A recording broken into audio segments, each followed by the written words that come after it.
Welcome back, everyone. 皆さんお帰りなさい。今日は155日目です。It is day 155, and I was off by a few hours. It turns out it's at 8 p.m. is when we get all of these unlocked. So we're not gonna do that. We don't wait for our reviews to come up, right? The whole staggered series. That's gonna be off till tomorrow. For now, though, we can do these, which I suppose these will be quite. Gotta scratch our heads on these, and wait till tomorrow. Tomorrow I do have something to do during the day, so we'll see when that comes up. Yesterday was very short. I actually spent most of the time yapping about something that add some perspective on communication yesterday. Anyways, let's hop right into our reviews. Hopefully my noggin is good to go today, and it's gone.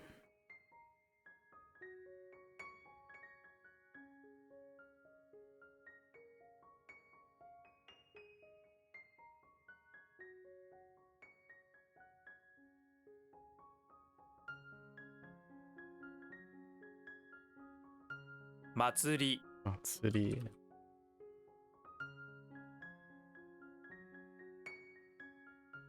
This one's the one that takes a bit. Oh, no.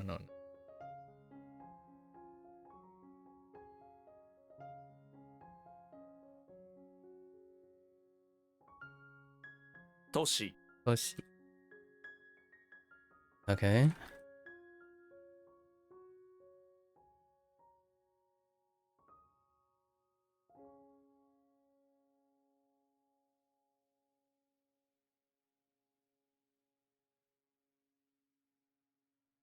Utagau. Utagau.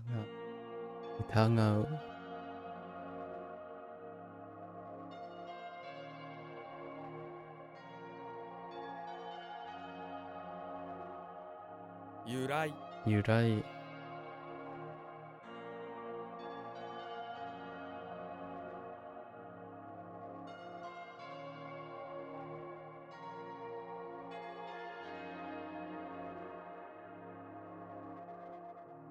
Okami. Okami. Whoops.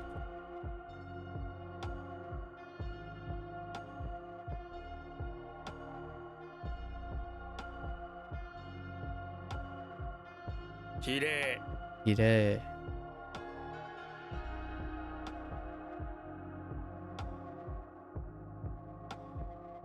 Kikan. Kikan. Kikan. Okay. Okay.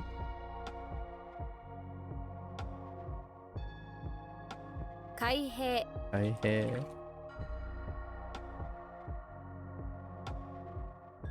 Oh, we might get some lessons because the radicals might be available, actually. Tama.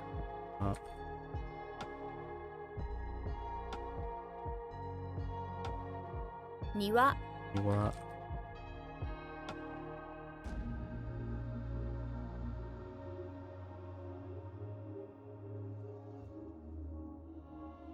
Zairyo. Zairyo.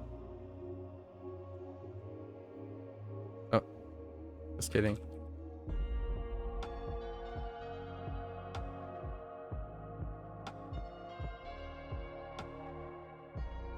Bukiyo. Bukiyo.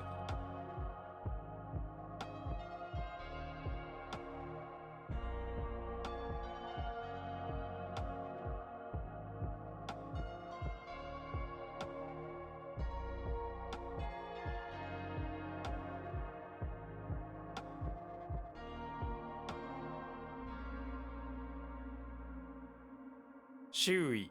Shui.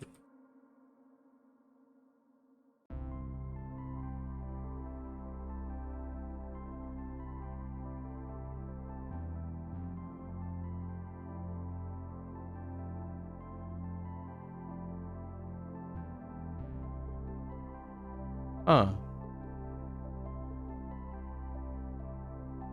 I don't think so. Yeah.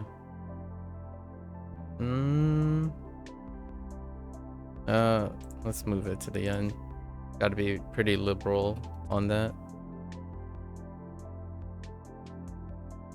追いかける Oi kakeru.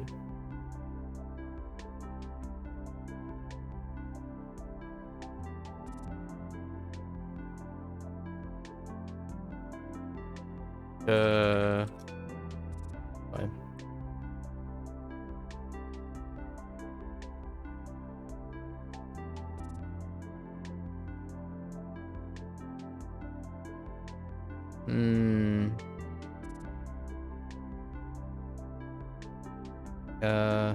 Right.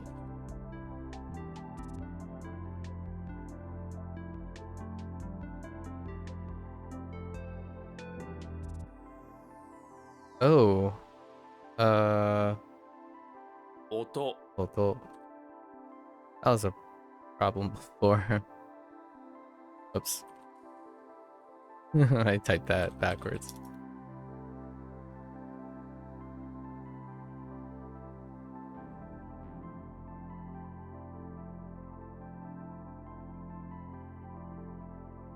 No, I don't think so.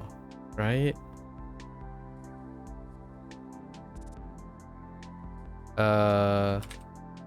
Yeah. 情けない That's a good night.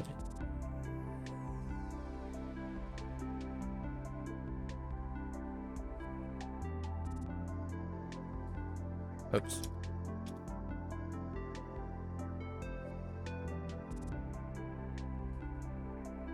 Oh wait, those are actually no. We have lessons today. Partial lessons today. Those are some of them are new kanji. So I think we're gonna get maybe some lessons. And because from some of the radicals and some of the kanji. So all the kanji are not in order. That means today might actually be a level up day. Or like half and half. I've been doing half and half. I must have taken too long somewhere in the lesson. So it spanned across 2 hours. Okay, so we'll see if it leads into 狼男 Ami Otoko. Yeah. お願い Okay. さまざま Azama. 受け入れる Eireru.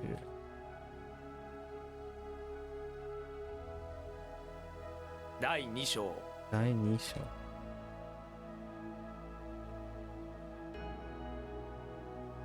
Oh wait.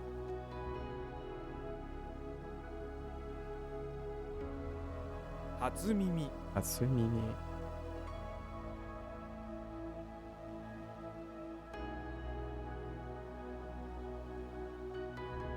It's close enough.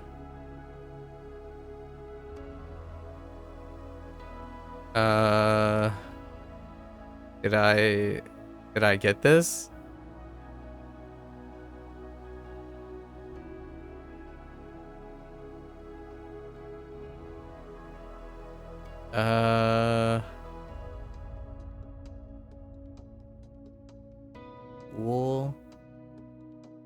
Wool and threads, right?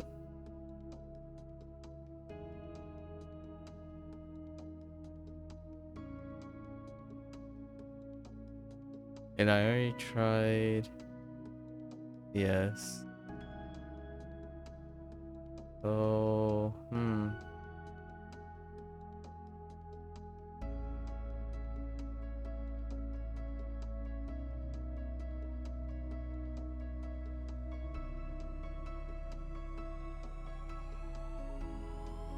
Oh, no. Oh, this is not that. It's this is promise. 約 Yaku. Not promise, about. about. Oh yeah, we do have lessons. How many got hit? Oh no, we have plenty. Yeah, so 5, 6, 7, 8, 9. We got like 11. So it could stretch to 8 o'clock. And we get the rest. We'll see. Buddha? Buddha's Buddha? What are the chances that it's Butsu still? 仏 Of course not. Hotoke. So kunyomi. When learning, you didn't learn. Yeah, right. You go up to Buddha. You want to rub his head for good luck, because that's what you hear is good to do. The head, but the belly. But anyways, right before you touch him, he backs off and says, "Whoa, I'm hot, okay?" Hatoke. You touch him and it burns your hand clean off. Imagine saying hot, okay, in a strange accent to help you remember. Hatoke.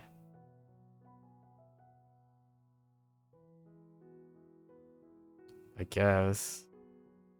Hatoke, I mean, alright, I'll take it. I got Hotoke. nothing. I mean, hotoke. Oh no. No, this is probably not okay because I'm gonna say hatoke instead of hotoke. Hotoke.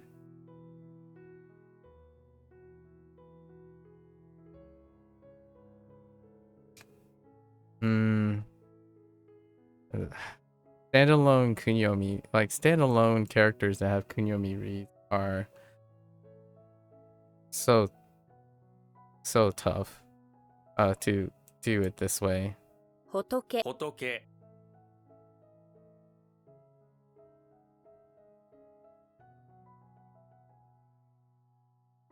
Hotoke. I'll just take it for now.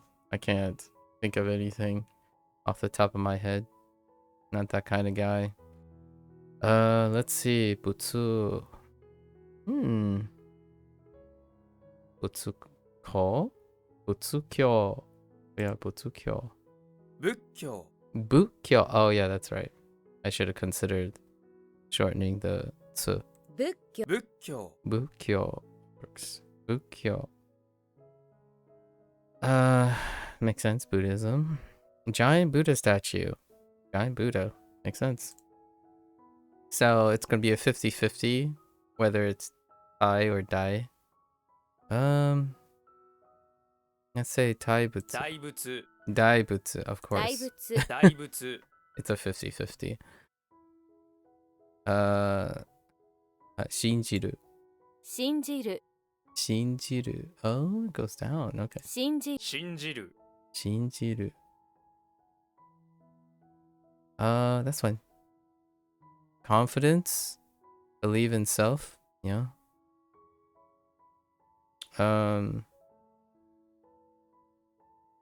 Jishin. 自信 Jishin. Oh, okay, it went up instead. Okay. 自信 自信 I thought it might go down. Jishin. But Jishin. Okay. Jishin. Alrighty. Okay. I think those are okay. Except for Hotoke. Oh.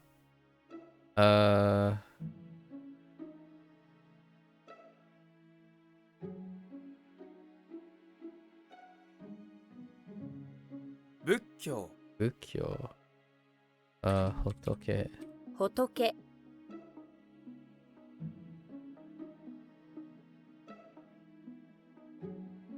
大仏 Daibutsu.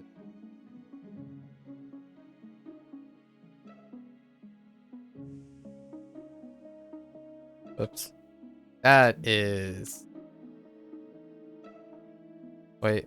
How you G it up? Wait. Oh, yes. 信じる Shinjiru.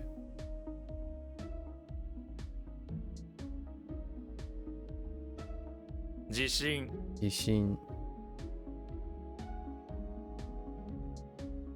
Alright. Traffic light? Oh, makes sense now. Wow. Been a while since I seen traffic light. And what was the last time? Shishinko? Oh no, so to speak had traffic light. That's right. Right.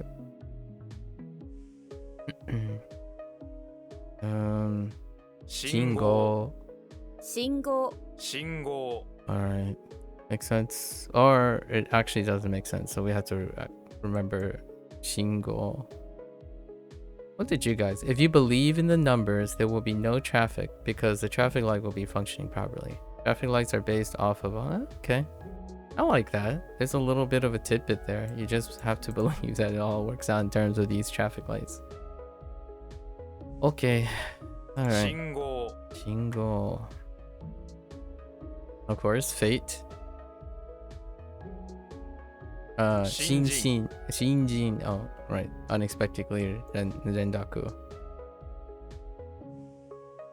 Whenever you get double stuff, there's often a chance. Often a chance. 新人 新人 Or 50-50. I don't know. Maybe 40-60. Shinjin. Or Shinjin. I'm curious. No distinction between the two. Like if they mean some nuance. 新人 新人 Shinjin. Yeah. Okay. Anything dealing with like trust, determination, confidence, belief, that stuff is wild. Like they're all mushed up in there, so gotta do some repetition to figure out which one's which. Yeah, trust, believe, ask. When someone believes in your task, it means they have a lot of trust in what you do. Okay. Clearly gain a great deal of credibility. Let's see. Shinyo refers to the trust one party places in another's integrity and ability to fulfill obligation. It's often used to describe reliability in action, faithfulness in a relationship, or creditworthiness in financial transactions. All right. 信用 Shinyo. 信用信用 Okay. Shinyo. Don't believe. Distrust. Or interesting. Okay. Mistrust, discredit. When you can't not believe in someone, it's because you distrust them. Maybe someone discredited them, and now you mistrust everything they say. Who or fu? 不信 Fushin. Okay, it's who. 不信不信 In what? Reply. So return, believe. You gotta believe it will return. What are you believing in returning? The reply. You made a request for something comes up with you. Come up with something you want really bad, but have to ask for. Now you wait for the reply. Fair enough. 返信 Henshin. Okay. 返信 Henshin. Alright. Some of this stuff is... Oops.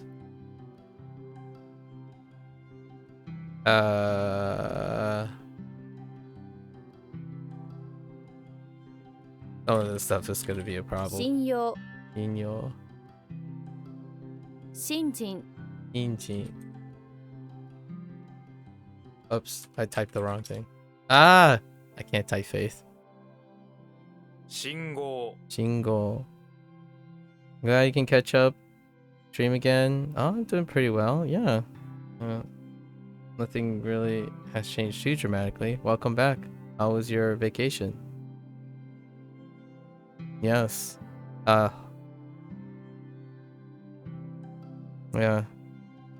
好久不见了.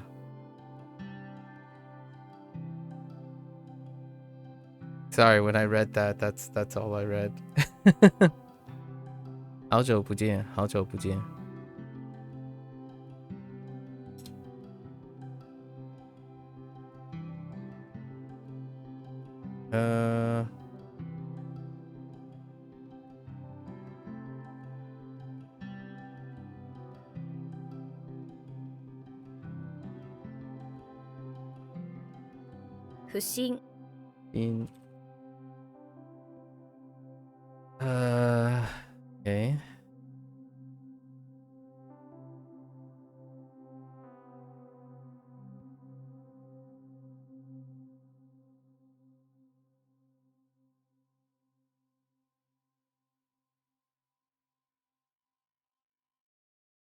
Oops. What? Oh. 返信 Henshin. Fine. District. District ends up at the end of things, so I would not be surprised if it stays ku. く く Okay. Moving along. Chiku. That'll be kind of weird, but 地区 chiku or chiku. Chiku versus chiku. Interesting. Vacation was great, thanks. Been back a couple weeks already and pretty busy since then, I imagine. I remember the duration. But the trip was great, all good memories. You do love to travel? I see. I will give you I gotta repurpose and spoon, drip feed the anecdotes that you got from your trip, I'm here for it. Need some drip feed. 地区地区 Chiku. That's fair. Very Chinese here. Having two characters put together to illustrate. Okay. Slope. Is slope was that a kun? Yes. So I'm guessing it stays Saka. 坂 坂 Okay. Neat. Technique. Oh. Not that technique. What are the chances that this becomes jutsu too? 技 No. What's up? Okay. Standalone. Wozniacki? Oh no. Oh no. Okay. You do your technique on a bad guy coming at you. You flip them over and knock them out. He was a threat, but now he's not. You look closer at the bad guy. Turns out it was the Apple co-founder. He was just trying to hand you an iPhone 12. Dang, that is a telltale sign of when this was written.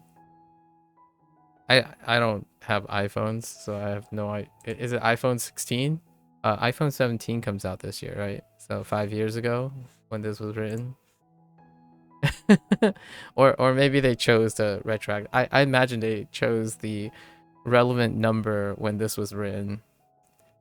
He was just trying to hand you an iPhone 12, not grab your wrist. Wozniacki, the great was no longer a threat. Oh, okay, I got you, Waza.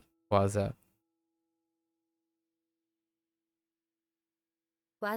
技 Was. I like this one. I like this one. All right. Skills. Okay. Gino. 技能 Gino. Fair enough. 技能 技能 All right.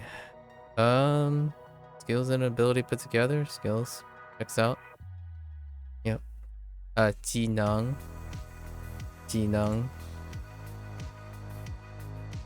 I don't know. This is a changed character. I don't think this is a... Yeah, probably changed. Oh, well, both those elements exist, though. Huh. I wonder what's district in Chinese. Alright.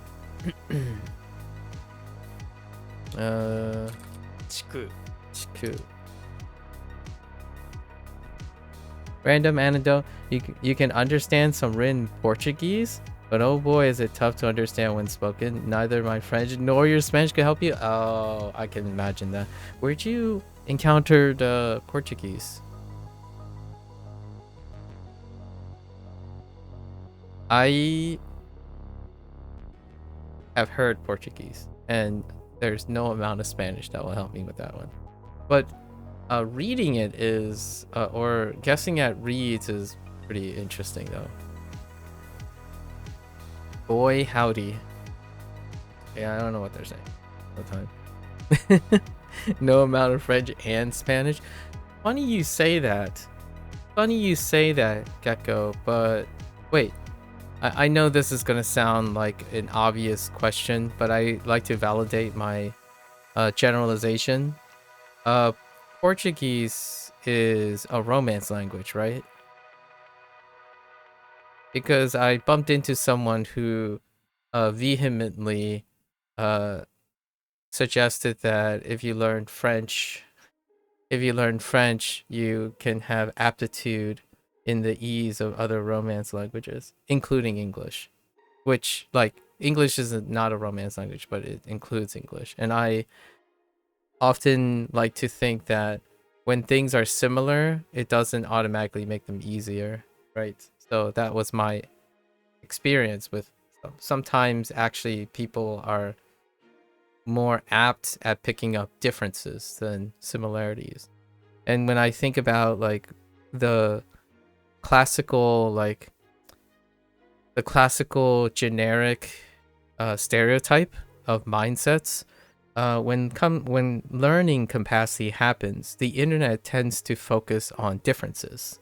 So a lot of times when people learn after using the internet for quite some time, they usually have far more active participation when they notice differences. And then similarities become the much more difficult thing to be consistent at. So my experience with language learning, in my opinion, I still think similarities help, but I don't think younger people find similarities easier than differences. So when things are similar, like for example, the stereotypical advice is like a language is easier because it's similar to another language, right? I agree that at first it's easy to pick up, but it's also far more frequently confused, as in to be consistently aware of that stuff for younger people who are used to looking at startling differences. They are less active at correcting similarities as opposed to learning differences. So if you're an English speaker and you're learning Japanese younger, they are far more active and enthusiastic about how Japanese is different from English, which is difficult because it's different, but it's less difficult to keep active in learning it. So they would pick up the fundamentals in Japanese far quicker than ironing out the subtle differences between something they have already learned because they're similar. So oftentimes when I think about the hardest part of Japanese in the later run, when you ask those same people after they learn the fundamentals, are all the nuances that make them similar. So within Japanese, the similar things are the last things to be ironed out, or the things that are persistently a problem.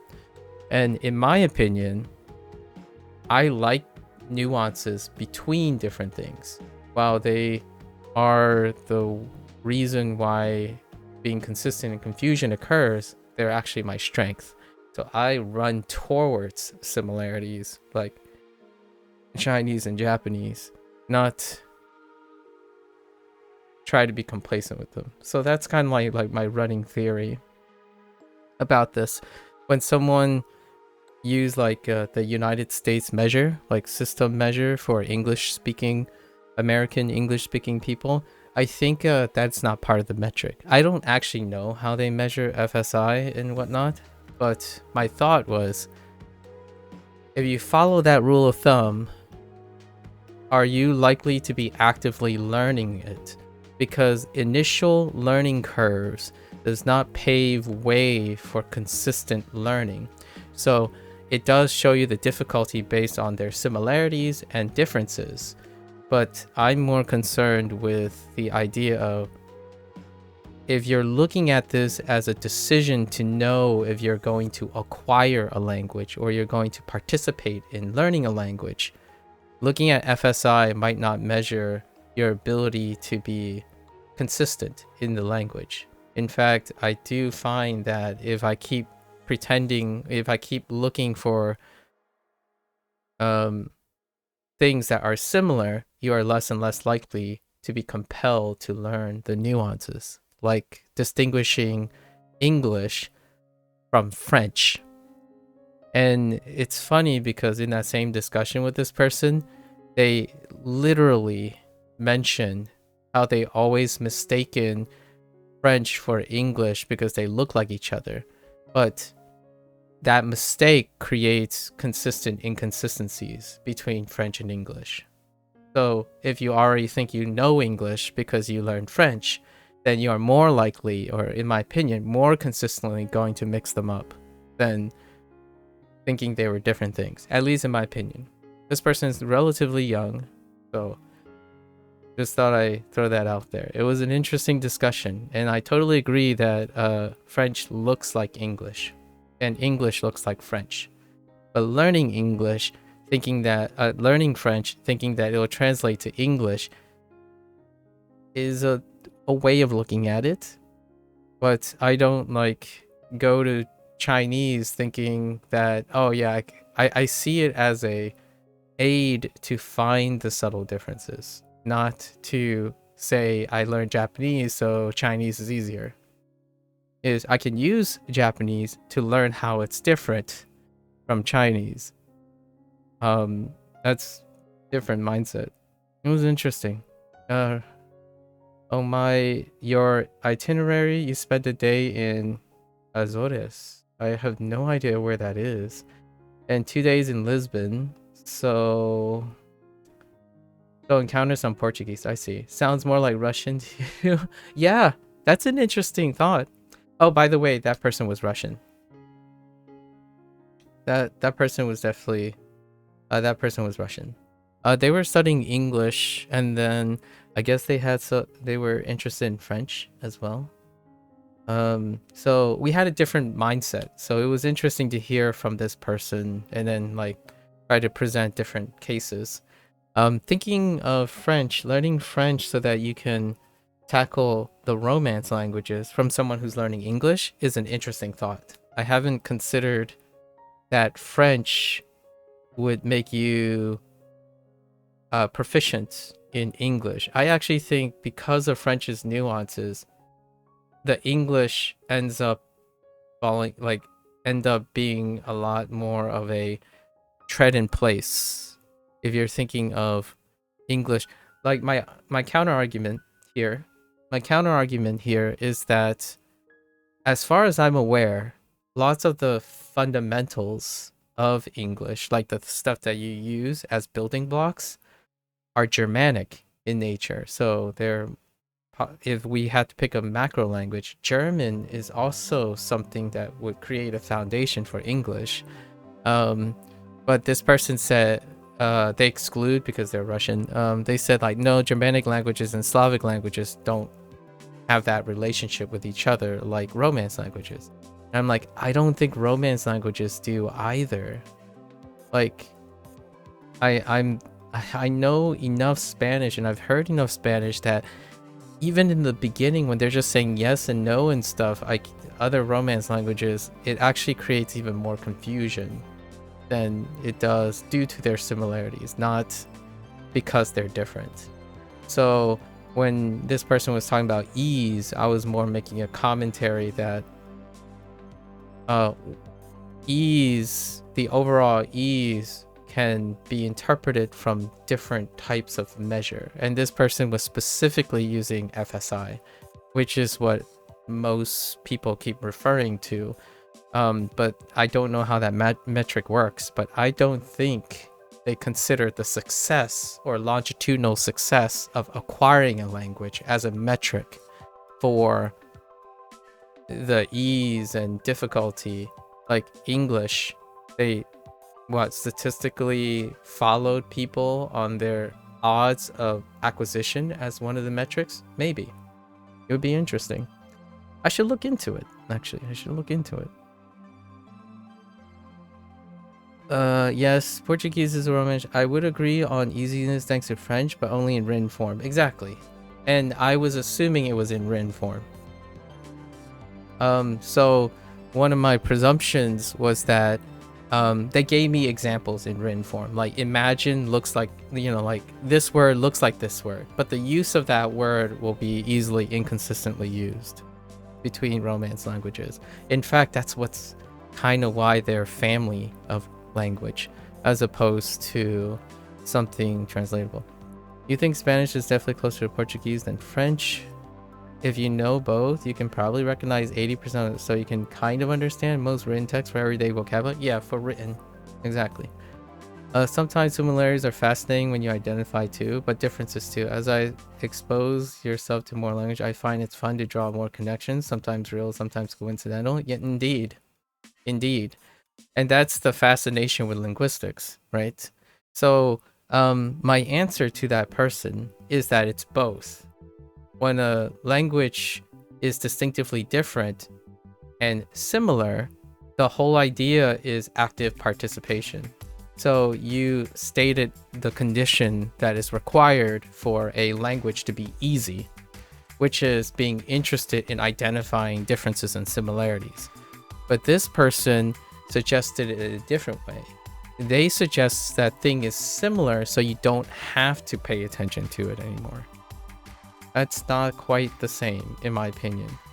So like a lot of times when people approach language learning, when they're talking about learning one language means it's easy to learn another language, is because they don't have to pay attention to it anymore. They don't have to learn something new, but actively participating in knowing what is similar and what is different is not the same as, oh, it's easy because you don't have to learn it again. Like that to me makes someone complacent. So then they know less. They participate less in it. So a language that you might think is very difficult, like Japanese for an English speaker, the rate in which that person acquires that language might actually be statistically faster in a cohort than a language that's relatively similar, like Spanish or French. You could say like English speakers, it's an easier time to learn French. I guess based on like similarities and differences. But do they acquire French? Did they do a statistic or whatever metric? Right. French is probably the most different among the Romance languages, except maybe for Romanian, which has some Slavic influence. Italian, Spanish, and Portuguese are pretty close related.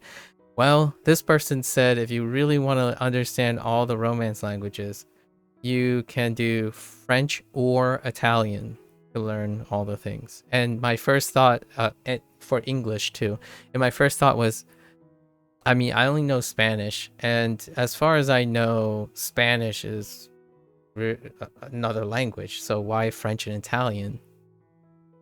Right.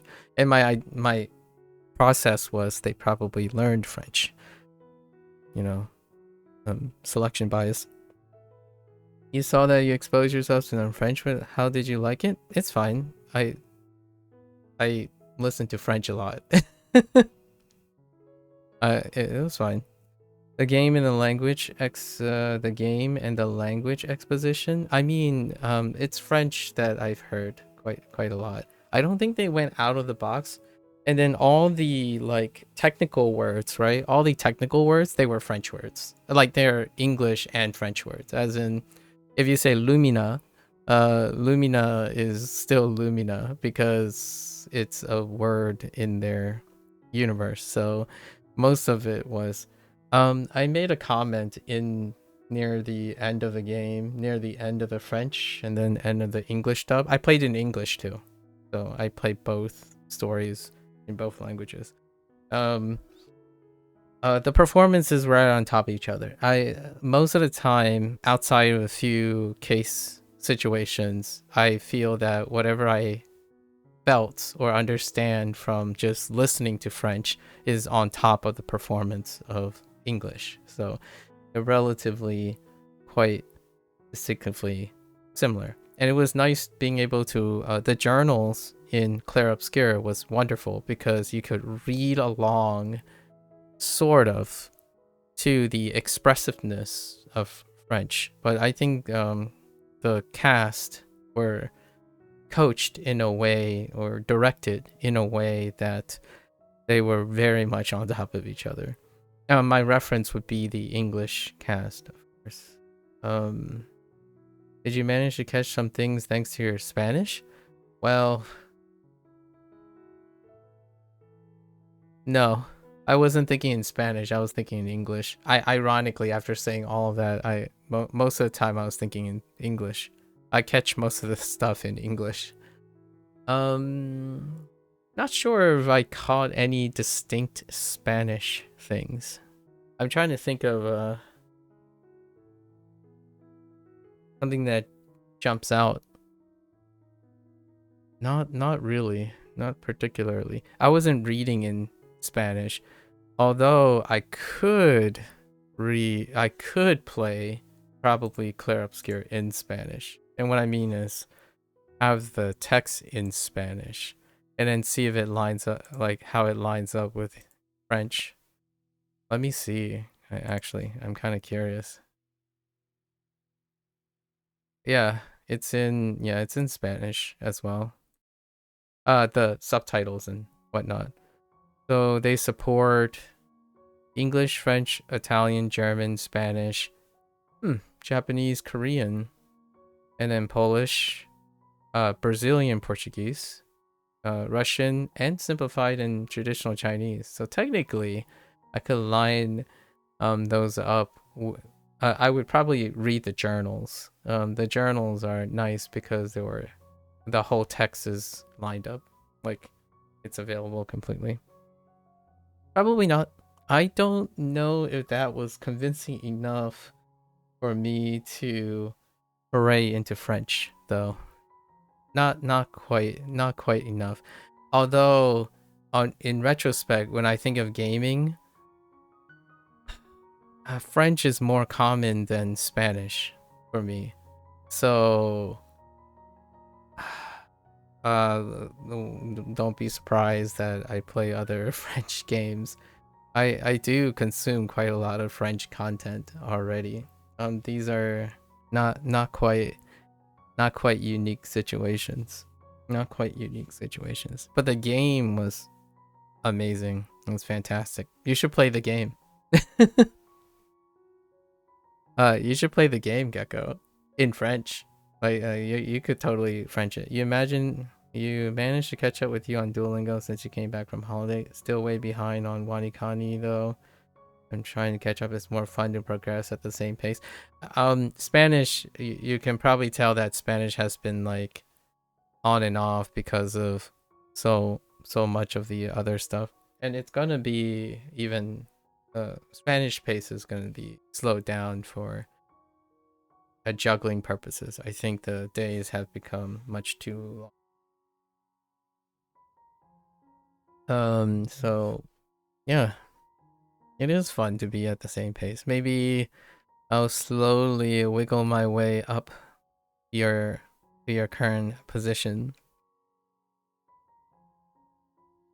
Yeah, slowly. I like it though. Yeah. Let's see. Anida, Portuguese, huh? Yeah, that one I do not hear too often.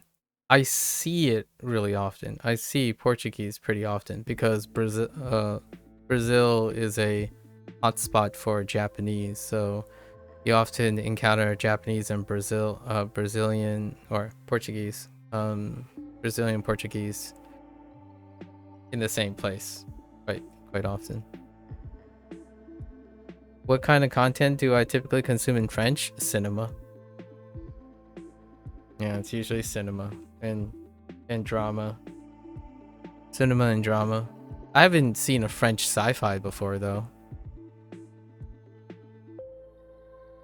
Yeah, I haven't seen a French sci-fi before.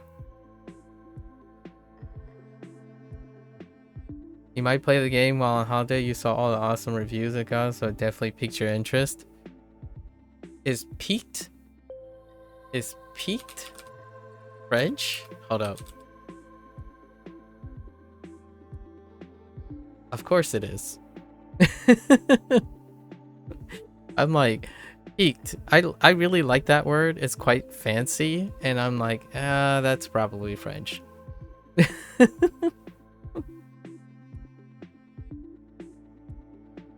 You gotta love it. I think there are so many wonderful words that, but they're, you know, they're not often used in common conversation. Hear me out. That person that I'm talking about, that Russian person, um, they are studying translation stuff, so vocabulary translation stuff. So it makes sense, in my opinion. It checks out that if you're learning French and you're looking at written English, they would line up quite a bit. Right. Writing stuff is definitely a different sphere. Definitely part of the bigger picture. Definitely part of the bigger picture. I actually, without sounding pedantic and reinforcing that that generalization, which I will be, reading Chinese and Japanese has become half the effort because the Japanese and Chinese written things have a very similar relationship that French and English has, or at least Spanish and Italian, and Spanish and Portuguese, which is what I would encounter more often, where I would bump into people who are typing in Italian and Portuguese, or specifically Brazilian Portuguese, and I have Spanish reading comprehension. So you can kind of like have fun and take guessing things. And now, because of Chinese and Japanese, I do that all the time. Like when I was reading your Japanese line, it's whichever comes first. Because I can read those characters, I know what you mean in Japanese, but I didn't immediately read it in Japanese. I actually read it in Chinese. The closest thing is 好久不见, like long time no see. Which is that's what that the quote. It's been a while, right? It's been a while. Japanese.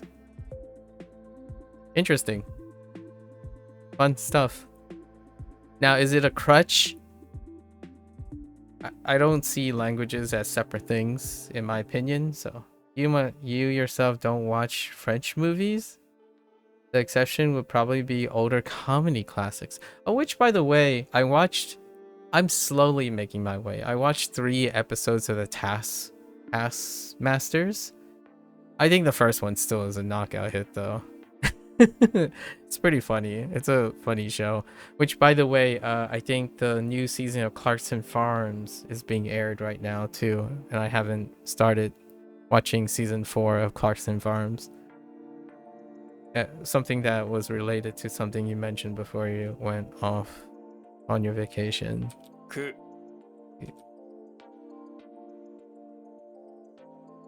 Yeah, lots of stuff. Been catching up on a lot of stuff. Other things happened as well. I guess gaming had a lot of things to talk about, but I think that's straying a little bit far from our common interests. Straying a bit far from our common interest. 坂 Okay. All right. What was the last French related thing? Claire Obscure is a movie, okay? I'm just saying. I know it's a video game, but it's cinema too. It's very cinema. The type of French content that I watch often involves people standing around talking about things. So, like in a scene. So many of the cutscenes and stuff, the way Claire Obscure is presented is the scenes with the most amount of talking, that it's very framed like that. It's quite cinema. So definitely, I mean, it's using JRPG and character RPG as a foundation of its presentation, so it might as well be as close to French cinema. Not that it is French cinema. There's also transition points and stuff, and all the transition points in video games is where you play the game. But you know, in French cinema, they would have transitional scenes and set pieces in that way. I actually don't recall what the most recent French movie that I have seen. You're watching the latest season of Taskmasters at the moment, 19. You think they still got it? You're still laughing? It has its ups and downs. That's fair, right? Long seasons, you know, it depends. Yeah, chemistry for sure. And I think that's one of the actually nice things about those type of shows. In my opinion, like that there are ups and downs. It demonstrates that the onboarding and stuff is genuinely trying to reach a eclectic audience, right?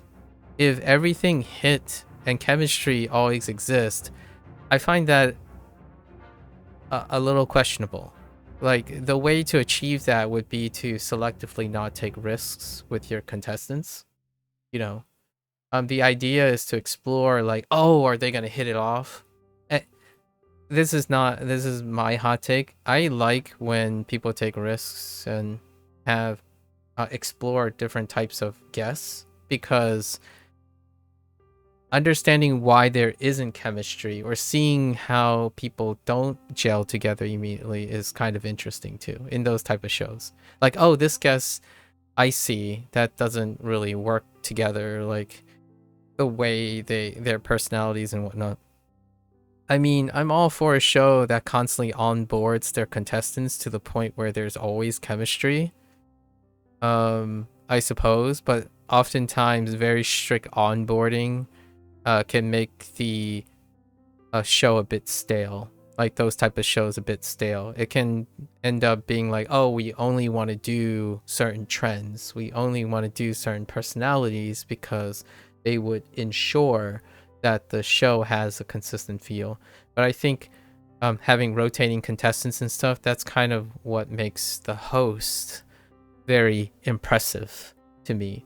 Kind of like thing like Ask Hank Anything kind of thing. It's irrelevant of what the guest is. The guest has to challenge the host in ways to make it work.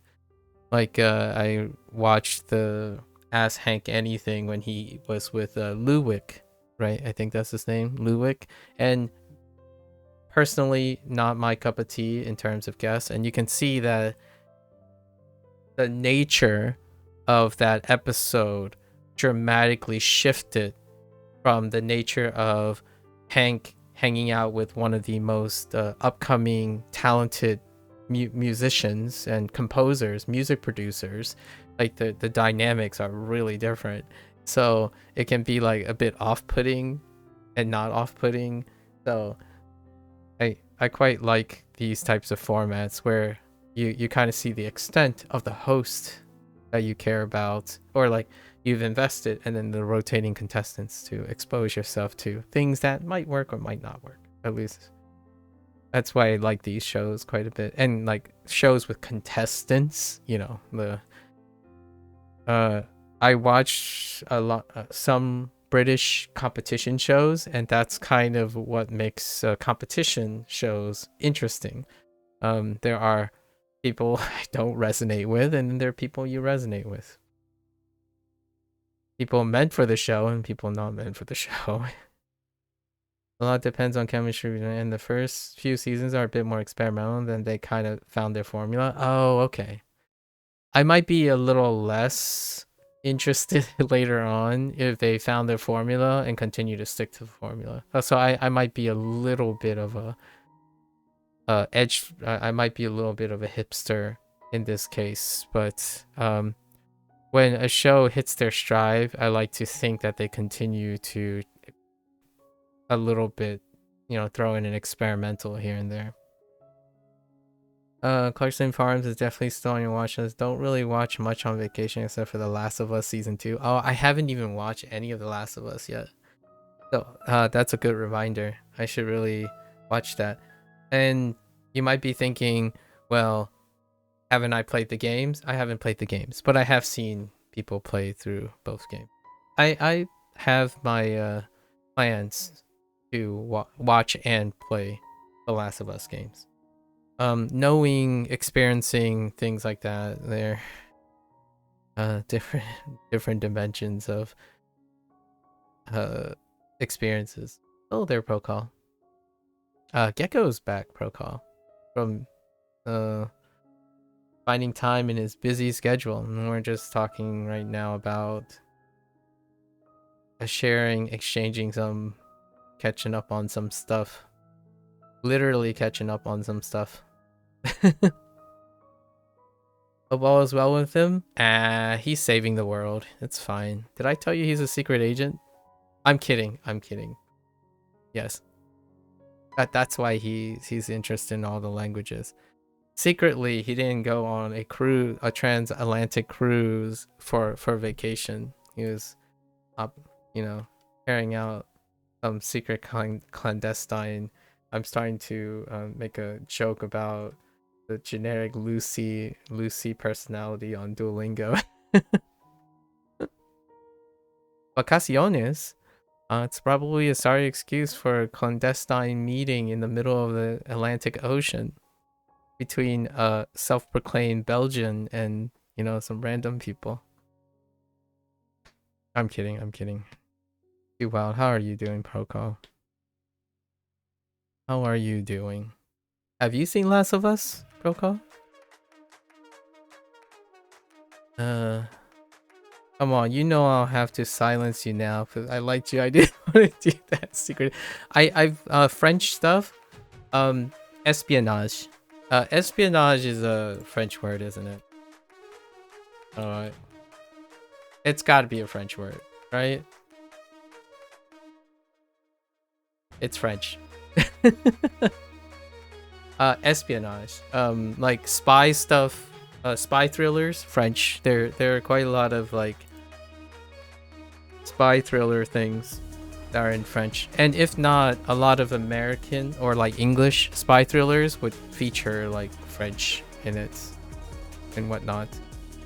So that's probably why I encounter French fairly frequently. I like intrigue. I like watching intrigue cinema. Italian happens too. Especially like if you're watching Martin Scorsese and whatnot, Italian do happen. Get dropped every once in a while. You're doing good? Enjoying your summer break? How am I doing today? I'm doing pretty well. Cinema, yes. Martin Scorsese. You have not watched Last of Us? Have you seen the mean-spirited joke calling the series The Chopped of Us? No. What does where's the joke? I'm not making the connection. The chopped of us.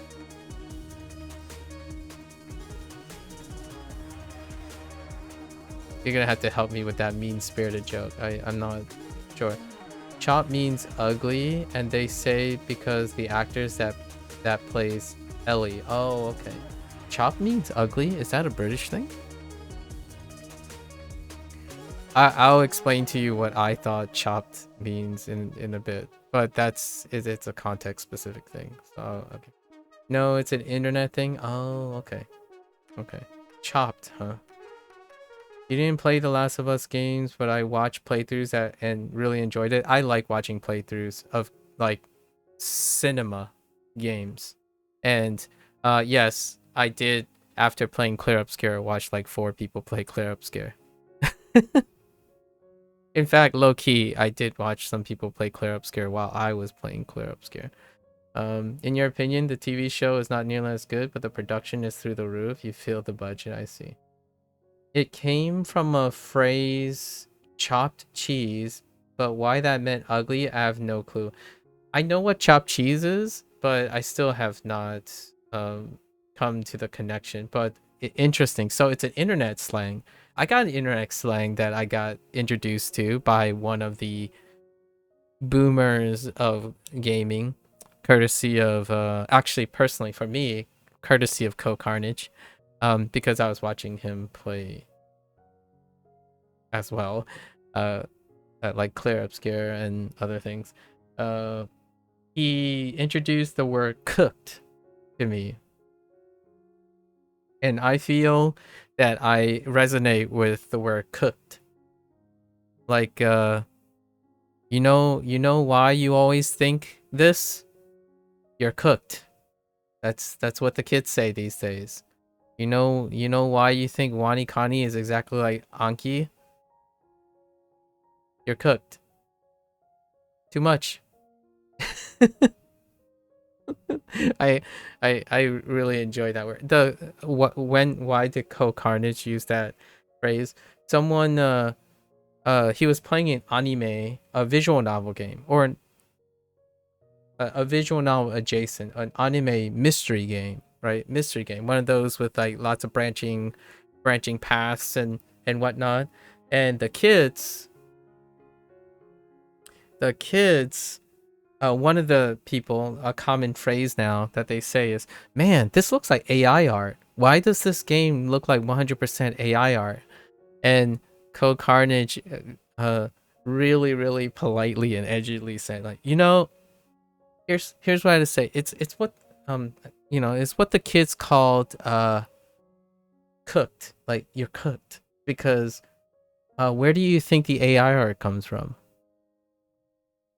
So a lot of time, like, it was in visual novel games. Like, why does that look like AI art? It's because you're being cooked. Your brain is being cooked, maybe overcooked, right? All you do is see the same thing, and therefore you make that association. That is exposure therapy. I think for me, when I hear the word cooked, I think of the mere exposure, the mere exposure effect. That is how you cook your brain. Or in other words, like, what is one of the consequences of cooked? Brain rot.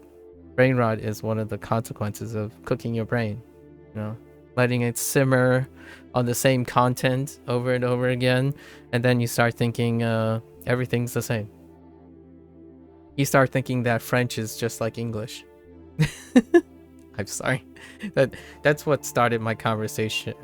What my first idea contributing to Gecko's a comment about Portuguese. Yeah. My personal example of it would be whenever I'm on Hansa Hero. Whenever I'm on Hansa Hero, someone says, "Oh, is this like is this WaniKani?" I'm like, cooked. It's like, "Oh, this is just like WaniKani. It looks like WaniKani.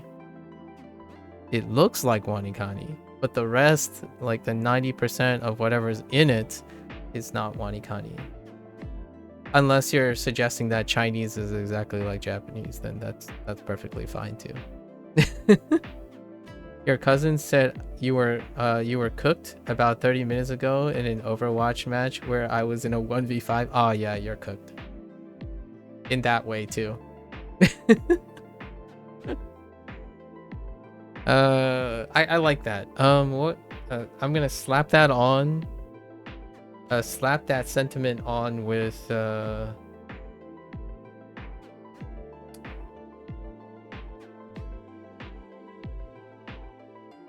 what's another word that I use? Hi there, Procall. I joined the dark, aka purple side. What's up? How have you been doing? Here's Gecko. Yeah. All right. I'm gonna keep doing this because if this reach 8 o'clock, I'm in trouble today. So we're not gonna reach 8 o'clock on WaniKani today. I think. Try not to. I think we're gonna end up doing that, and then we're gonna have to cut Spanish out again. I don't want to cut Spanish. It's been like 6 days since I've done Spanish, so we're gonna keep on this. Gino.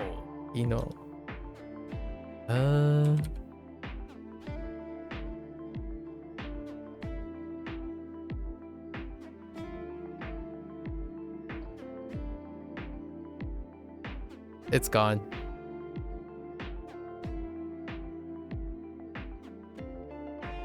Yeah, it's gone.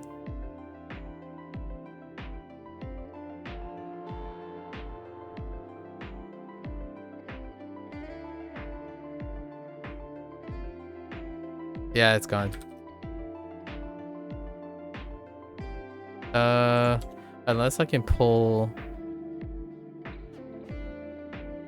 Unless I can pull the meaning. No, there's no meaning attached to the mnemonics because WaniKani does the a lazy writing way where they don't write something to relate the reading to a mnemonic if you already knew something before it. Yeah, so there's no way.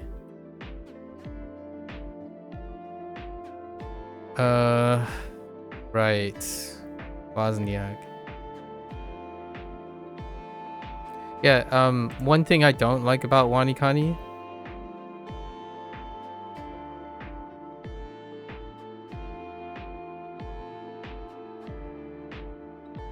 What the?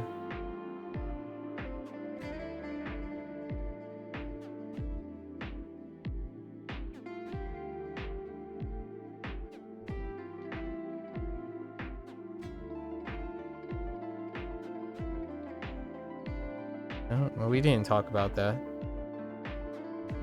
But maybe Gecko knows something about that?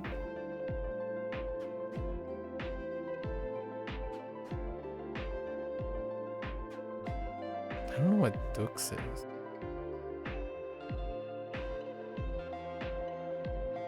The House of... Oh. That just reminds me of White Castle, but...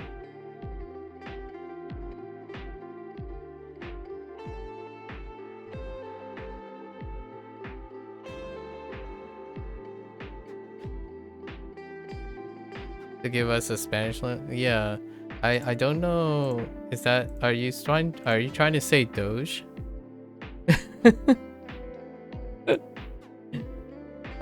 White leaving the White House, and the is Dux supposed to be like, yeah, how did it translate? It's okay. Yeah, it's about Elon. You're asking, have we talked about, or are you going to talk about Elon Musk leaving the White House and Doge?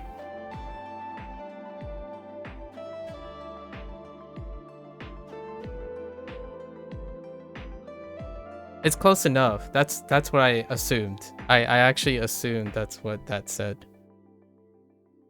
I just didn't know that Doge could Doge. They ended up choosing Deuce. Deuce for Doge.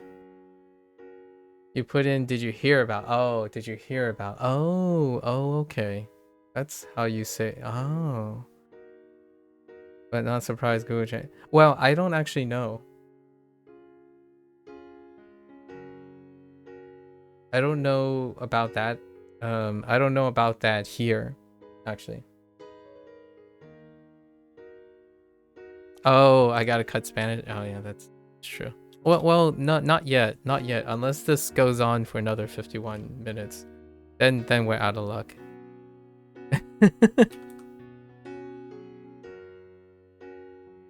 Oh, Waza, not Wazoo. Oh no, this is another near rhyme issue. Oh my gosh, I typed the same thing again. Waza. What's up? Oh, no, it's not that bad. We only had those, oh, no, just kidding. We got more lessons, it's fine. Specialty. Skill and special. Special skill? Yeah, that's specialty. Let's see.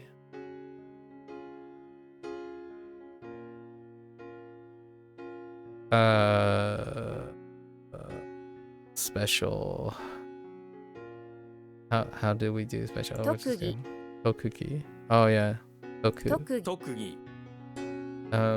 That's fine. I think Hiru just says Hiru. Okay.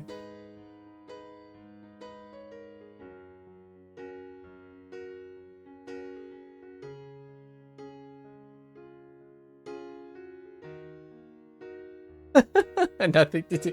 Well, that's kind of funny though. That is kind of funny though.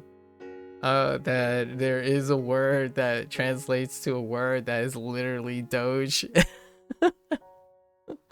I'm not familiar with this English word Doge. Hold up. That's kind of funny because oh, for the record, Procol is English, and I'm guessing this is more of an English word and not a American English word. Probably an Oxford special. How do you even pronounce this? Is it Doge? Doge. Sorry. All right, I'm done. Unintentionally funny. Let's see.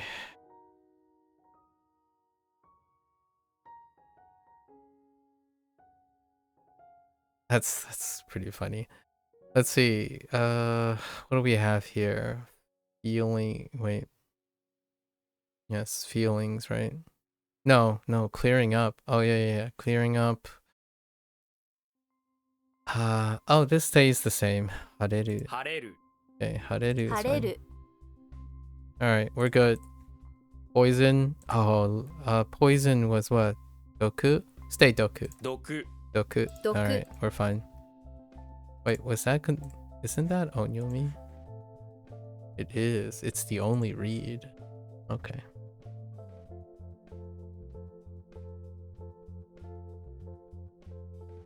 So what? Chudoku?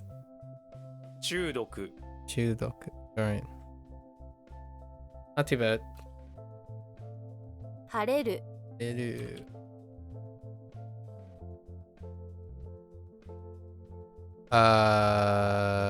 It's gone. 特技 Tokugi. 昼 Iru.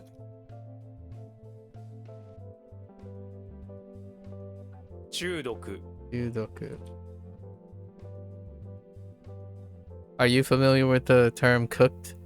Gecko? Have your kiddo just randomly drop I know she's young, but have your am I behind schedule today? No and yes.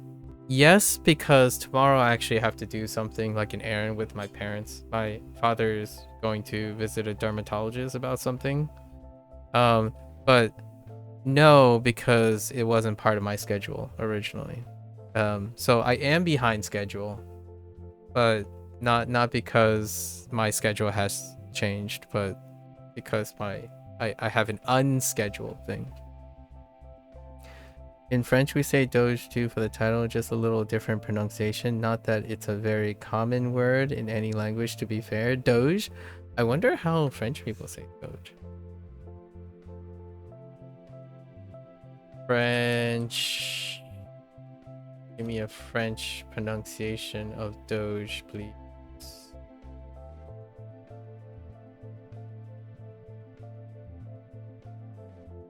That doesn't help. I don't think this is gonna be good.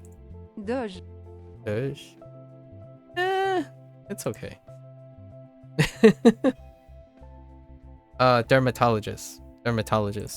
Yes, I translate. I'm the interpreter. It's very hard to describe skin problems when you cannot speak English. Dermatologist, yeah. We have like a specialist that it took like 6-month wait. Dermatologists in the United States, especially specialized dermatology. Dermatology. You have to wait like 6 months to a year before you're able to see them. So 毒 that's yeah. You have to be their translator. Yeah, I'm their interpreter, like for life mostly. We do not like if they're getting checkups and stuff. Because the stuff comes to me, like the records and whatnot comes to me. But yeah. You have free healthcare, you pay for that stuff. Well, this is specialized dermatology, so free healthcare usually would not cover something like that. That's kind of one of the stereotypes that kind of fall off in nuance. Specialized care and stuff actually a lot of times people come to the United States for specialized care. When you think of like universal healthcare and stuff, this is outside the realm of universal healthcare. Like the things to maintain your health and stuff, that's really good. But this is my father trying to improve his quality of life by going to a specialist. And oftentimes, like, specialized care is not that specialized when you have free healthcare. Free healthcare is when you make the average the same. But we lined up for a very long time for a special dermatologist, as opposed to like anyone that people would gain access to. But yes, free healthcare would be welcomed for sure.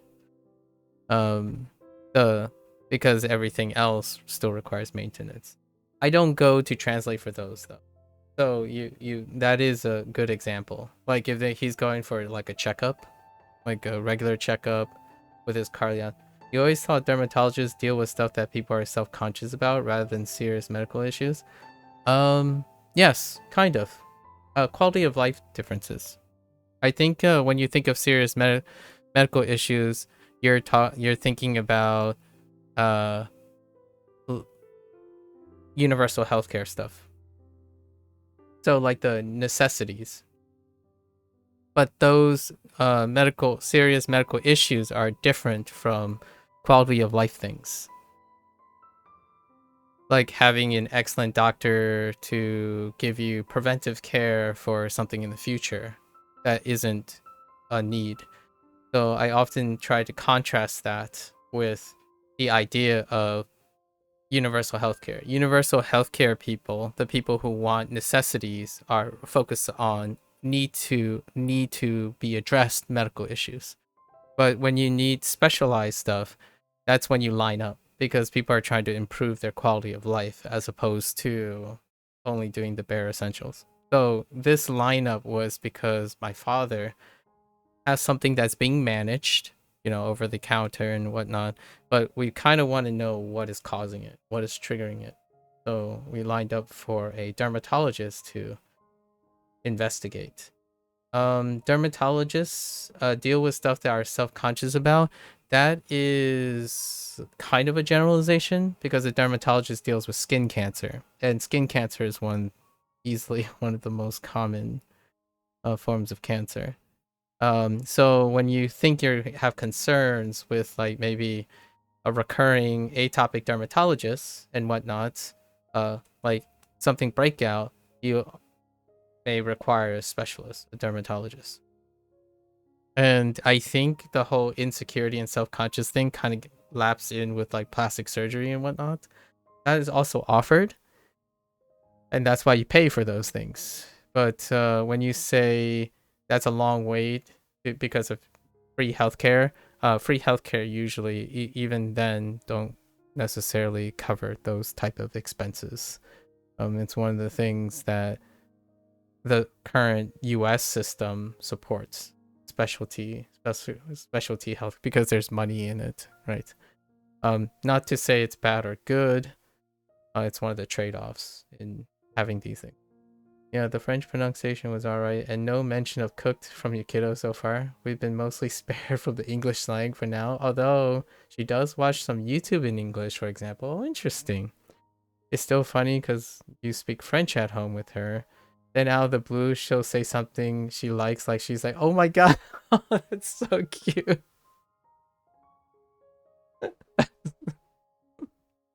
Honestly, I don't even say oh my god too often. I read oh my god, but I usually say like gee willikers or gosh instead of god, or OMG, right? Like I don't say OMG that. I do say OMG ironically sometimes. How old is she? Would they be the ones that diagnose skin cancer? They could. So the interesting thing about going to a dermatologist is there is a higher chance, if we try to describe the nuances of his skin issue, they might be able to cross-diagnose something, or like cross-diagnose something and then defer us back to our regular practitioner, the family practitioner, in order to manage the symptoms. Like, so that's kind of one of those things. It's literally not a life and death situation. That's why the wait is long. Protocol. Like, my father isn't dying from this affliction, but this affliction is a constant quality of life depreciator in his current living style. So you line up. So you line up until you get it. That's why the lineup is very long too. Those things take long, specialized things. So yeah. So yes, universal healthcare would be wonderful, because I spent the last, as full disclosure, I spent the last 8-9 years of my life without health insurance. Like I after I stopped working, I don't have health insurance. So keeping healthy and whatnot, maybe once in a blue moon, I end up going to urgent care to pay out of pocket for like some antibiotics in case I was afflicted from outside somehow, like got a cut or something. But outside of that, yeah. He's saying that's cute reminded me of that message you sent in reply to my video I sent you on Discord. You saying my call to her was cute really took you aback. I think it's cute. Sorry, I use that word a little bit more liberally than others. And though she and I, oh, you guys are born on the same one. She's more important, man, Gecko. Sorry, your birthday doesn't matter anymore. Kidding. But that's also cute.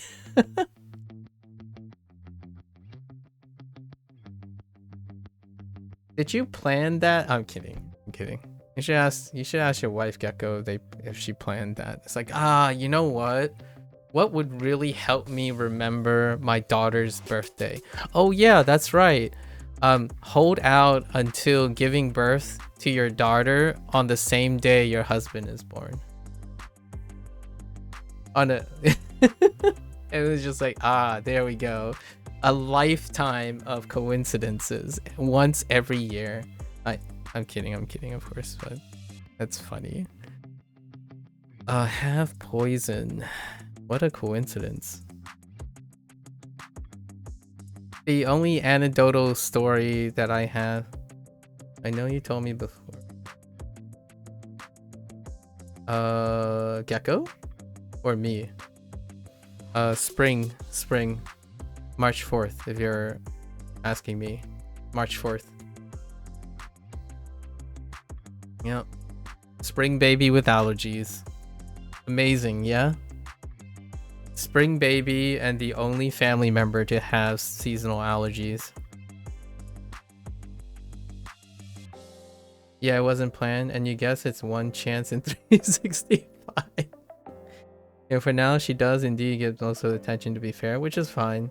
I think this connection will be more valuable once we both are older. Indeed. You're a New Year's Day baby? Oh, and also the only family with allergies? Man, high five. High five for shared miseries. Yeah. I'm the only spring baby, by the way, and with allergies. In fact, both my family members, all my family members are born in the non-seasonal allergy seasons, summer and winter. I don't know. Spring. Born in spring, allergies. Obviously, that's how life works. Babies are born where they're ill-equipped. Let's see. I'm kidding. This is after the fact, so you can connect patterns and coincidences. Human brain it after the fact. Okay. What is this? Oh, I don't have an onyomi for this. Oh, no. Toku is still Toku. 有毒 Yudoku. 有毒 有毒 That's fine. Possessing poison.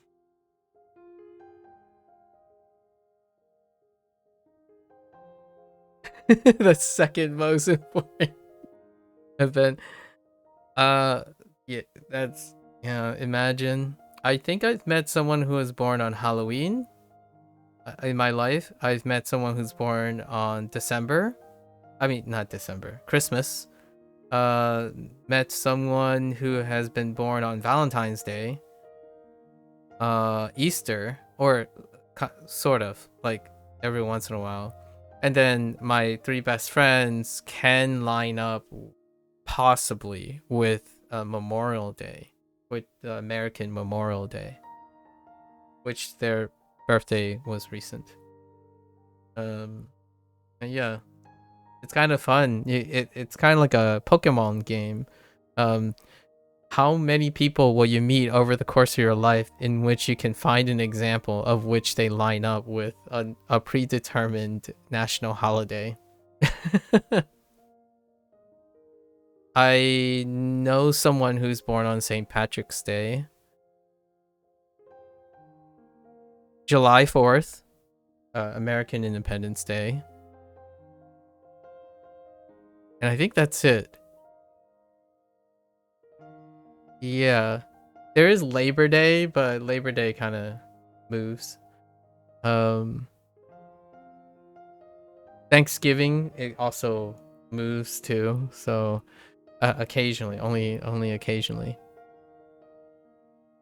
Interesting. Oh, Halloween moves around too, so sort of. Oh no, actually no, Halloween doesn't. It's just the last day. So I'm trying to think of all the holidays that don't move, and do I know someone who was born on those days? I'm not. March 4th is not particularly a special day. It just happens to line up with spring break for most people back in like the ye old days of college and stuff. Spring break can line up with March 4th. Do you or Gecko know what I'm talking about? I can't remember what it is exactly, but there's a question about how many people in a room before it's likely guaranteed that two people share birthday, and the answer is surprisingly low. Huh.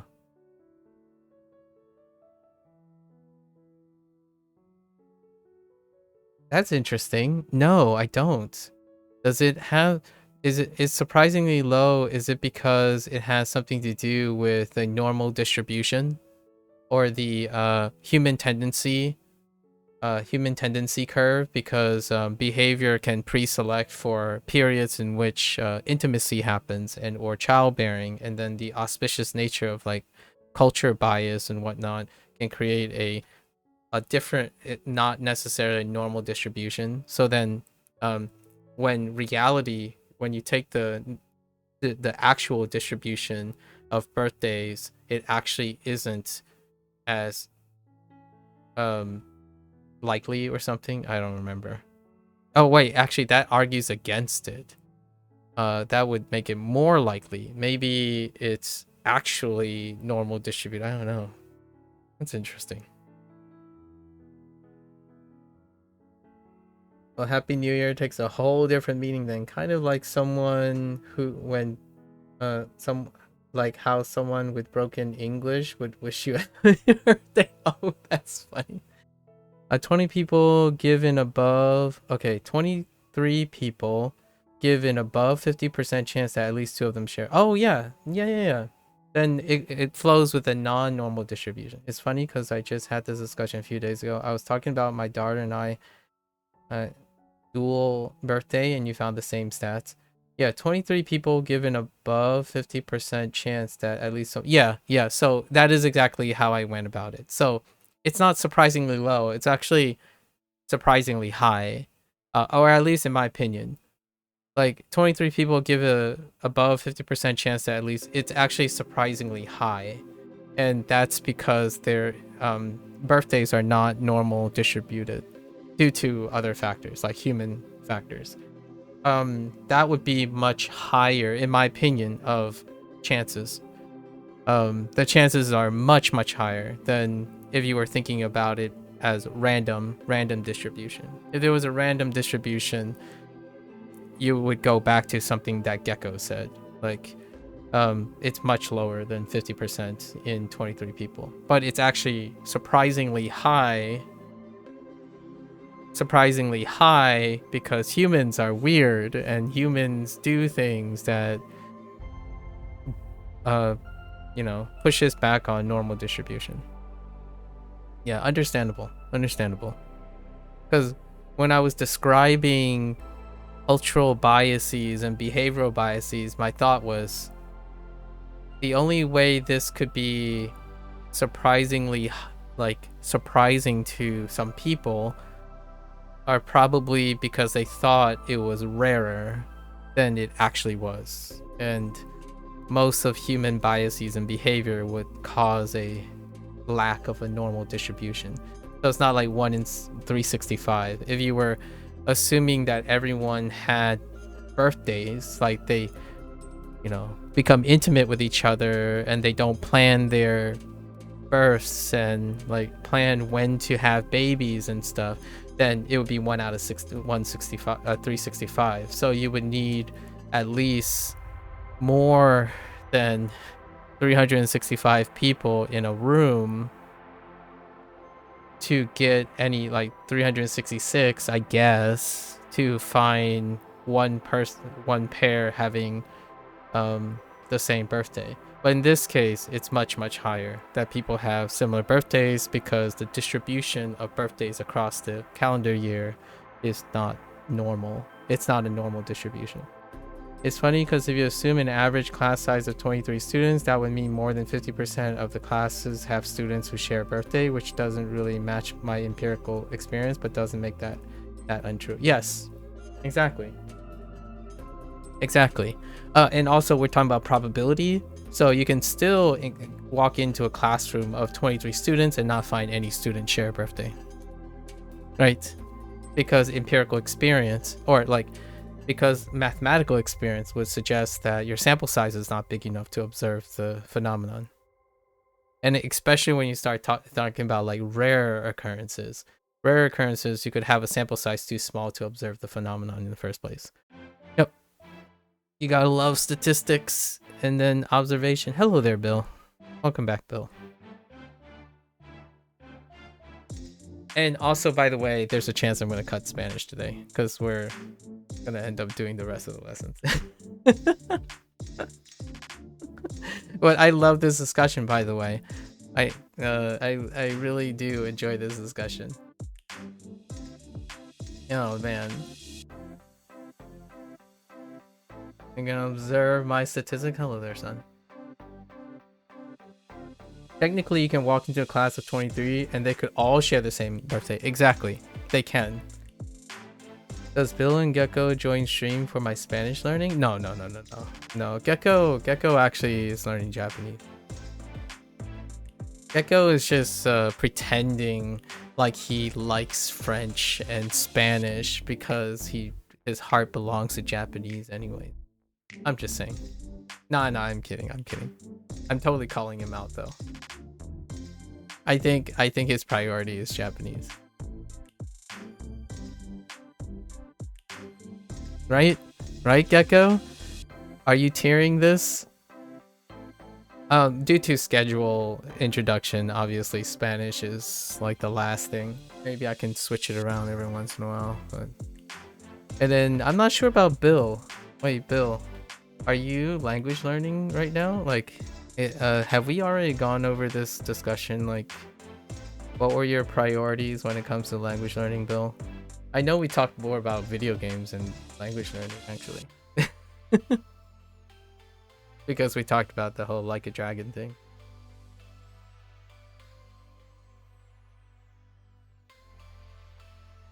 Is Bill on YouTube? Yeah, Bill is on YouTube. No, he's not Sun. Sun is one of the peoples that I nebulously refer to indirectly all the time. Sun and I go back to when I first started streaming. Actually, I'm not even sure. Sun, how much earlier did you start streaming before I did? It might have been not that far apart. Yeah, Sun's just wandering around. I think we know each other for 6 years now. Has it been 6 years? I think it's been.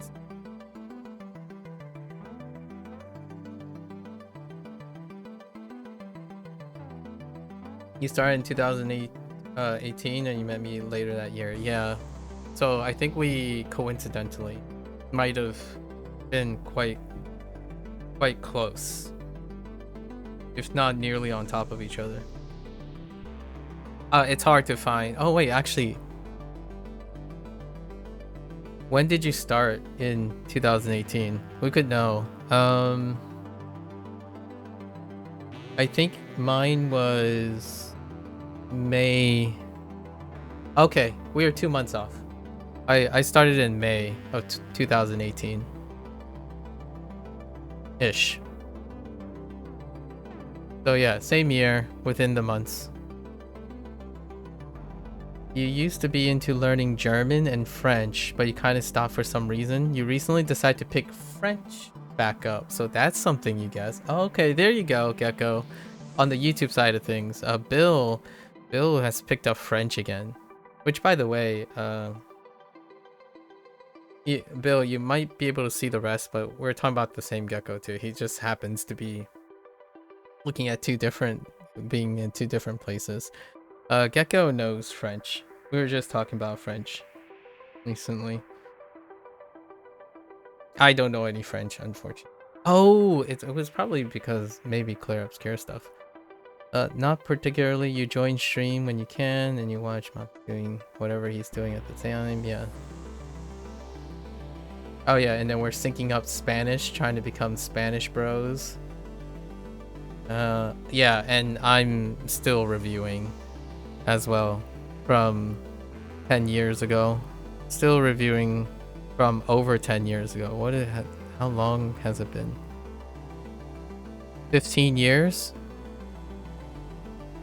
Over 15 years? Yeah. German and French, those were choices. I didn't pick either of them. The only thing I remember about German is Auf Wiedersehen, Guten Tag, and that's it. And then French, maybe the days of the week. And, hello and goodbye and stuff. If I had to recall something. And then all the English French words. Just say them with a fancy accent that isn't even French, but just say them French like, and you got your American stereotype of French. So you can just say like nonchalant or something, or croissant. They just throw in something. That's the the cringeworthy Frenchified English words.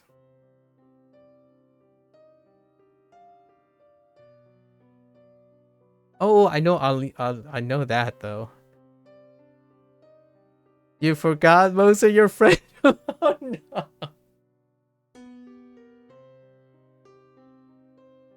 Yeah, I don't know how to pronounce that in French. But you can kind of read it.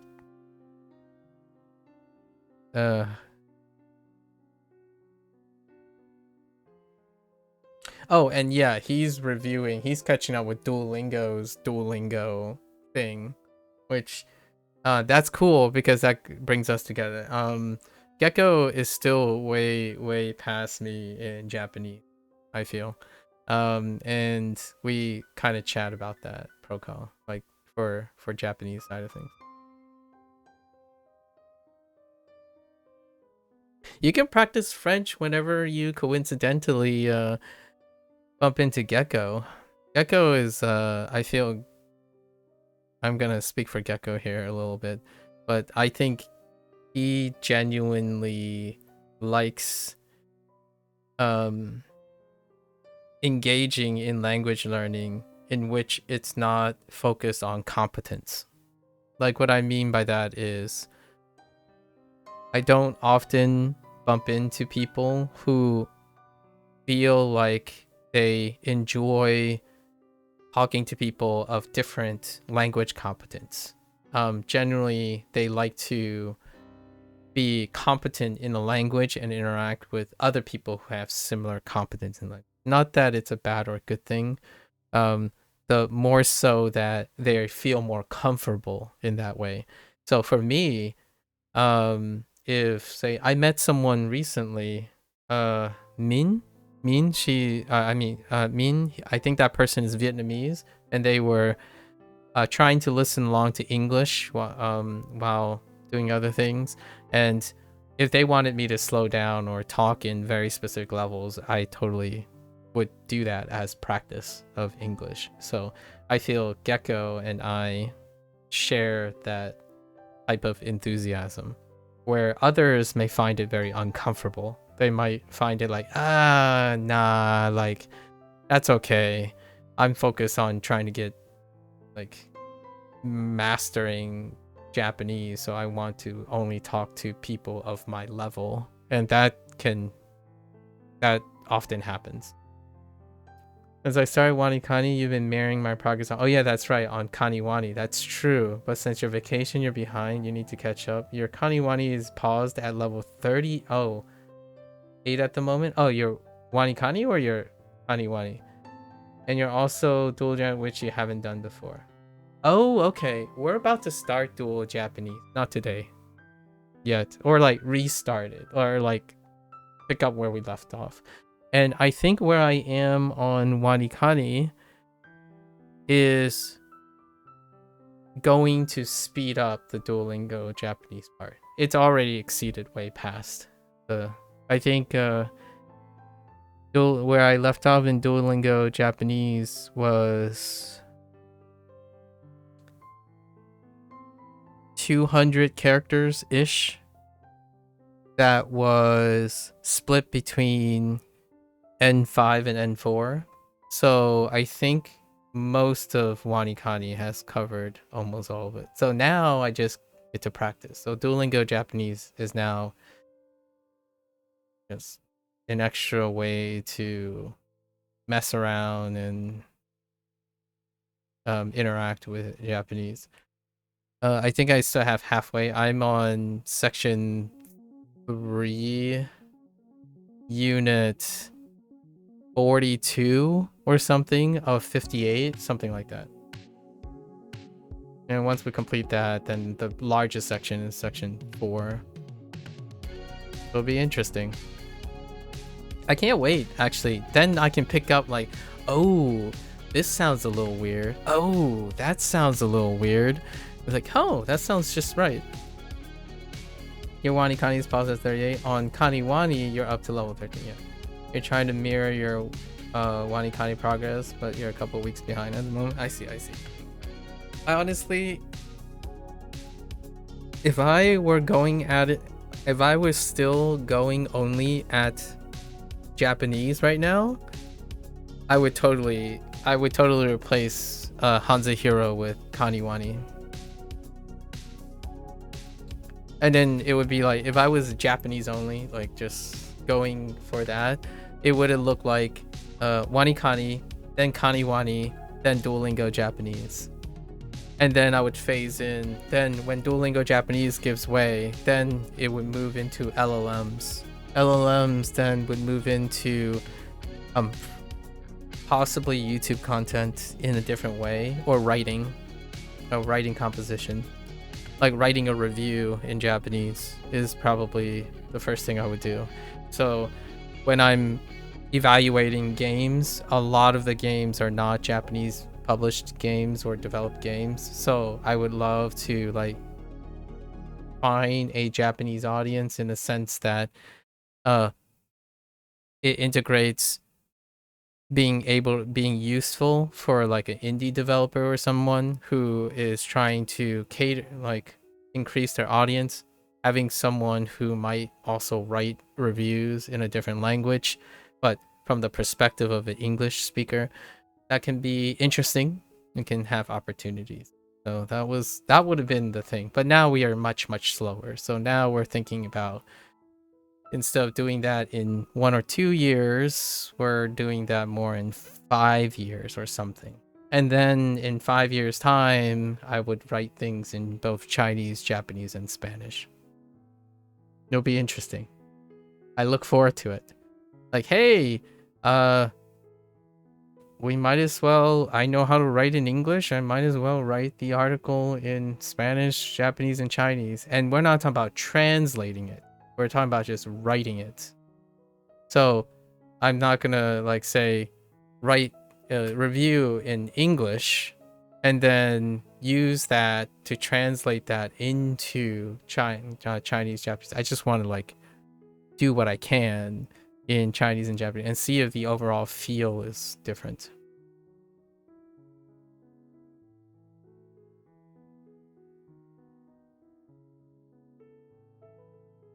We just gotta find a way to speak. Go. Speak. Anyways. You were on section 3, unit 20 of the German course, so you feel obligated to just get it done, but you have zero motivation. Ah, I see, Bill. I see. Yeah, find other ways, you know? I think perhaps your restarting of your French will reinvigorate or come up with ideas. Have you picked up your French back up in a different way, Bill? Like, sometimes I feel if you started something and you left it undone, right? Revisiting it after doing something else creates a much more refreshing take on things. So I paused Duolingo Japanese to phase in WaniKani. And then WaniKani will now give me an alternative way to interact with Duolingo Japanese. So that's kind of was the original plan, or set in stone already. Sometimes when I know that I'm getting a little too complacent, as in zero motivation, like the motivation just faded, or I try to change it up a bit when I know motivation is starting to not be like after you've done something very similar for a while. It's about like every 30 days or so for me. I would try to change it up a little bit. And then sometimes like, oh, I'm running out of ideas. So I'll pause there, pause on it, and then look for different ways to also tackle it and then come back. And then I'm looking at Duolingo, for example. When I get back to Duolingo Japanese this month, I will be looking at it differently. The idea of Duolingo Japanese will be different now because of WaniKani. So that makes it a little bit more interesting again. I think that's one thing that most people end up doing after they stop and go. You know, you stopped it, pick it up again. I'd like to think that you're doing it differently this time, or a little bit something inspired you to pick up French again in a different way, and then come back again, and then come back again, that kind of thing. Yeah, you've been using a bit of ChatGPT recently too. Oh, you like to ask it to give you like an A2 difficulty sentence in English or French, and then you translate it into Japanese, Spanish, and Dutch, and ask it to grade your response. Oh, interesting. So you can grade the response.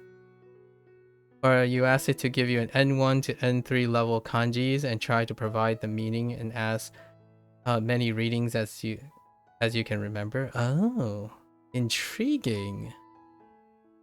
I obviously have a very different approach, but you gotta wait till July to see that. I'm kidding. That was like a business ploy.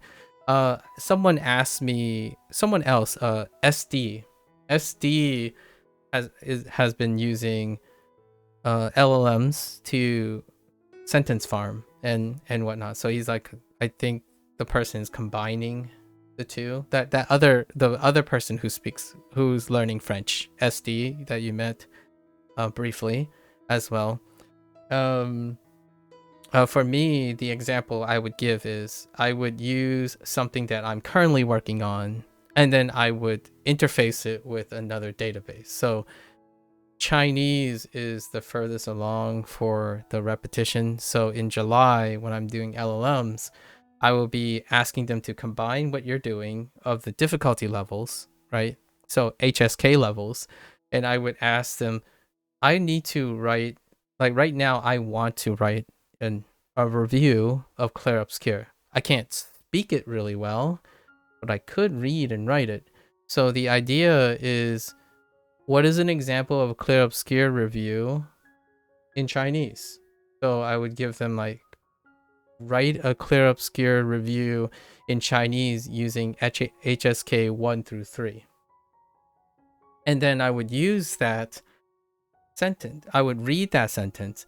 Anything that I don't know as a vocabulary word will get added to Hanzahiro, because Hanzahiro has a dictionary mode in which you can look up the vocabulary words and add them to your cycle. For Japanese, when I get to there, I would need to use Anki.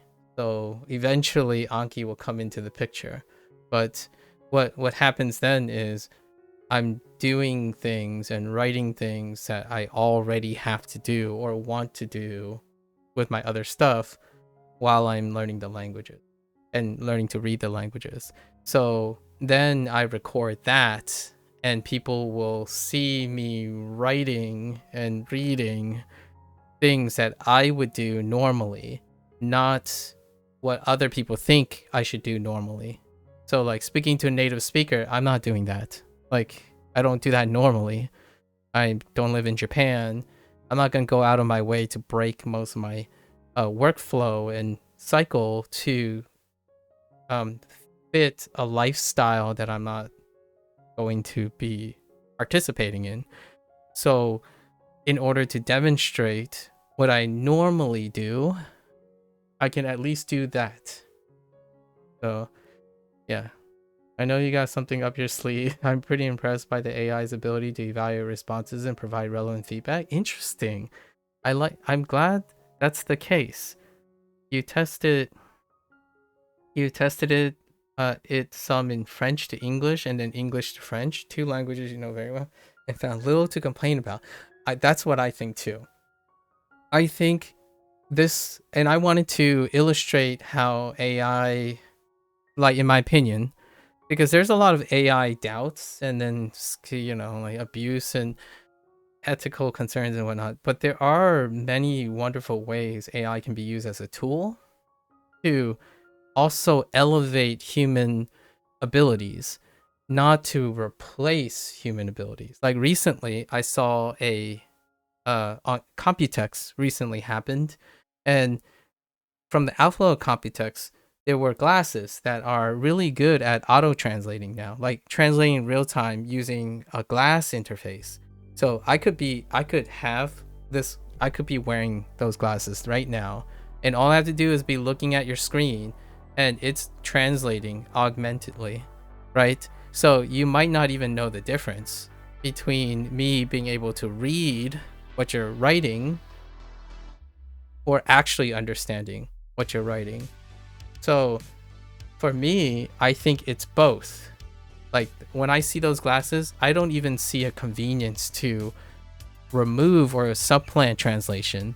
I see an opportunity that you can do more with it. So one thing you can do is you can have both of them projected, a read of what the person's saying in the native language and a read of the translation on the other side, and you can learn to speak it off of combining tools. So at one point, sure, you can have your person, both people wearing earphones or something, and then they would auto translate, right? That's another form of technology now because of machine learning and language models. You can literally have glasses and or earphones in, and they would translate in near real time between the two. But it's not you saying those words, right? So it's one of those things that you can find satisfaction in using a tool while also have the satisfaction of being able to do it yourself as a human being, right? I don't know. That could be interesting. I thought about it. AI is moving very fast. So having ways to interact with AI and being able to leverage and demonstrate it, I think that's relevant. So I have to tackle that question at some point. I've already been asked multiple times about what's the point of language learning if AI is going to replace it. It's like, well, AI doesn't replace you. It replaces the ability that you don't want to learn. That's fine. Like, if you don't want the skill, then know that that's what it is, right? If you don't want to know how to do something, then you know it's replacing that. For example, if you don't want to call a customer representative to ask about your problems, then you don't have the skill of that, but you can have something replace that skill, and that's perfectly fine. I think it's perfectly fine. For as long as the human user understands that they do not practice that skill. And one of the biggest skills, in my opinion, is communication. Know that all the conveniences that you use to subvert and avoid communication also means that you don't actively practice it anymore. So that's what I spent like 3 hours yesterday digressing on like 5 reviews in WaniKani, talking about professional relationships, the ability to form professional relationships and marry them with personal relationships is something that is underperformed online due to the heavy reliance on automation and convenience. Know that you don't get good, quote unquote, you're cooked if you're relying on AI to do all your communications for you. But it feels less bad, in my opinion, if you understand the consequences of using the tools.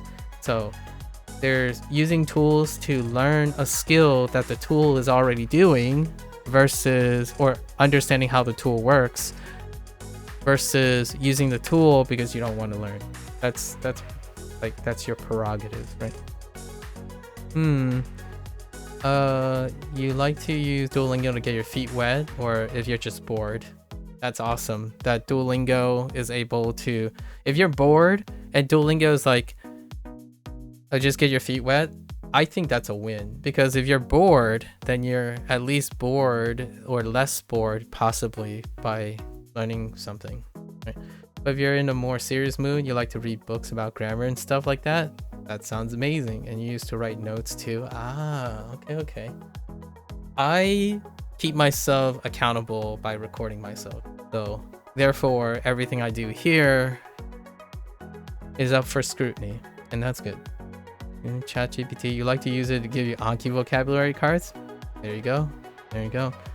You're a little worried about AI because you might want to get into writing as a hobby or even career, but you feel like it would just kill writing as a whole. Yeah, I think that's hyperbolic. Hear me out here. I'm not sure how much you are into your writing hobby already, if you want to pivot to writing.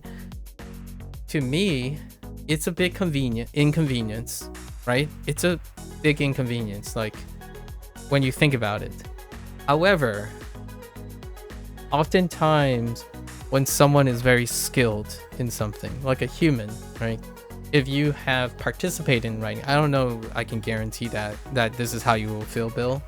For me, I can tell you now, an AI can sound like me when describing science stuff, right? Like if someone asks me, what is your perception on retroviral vectors? Actually, yesterday I was talking about my research in retrovirology because I met someone who is in biotechnology, right? Biotechnology in India. No, not India.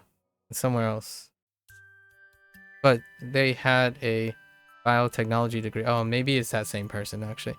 But I was talking about my retrovirology degree. But the thing is, AI can replace a lot of things, But when you have a hobby, you do things that, regardless if the other AI sounds like you, it is nearly improbable to replace you. As in, like, what I mean is, sometimes when you do something as a hobby, a passion, and a career, it gets to a point where you often aren't even concerned about someone mirroring you, despite it being a person or a like machine, right? Or anything in general. However,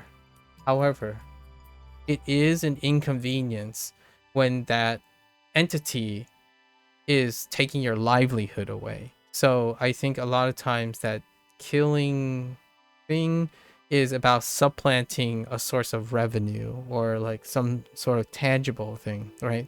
If you publish something, which writing involves publishing something, AI could do that with the writing.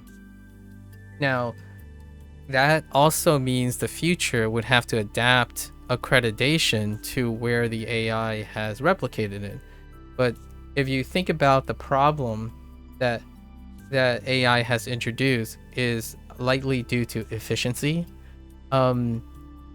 There, without AI, people have copied and iterated on other people's work as a form of competition. So the thing that AI escalates, in my opinion, is not necessarily the problem of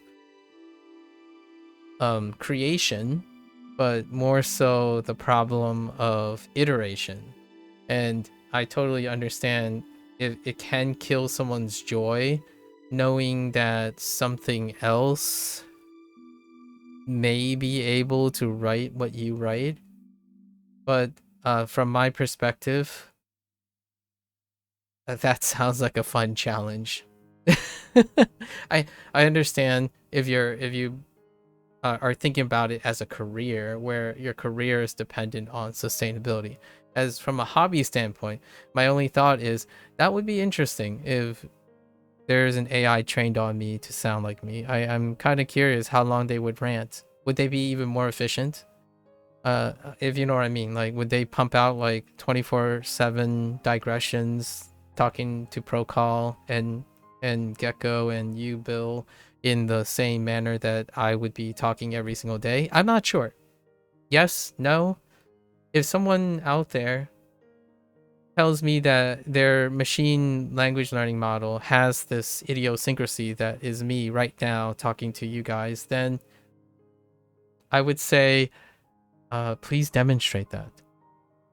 Now, I feel this worry comes with a bias. For me, I spend most of my time interacting with humans. I spend most of my skills interacting with other humans. So my concern might be much lessened than other people's concerns. Because for me, if you put a bunch of AI into a room, those AI are still not other human beings. So if I talk to Gecko and I talk to Procall, there's that is the only value system that I have. It's to develop relationships with other human beings. So I might be a little bit more flowery. So I don't want to, Bill, I just wanted to make sure that is a grain of salt. Because oftentimes when people think about their writing, they also think about a source of revenue. When I think of a source of revenue, I know this sounds a little weird. Take it with a grain of salt. I see other people as potential business partners. So the people who are doing the writing, the people who are using AI, not the AI product that they are creating necessarily, but the motivations of the person, the human oversight that is using it. So in the future, you could kind of see what Gecko is talking about here. There are also a few AI tools targeted at helping novelists write instead of replacing them. So while AI could also kill writing as a whole, AI could elevate human writing as a whole. So since you might not have started a hobby or even a career, this is where I feel Gecko and I are on the same page. That's why we're talking about AI in the form of aiding and elevating language learning, right? So over in the long run, I think the individuals that might be worried about their source of livelihood, I actually think they would end up ultimately benefiting from when the dust settles about who actually provides oversights for AI generated content. So what I mean by that is, would you want an artist behind the AI tool, or would you want a corporate person who understands very little about art behind the AI tool? I actually think, much like Prokal when he has a degree, an AI degree, it's about the specialist who oversees the tool that's being used. So when you, in the future, I can see a time where there's a difference between someone who isn't an artist using an AI tool to make AI art versus an artist that's using an AI tool to make art. Much like most other tools, like the internet, YouTube is only a tool. YouTube is an interface. And what is behind the efficacy of content creation is the content creator. So in my opinion, if AI can do something really, really well, a person who can do that really, really well can use that AI to do even better. And that's kind of what I want to encourage when it comes to like using AI tools, in my opinion. Like if AI is already really good, a human who knows what they're doing using AI tools can do even better once the dust settles. Because right now AI is doing, the tools are using the skills that aren't, in my opinion, compensating the humans that already provided the tool set for AI. But I think in another 3 or 4 years, call it a hot take prediction, once the dust settles, AI becomes part of a workflow. However, the human expertise and oversight is required to elevate the use of AI tools. Right now, it's fairly amateurish hour, right? You can tell the difference between someone who's correcting for AI, the use of AI, because they themselves have the skills, versus someone who's relying on AI with no oversight. So a great example would be vibe coding. A human who uses an AI to create the foundations of a code propagates all existing problems that code has through the source of AI with no oversight. So when they submit a piece of work, oftentimes, in my professional opinion, right, if I was a professional in this field, hypothetically, I would say, did you generate this with corrections? Did you proofread this? Are you able to troubleshoot your things? Because if you didn't, I would prefer someone who is skilled, who oversees their AI material. I would hire that person instead of the other way around, because that person can correct errors that both they can make and the AI can make, because AI is based on human data sets, right?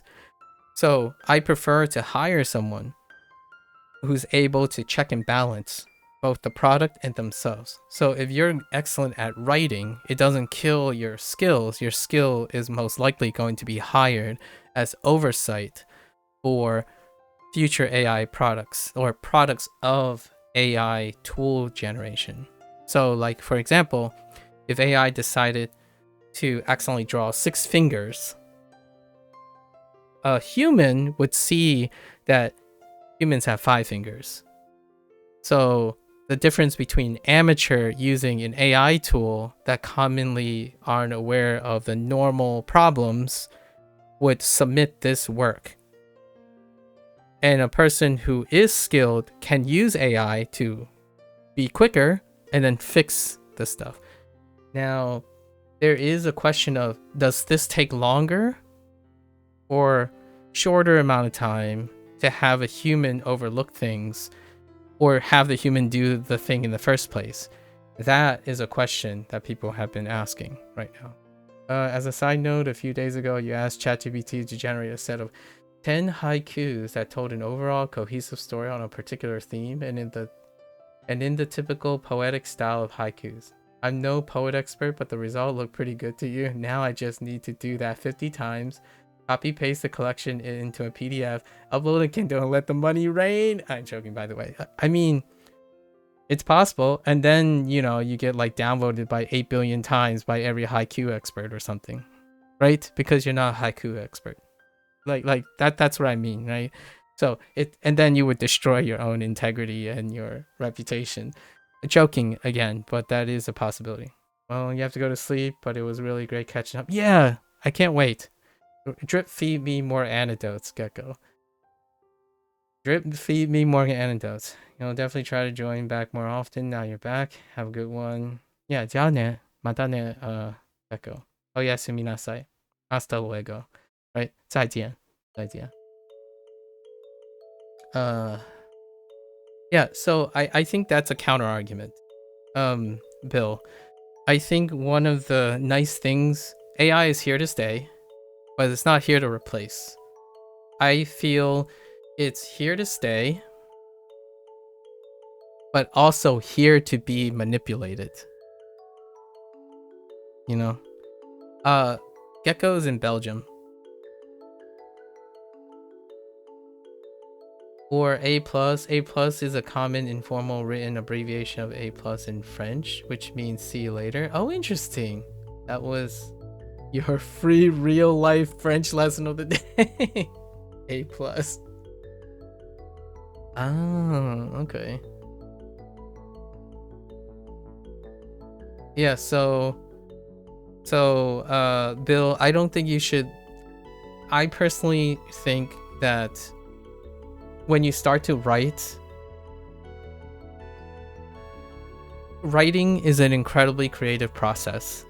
And when someone starts writing and you haven't banked your career, like the stuff that's a problem right now with AI is that the human data that already exists is not being compensated for, right? That's one of the biggest arguments. But if you're starting up, like for me, I've only started language learning, right? Moving forward, after they settle who's being compensated, AI will be co-evolving with humans. So humans will then be elevated by AI tools because humans and AI have to iterate on each other then.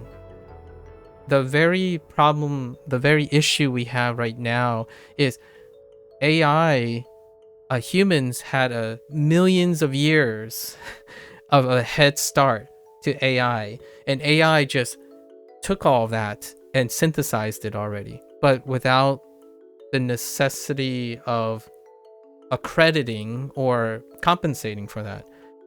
Once that is caught up, in my opinion, I believe the evolution of AI tools are going to coincide with the evolution of human creativity. So when you think of AI tools, like people don't think about it this way. Coffers, one of my friends that I talked to, he reminded me of the UE5, the Unreal Engine 5, the state of Unreal that was slated for today. And Unreal 5 has tons of quote-unquote smart tools to create visual animation, right? For video games, for example. And those tools can be used transformatively or not transformatively. So you could decide to pump out a UE5 look. And if that UE5 look becomes very similar to other UE5 looks, the thing about human consumption is that humans are ever susceptible to redundancy and complacency and pattern looks. So despite you can easily pump out high fidelity lookalike games, humans will be able to transform on it.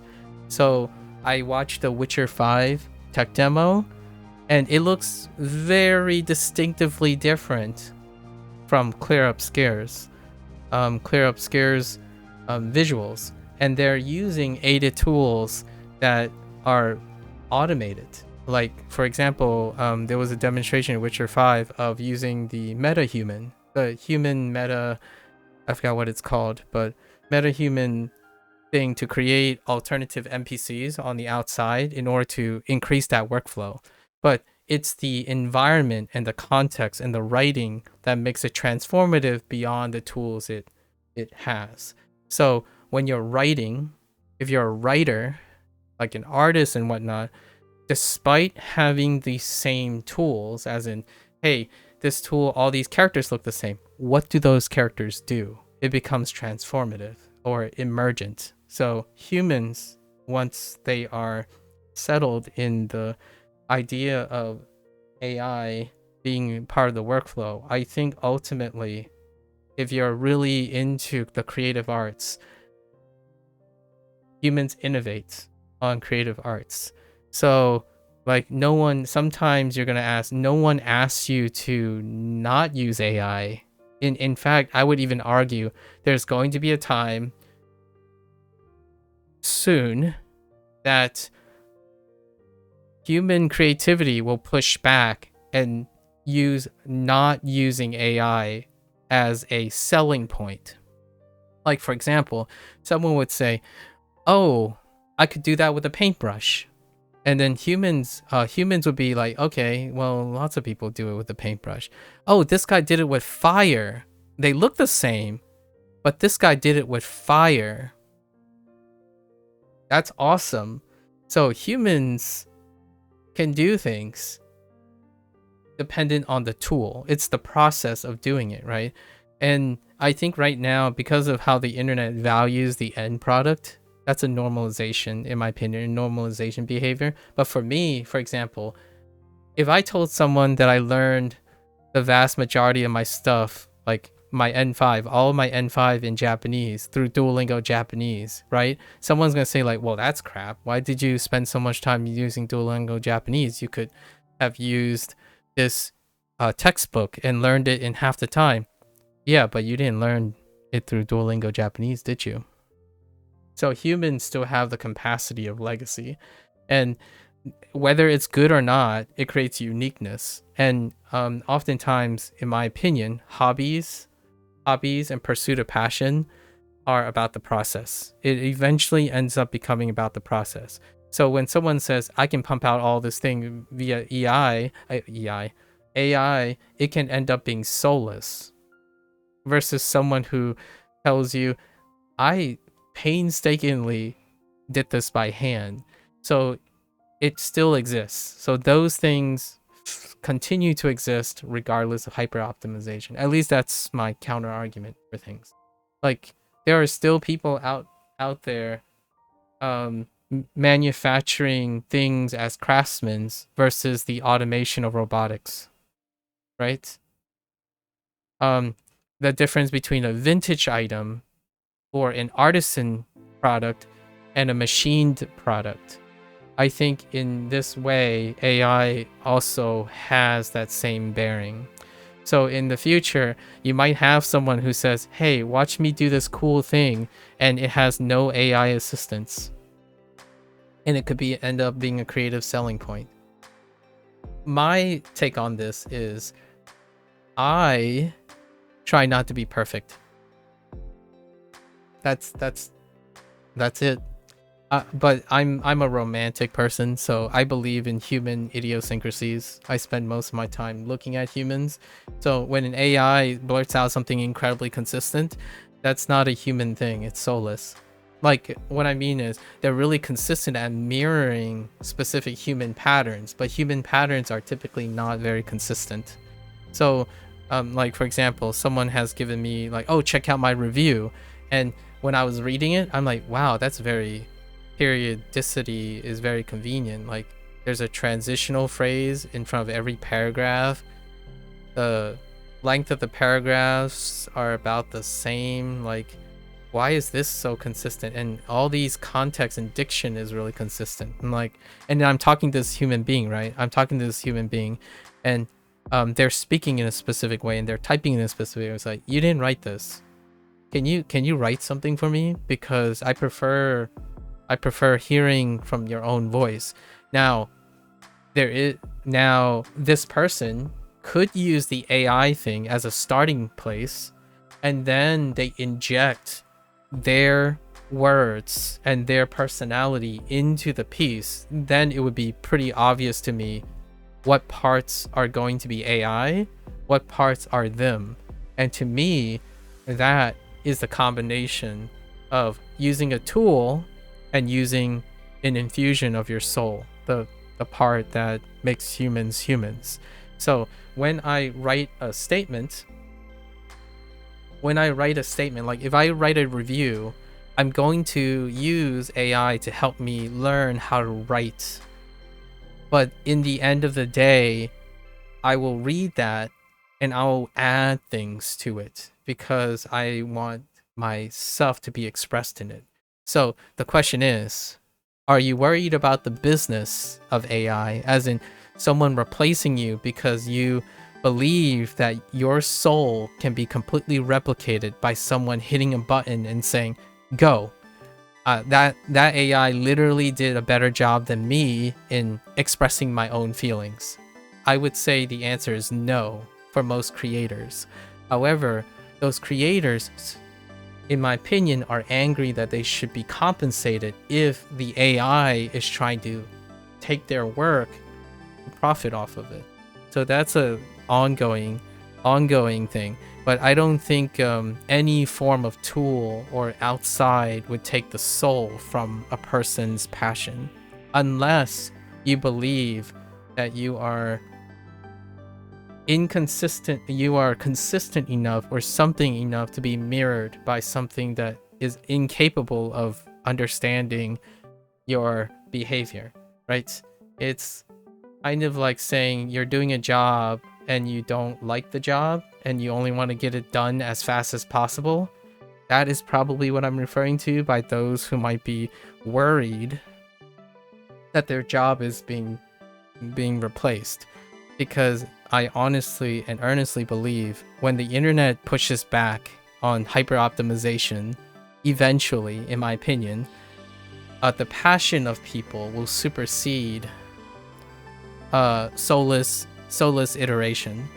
So yeah, you can pump out tons of things at first until they all start looking samey. So what they are trying to solve maybe is trying to solve true generative AI. Now I don't know how far off that is, okay? So there is a possibility that I'm way off the mark and AI will become truly generative, as in AI will be the source of coming up with new ideas. So the question is then, who uses those new ideas? It'll still end up being humans. Humans will end up using those new ideas to generate new ideas. So then at some point, it isn't the humans that are providing the data set, but it's the AI that's providing the data set for the humans. So then the role will end up being reversed at some point as well. So that would be interesting too. I'm not sure what the future has to hold for sure, but I think human creativity, even in the future, I even think human mistakes are going to make them unique from AI generated stuff. Like, this is gonna be a crazy example, but for English, like for writing and language learning, you're not going to see an AI learn as much as you're going to see a human learn. So the question is, which is more valuable to another human being? Seeing another human being learn something as a human being, or not seeing it learned at all in a final product that's produced by AI? Do you get closer to AI, as in, do you feel closer to AI or have a relationship or something with your AI stuff, versus knowing that when you buy a product, you see a product, you play a video game, and you're trying to understand the people? I'm super biased here. Like, I have to make a big disclaimer. I am super biased. When I play a video game, I'm thinking about the humans who created the video game and how they created the video game. I love Clear Obscure because when I play the game and then they get a lot of notoriety, I go and watch the interviews. I learn about the people. So if the whole thing was AI generated, then the people would not be interesting. Like, they would have very little to say that interests me. They would not have stories of staying up too late and then easily making one of my favorite scenes in Claire Obscure, right? Those are human things. There are stories behind their stories. If you pop out an AI material and then you go and say, oh, hey, how did you create this, by the way?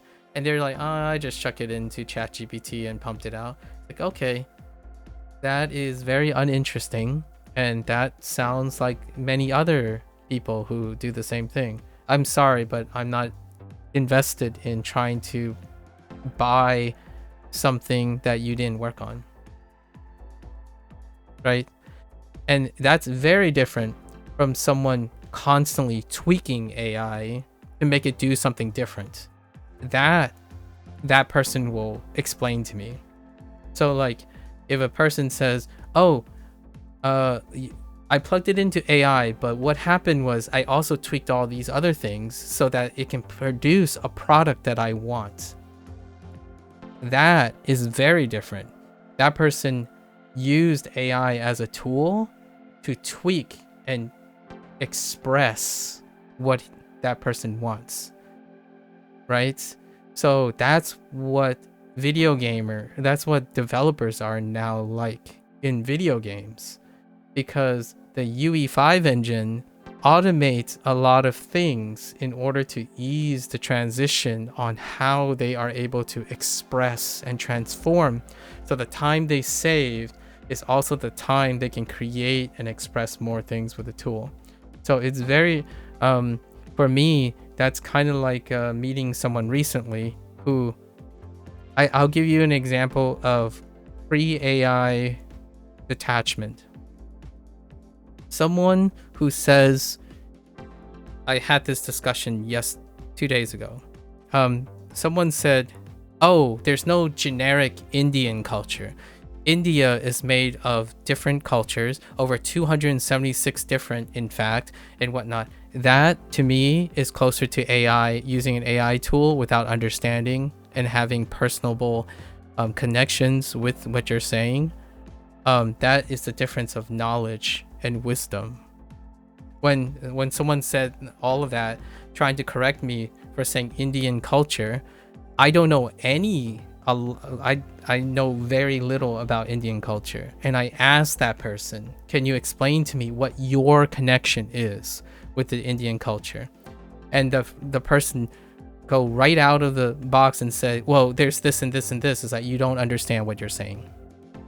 You literally list a bunch of facts that was probably pumped out from Google.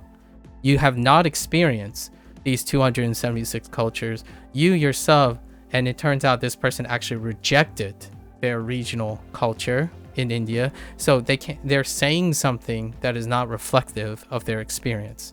That is very similar to the next step, which is AI.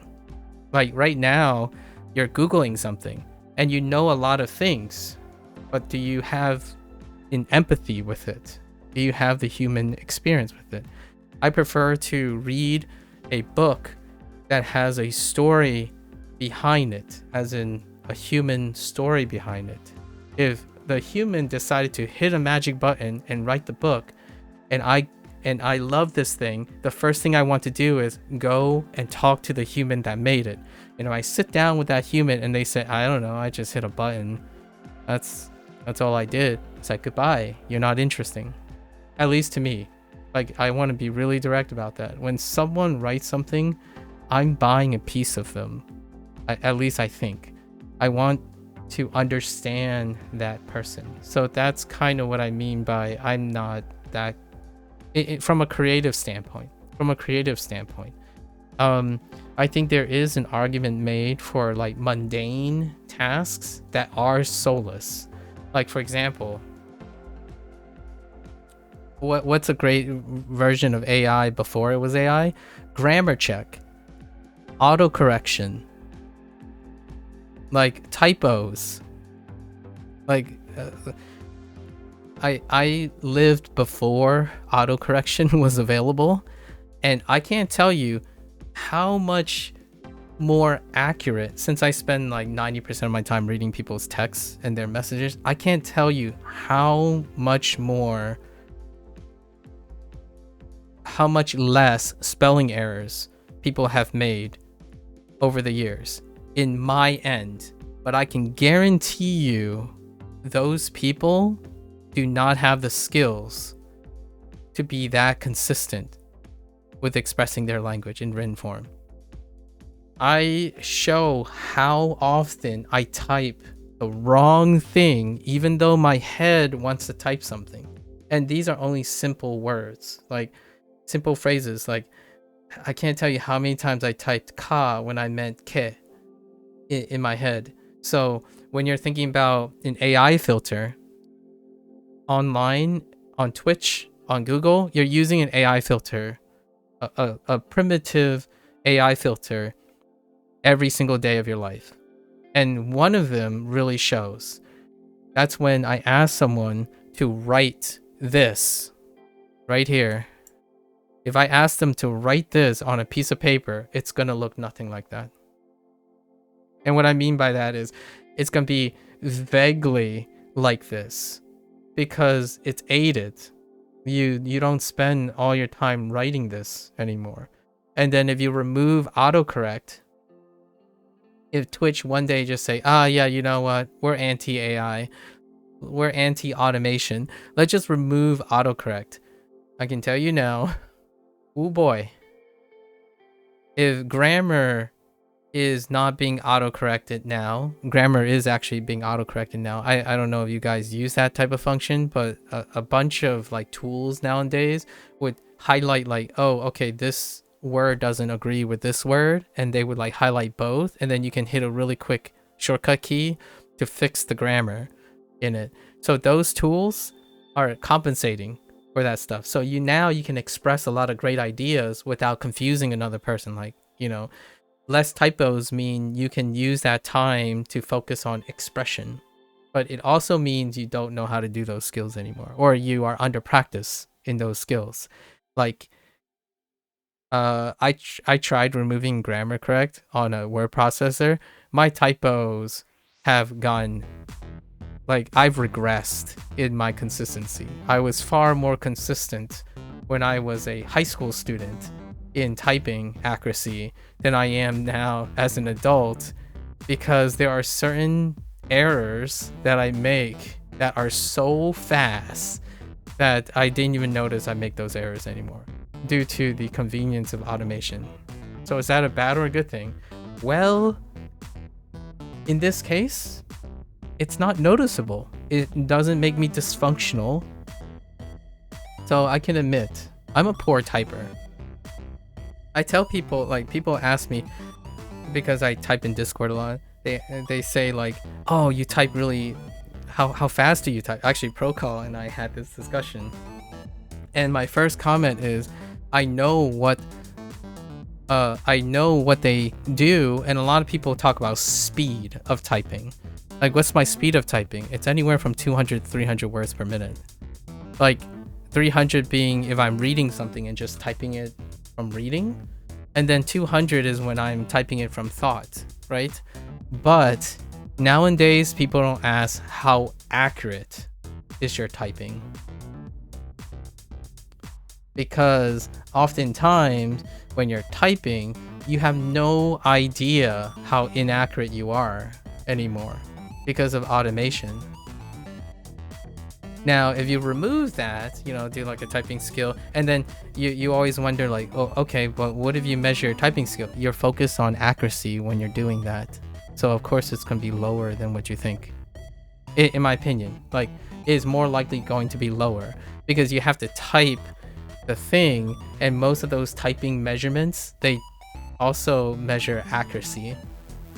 And in fact, when I say I have between 200 and 300, it's probably like 100 to 200 if I'm doing a typing test, because you're measured on accuracy. So I would only give you the speed when my accuracy is past a specific threshold, like 99.5% or something. If I had like 200 words per minute and it was 93%, I wouldn't tell you my accuracy, my typing speed is 200, because 7% error sounds disagreeable when you have to be accurate. However, if you're typing normally on like Discord and a word processor, you get to correct them immediately. Like, they're visible. All of them are visible. In fact, if they're not already auto-corrected, they would be marked. So you would spend less time correcting your errors. And that, to me, is what AI is as a tool. You get to see and process the errors, but you also don't know the at the compromise of not understanding the nature of the errors. If I had a great example, coding. Coding is probably one of the it's a self-imploding bomb right now.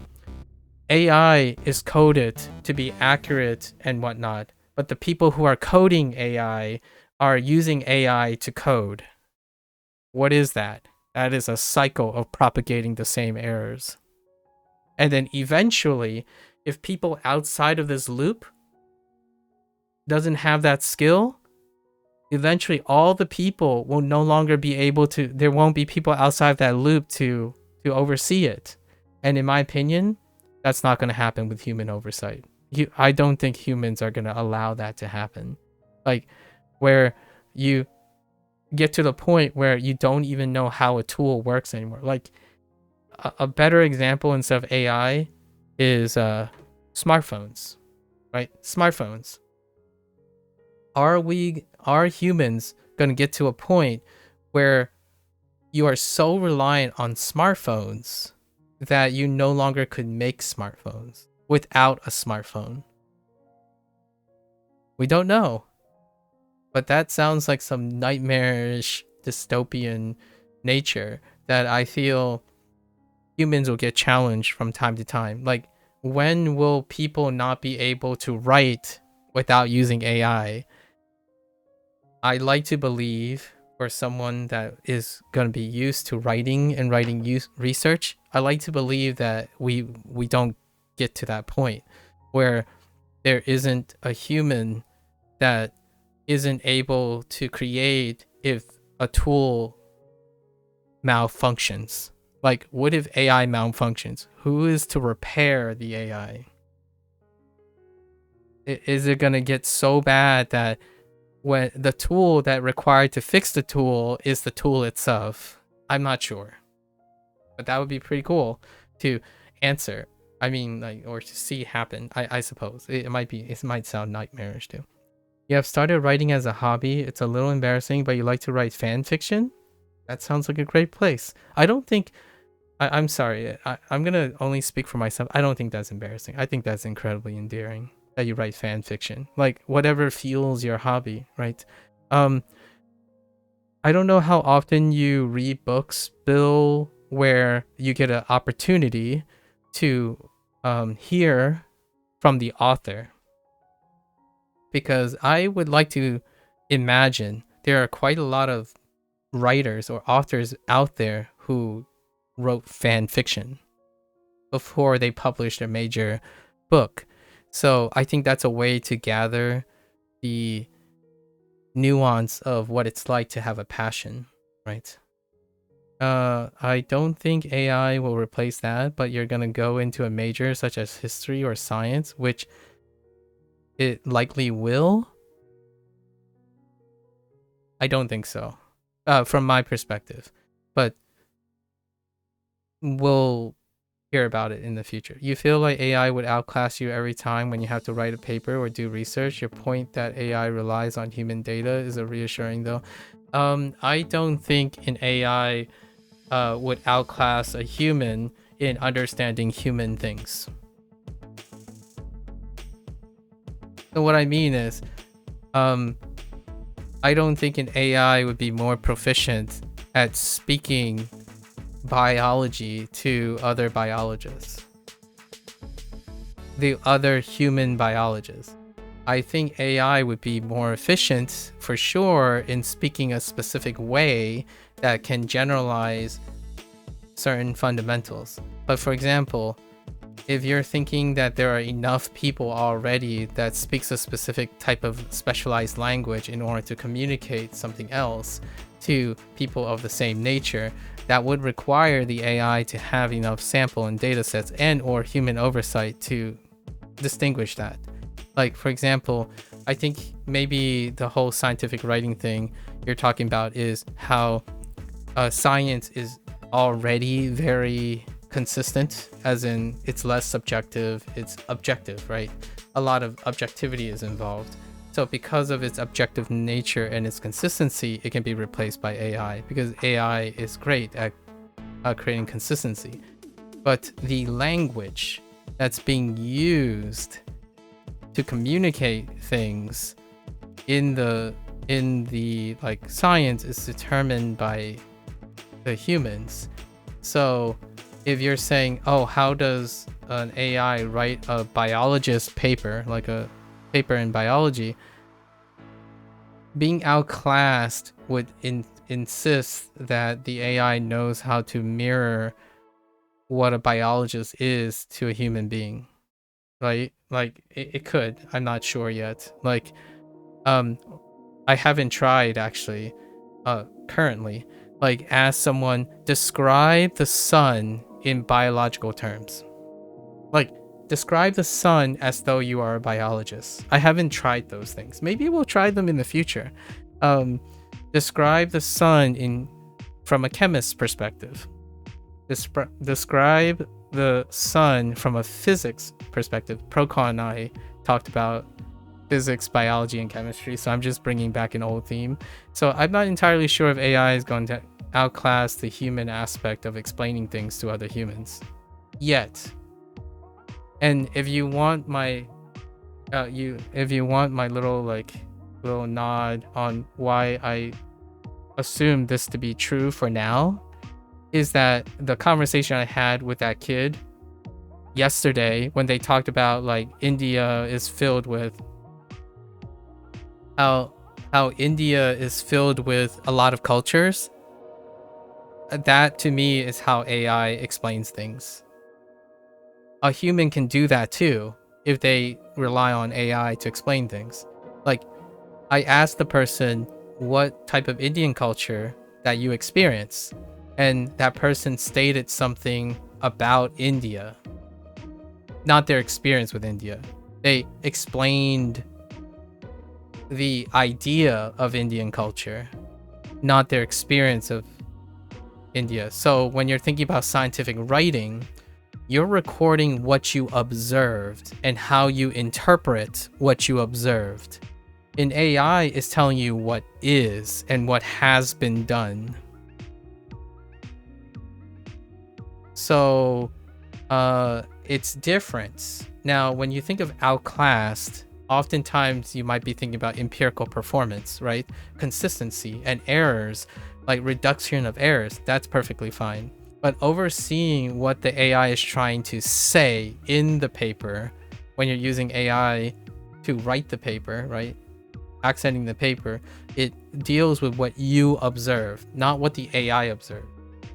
Unless you're gonna say also the AI can write and observe and demonstrate all the wet lab things you've done, right? You can do that. Robotics have changed that, right? Automation, ELISA, microfluidics, high sequencing, that stuff you can't do humanly. So those, you are entrusting to those machines, but those machines have human oversight because there's error frequencies to those as well. When you're saying like they write it and that paper is written, who's double checking it? The AI is? I guess you can have an AI double check an AI, but my first thought is, if you find one error in AI checking AI would only propagate that error. So an interpretation of research is erroneous, is prone to errors, much like humans can propagate errors when they're interpreting something. So I don't think AI will ever ever replace humans, but they would offer two perspectives of the same discipline. So one would evaluate future research papers with human oversight and AI oversight. They are to complement each other.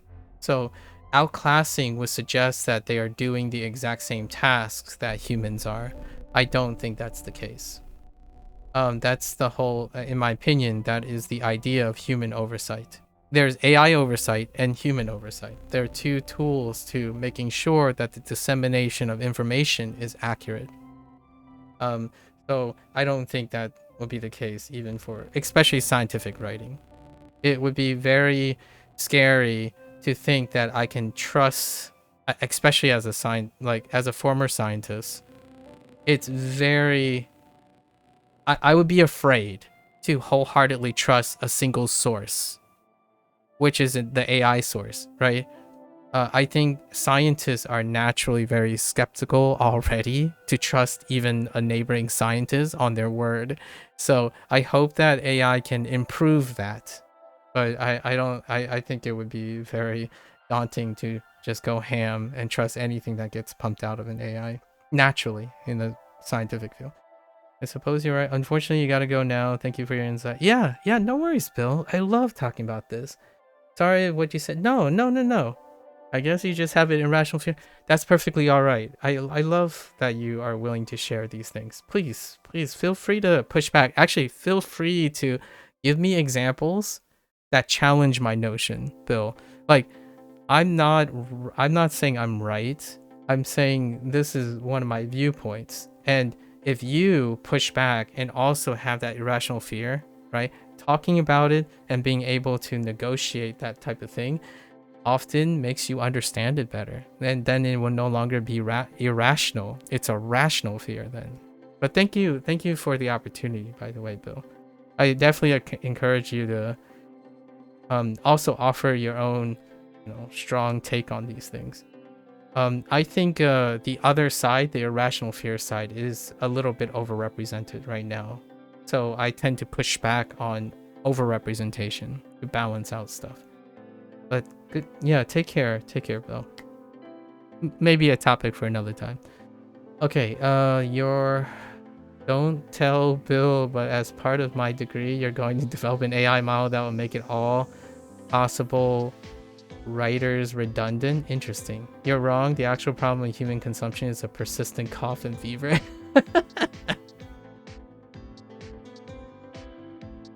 Au revoir, Bill.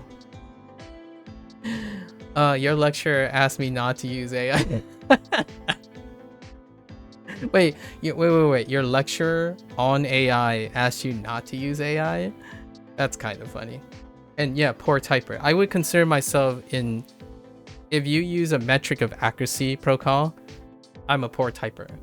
I would say a 7% error rate at 300 words per minute is obscene. When it comes to, if I don't have autocorrect, 7% is getting close to incomprehensibility in a lot of languages, right? Like a lot of times when you're talking about learning a language, protocol, right? Learning a language, oftentimes you ask yourself, how much percentage can you drop before the whole thing becomes incomprehensible?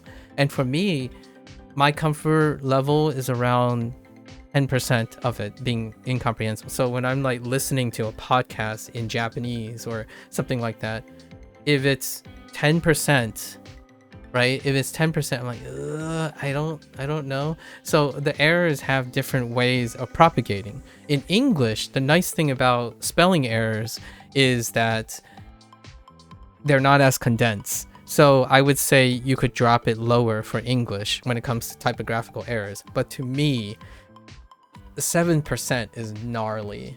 So I would slow down immediately to like correct that, or I would use auto correction filter and speed up, right? That's what AI is. AI compensates for your errors, or automation compensates for your errors, right? When you say I like to think, do you mean just that, or are you implying an aspect of likelihood as well? Likelihood. I like to think as in I hope this is true, or I like to hold on to this thought, but it may not be true. Is how I use the word I like to think.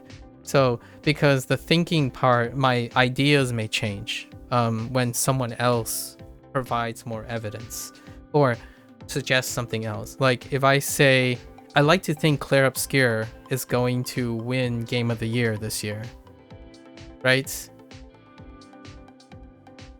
The reason why I said I like to think Claire Obscure is gonna, the idea of Claire Obscure is going to win Game of the Year, it's dependent on if the rest of the year doesn't release another banger, right? Then my idea of Claire Obscure being Game of the Year will change. And the likelihood of that. So I don't actually know.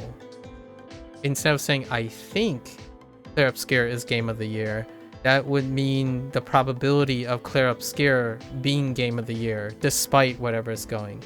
But I don't even think that my thought is going to change. Like the thought of Claire Obscure being Game of the Year can change with more games coming out. Like I'm not fixated on the idea that it's either Claire Obscure or something else. So it's like another layer of probability. It's kind of like a loot box. Opening a loot box and you're getting another loot box, and then that loot box might be the thing you're looking for. I know it sounds convoluted and maybe overly complicated. That's how my mind works. So I'm a bit of a recursionist, I suppose, when it comes to English. A probability of a probability is the thing I'm expressing at the moment. Oh yeah, that was when we agreed physics explain all of chemistry and biology. Yeah. This is an off-topic question. Do you think the argument that states God is all-knowing and know that you will do and knows what you will do in the future and therefore you don't have free will, as if God knows you will have lunch at 1:05 p.m. tomorrow, then that means you have to have lunch at 1:05 p.m. Do you think that's a logically sound argument? This was in my syllogistic class, or like not syllogistic, but my logical system class, right?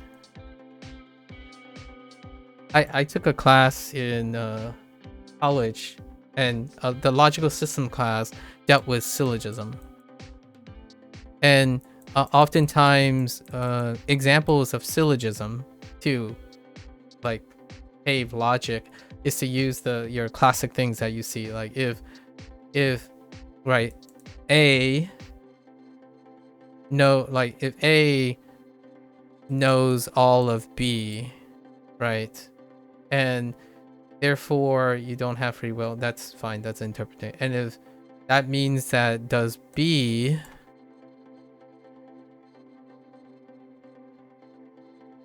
know all of C actually, and then that means A should know all of C.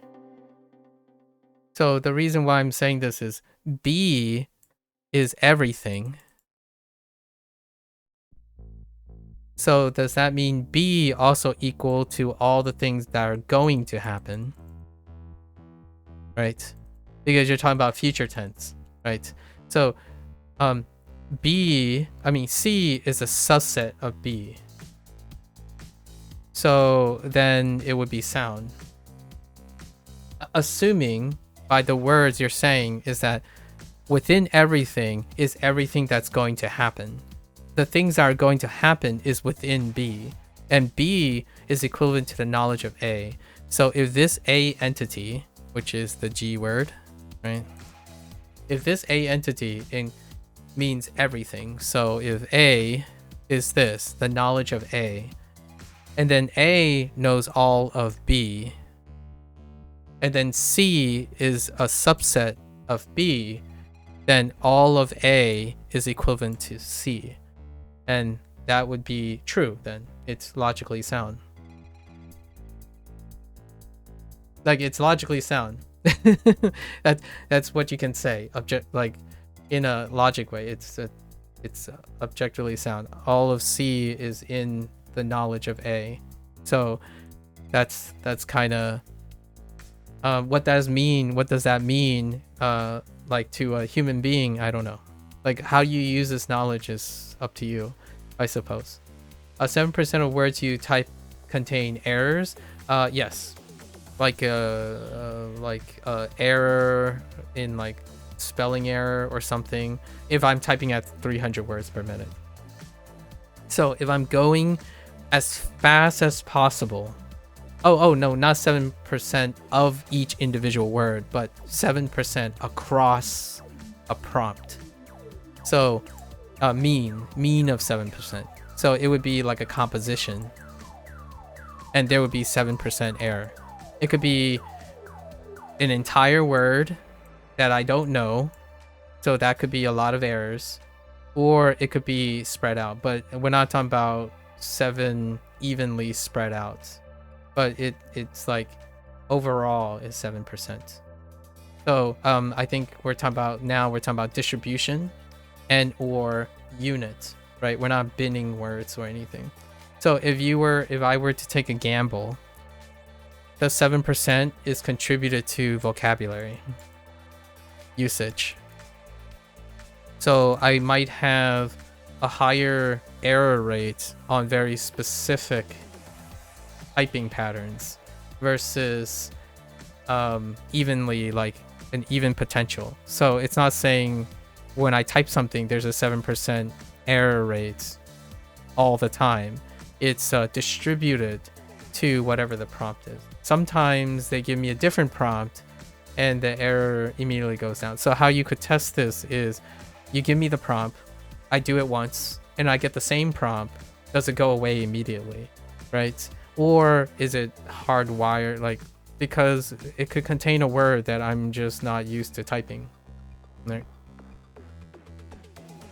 I always thought so, and you agreed with how you answered it. However, you came across a Christian video about it that has sort of changed your mind. Okay. His response was, God exists outside of time and is simultaneously seeing all of time. Okay. So, right. The big G is outside, right, of time and is simultaneously seeing all of time. Right? Past, present, and future at once, and therefore God, knowing what you will do, can be known from him observing what you did do, rather than God setting in stone what you will do. Well, then this is a different logic. You just said God exists out of time, and they're observing all of time. So the big G is occupying a different state that this is occupying. So it's saying two different things. Of course, your mind would be changed if you're using this logic. I mean, according to what you said, that God exists outside of time. So they don't occupy, the G doesn't occupy the same time that they're observing. So they are not the same thing. Or it doesn't encompass the same thing. So now you have to know if seeing all of time is the same as seeing all of time, including the time that G occupies, or lack of time. Like, what is G occupying? Do they know about G? Now, for example, hear me out. If there's another G, G2, and they observe all of G1 and T, then this person would be all-knowing in this argument. Because now it's someone else existing outside of time, and they're observing all of the out-of-time positions of this person who observes all of time. Right? Out of time in space, it's not the same as in time and space. From a logical standpoint. Right? In order to make that argument, then outside of time is a different state than being in time. So then you can use this to do like a Marvel movie. If you do a Marvel movie, that's what you get. So a good example would be Loki. Loki season 1 and season 2. The time guys, right? The time agency exists outside of time, but they still operate within their own system. So whatever happens in the time agency still exists. It still persists in their own observations. So what happens in the time agency is it's not going this way. So the people who are operating in time cannot observe the people that are outside of time. But the people outside of time observe all that happens in time. However, if this exists, then there's a chance another entity outside of their out of time and within time can exist. So in a Marvel movie, it would be like a parallel universe. So now the parallel universe, this time agency is unaware, which later in the show showed that there's an alternative universe of the time agency which exists out of time, but there's another time agency that exists out of time, of that time. So you can get to layering stuff. The other argument that we had was that everything was all-knowing, so then there's nothing outside of it. It's logical if you're assuming that the thing contains everything within it. That argument in that video is suggesting something that's outside of something. So this thing is not in this thing. So that is a different logic. So naturally you would have a change of mind because they're not saying the same thing. Yeah, one thing that I think you're trying to allude to is you're thinking that this was the same as this. So then the interpretation is different. Like they're trying to use a different interpretation to describe the same logic, but these are two different logic perspectives. So like they're not the same thing. So you're not learning something new about the same thing. You're learning two separate things about two separate things. If that made sense. Like the logic actually literally changed based on the first thing you typed to me and then the second thing you typed to me. You did think it was the same thing? Oh, okay. Yeah, so that's what I like about humans. Sorry, Roka. That's what I enjoy about humans. I think humans have different ways of looking at logical things, and then logic tends to help with seeing if it's the same thing. That's kind of how I feel about why it's useful to understand logical systems, and then also useful on how to interpret, like philosophy, psychology, or some sort of interpretive discipline, right? Like my favorite thing is there are 10 plants, This is not my favorite thing. I'm just using science. So you observe 10 plants, right? 10 plants. You can say all the 10 plants look identical. So they are identical 10 plants, right? Right? Logic would dictate if they're identical, then they're the same. But you only observed, you only saw, for example, you only saw that they are identical. And then you find out that they sound different. So it's one of those things like, if all you saw contains everything, then that subset of what you saw has to be the same or within your grasp. But if you're only seeing and you're not hearing things, right? But it gets a little trickier. What if that thing exists like this? So now you have things you don't know. There are things you do know in both sense. So if you stay in here, it's confirmation bias. So if you stay in here, it's confirmation bias. If you are out here, you're null hypothesis testing.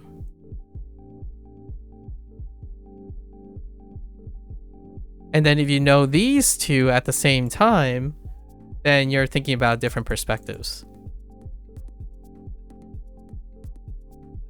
And then if you know all of this, then tentatively you know everything. As in, this is as much as it's all known, right? But it doesn't tell you what's outside of everything else. You can't observe things that are outside of you. And it's also incredibly difficult to know everything while you're participating in a system. So in science, you try to be bigger than the system you're observing. So you're observing a system and you hope that everything available in the system constitutes an isolated thing. But oftentimes in science, I feel like it's more like this, where there's going to be something you don't know, right? It's going to be outside of the system that you're doing. So every time you get like an error, this is what I would call the glorified error rate. Like when you're doing something in biology is what happens here. We're more scripting biology, representation of biology stuff, and not like physics. I think physics try to remove this little pocket of unknown because they stick with things that are fundamentally consistently constrained, like universal. While biology has to contend with the idea that there's going to be something outside of the perception of the system. And oftentimes this is inherently true because the system that you're looking at either outside of your knowledge, or when you're doing like human studies like psychology, you are operating in the system that you are observing. So it's very difficult to know if you're not outside the system, right? And that's the whole, like, if Big G is the observer of something that it's not part of, then it's very different from being an observer of all the things that they are also part of.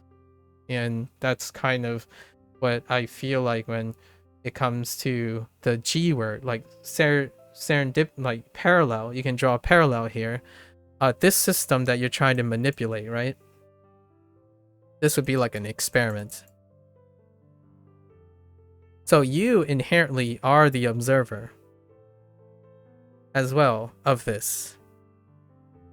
And then oftentimes this can see, and then you can kind of see why the first thing and the second thing kind of sounds like it's the same thing. Because oftentimes the observer is somewhat part of the system. So you can't, it's difficult to almost entirely be all-knowing outside of a system that you're trying to observe, in my opinion, like just in biological sense. So things like in psychology, if you're looking at a correlation, you're only looking at a subset of things that interest you. And then another person could come along and look at this way, right? Some things might overlap with you and some things are outside of your knowledge. So at some point, the idea of science and collecting science is that at some point you've collected enough observations and then exchange ideas between here, at least in my opinion, in a really rudimentary graphical way, that when combined together, you can observe the whole thing put together. So that, in my opinion, is more like physics.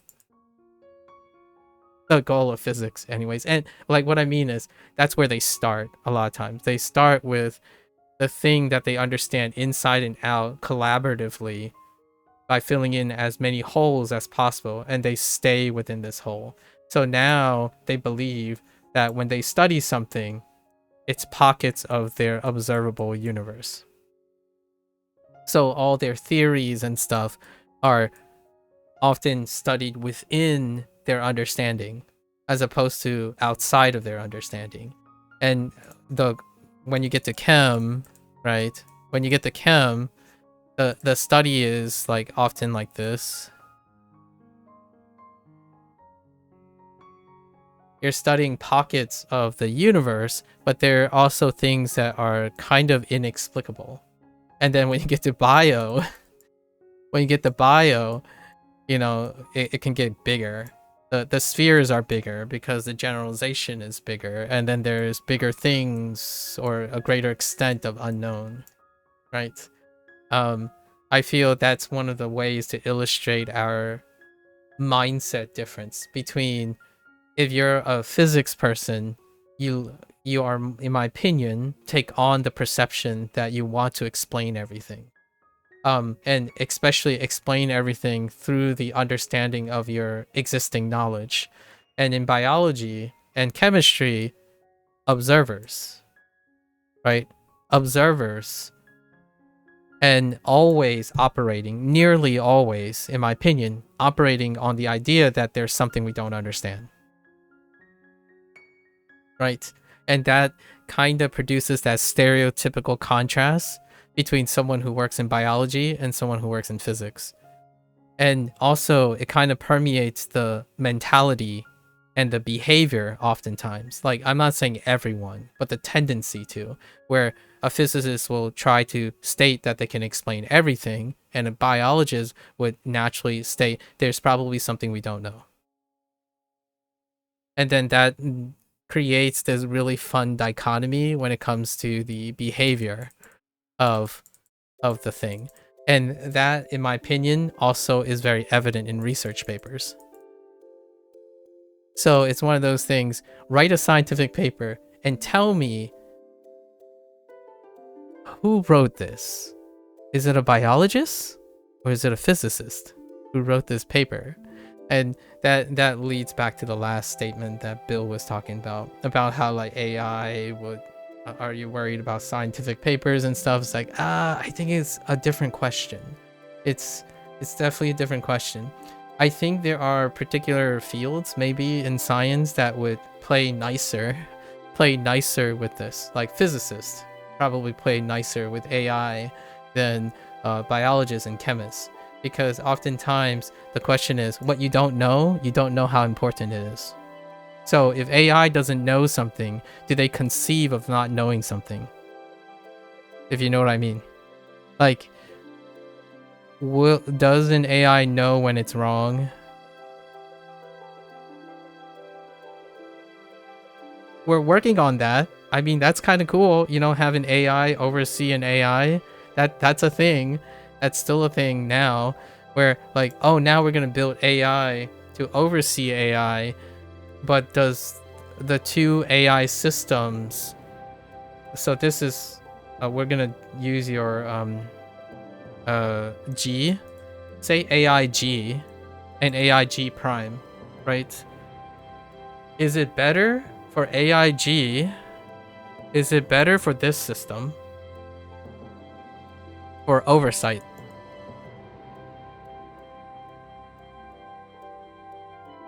Or is it better for... Is it better for AIG Prime and AIG Prime 2, and they oversee each other only on this? Right? So I'm using AI right now. But in science, in my opinion, in science, am I willing more to trust person A and person B in which they're discussing this like this, or that they're both occupying the same knowledge?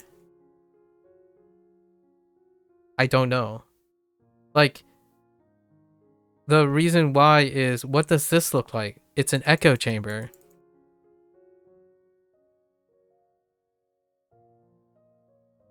And when someone says like their fear of AI outclassing humans, is because they think that the world has only one truth, one perception, and that you can observe all that is known in the observable universe by knowing all of it. So it's assuming that AI can achieve this situation where they always operate within the system. So when there's an error, do you even know it's an error? You can't know it's an error. Much like an all-knowing being cannot know that they are wrong at all. You can't know someone, like, if someone is all-knowing, they can't be wrong. And then that's the argument for the whole free will thing. Right? There's a lack of free will if you can't be wrong. If you know everything, there's no propensity to even know or conceptualize that something is wrong. It's beyond your knowledge. So whenever there's another being that is outside of this being's occupation, then this person can tell if it's wrong. Right? And in science, since we participate in the universe that we live in, it usually looks more like this. Person 1, person 2, person 3. Right? And the idea is, if you're only concerned about this thing here, this aspect of a whole, then having 3 people with different perspectives and different experiences conclude to the same one, it actually strengthens it quite a bit. And one of the things that are very concerning, at least to me from like a empirical and logical perspective, is that if you don't have oversight, you can't know you're wrong. You can't know error. There's no oversight. And so when someone says comfortably, if they're afraid that in scientific writing, a singular AI source will outclass human writing, humans can't even outclass each other. I really highly doubt that a system that is built by humans can outclass the source of itself. And maybe in the future there's some sort of like transformative thing or something, but without oversight, no one's correcting you. Like there's no converging evidence. You don't need any rebuttal or anything, and that could be fine from a all-knowing perspective, right? Like if you want something to be all-knowing all the time, and that's possible, I'm okay with not knowing that's possible. At least in my opinion. Like, so this is where that whole existential crises and whatnot comes in. Like, if someone is all-knowing, what's the point?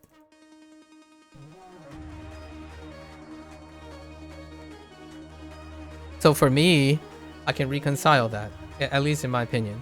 If someone's all-knowing, good for them. And I will continue to do whatever that they know I'm going to do. And the experience that I will have is still the experience I have yet to have. So sometimes I feel keep trying to having everything explained, as in like if it's predetermined, could rob joy, right? Rob joy, or one thing I would say is oftentimes people believe that free will, or the perspective of free will, is necessary for joy, right? For joy, or maybe even for hope. And I totally get it. I empathize with that. And so I might express free will in that context. If it were that I were, like, I don't know, destined to be joyless, for example, less, I guess so be it. Right? So be it. One thing would say is, then does that mean if you fail to be joyful because you're destined to be joyless, is that an evidence of free will? I have no idea, but man, there are quite a lot of people that would have some thoughts about that. Am I thinking that I have free will destined? Right, you can make these arguments because they're loopy logic, like it loops out on itself. It's a cyclic argument.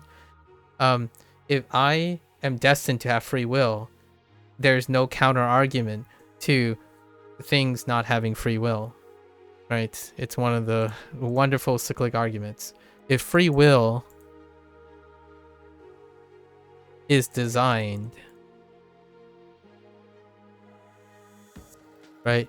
If free will is designed, or like determined, then it itself is not free will. And I think lots of people have talked about that a lot. And humans try to use that as a way to either leverage their irrational actions. I think one of the greatest sources of irrationality is to provide rationality to it. So if you are designed to have free will, then you are destined to have free will in which it's already designed to do so. So then you can say, I'm joyless because I was destined to be joyless. Or you could also say, I choose to be joyless and therefore destined to be joyless. So it's like a cyclic argument. It's constantly cycling on itself. And to me, I personally, you could make an argument I'm destined to not think it this way, but I would say whatever the design is, or be it if I have free will, I have chosen to be the idea that I don't spend my time with this. I don't spend my thoughts and decision making based on cyclic arguments. I think cyclic arguments, for lack of a better word, does suck the joy out of life. So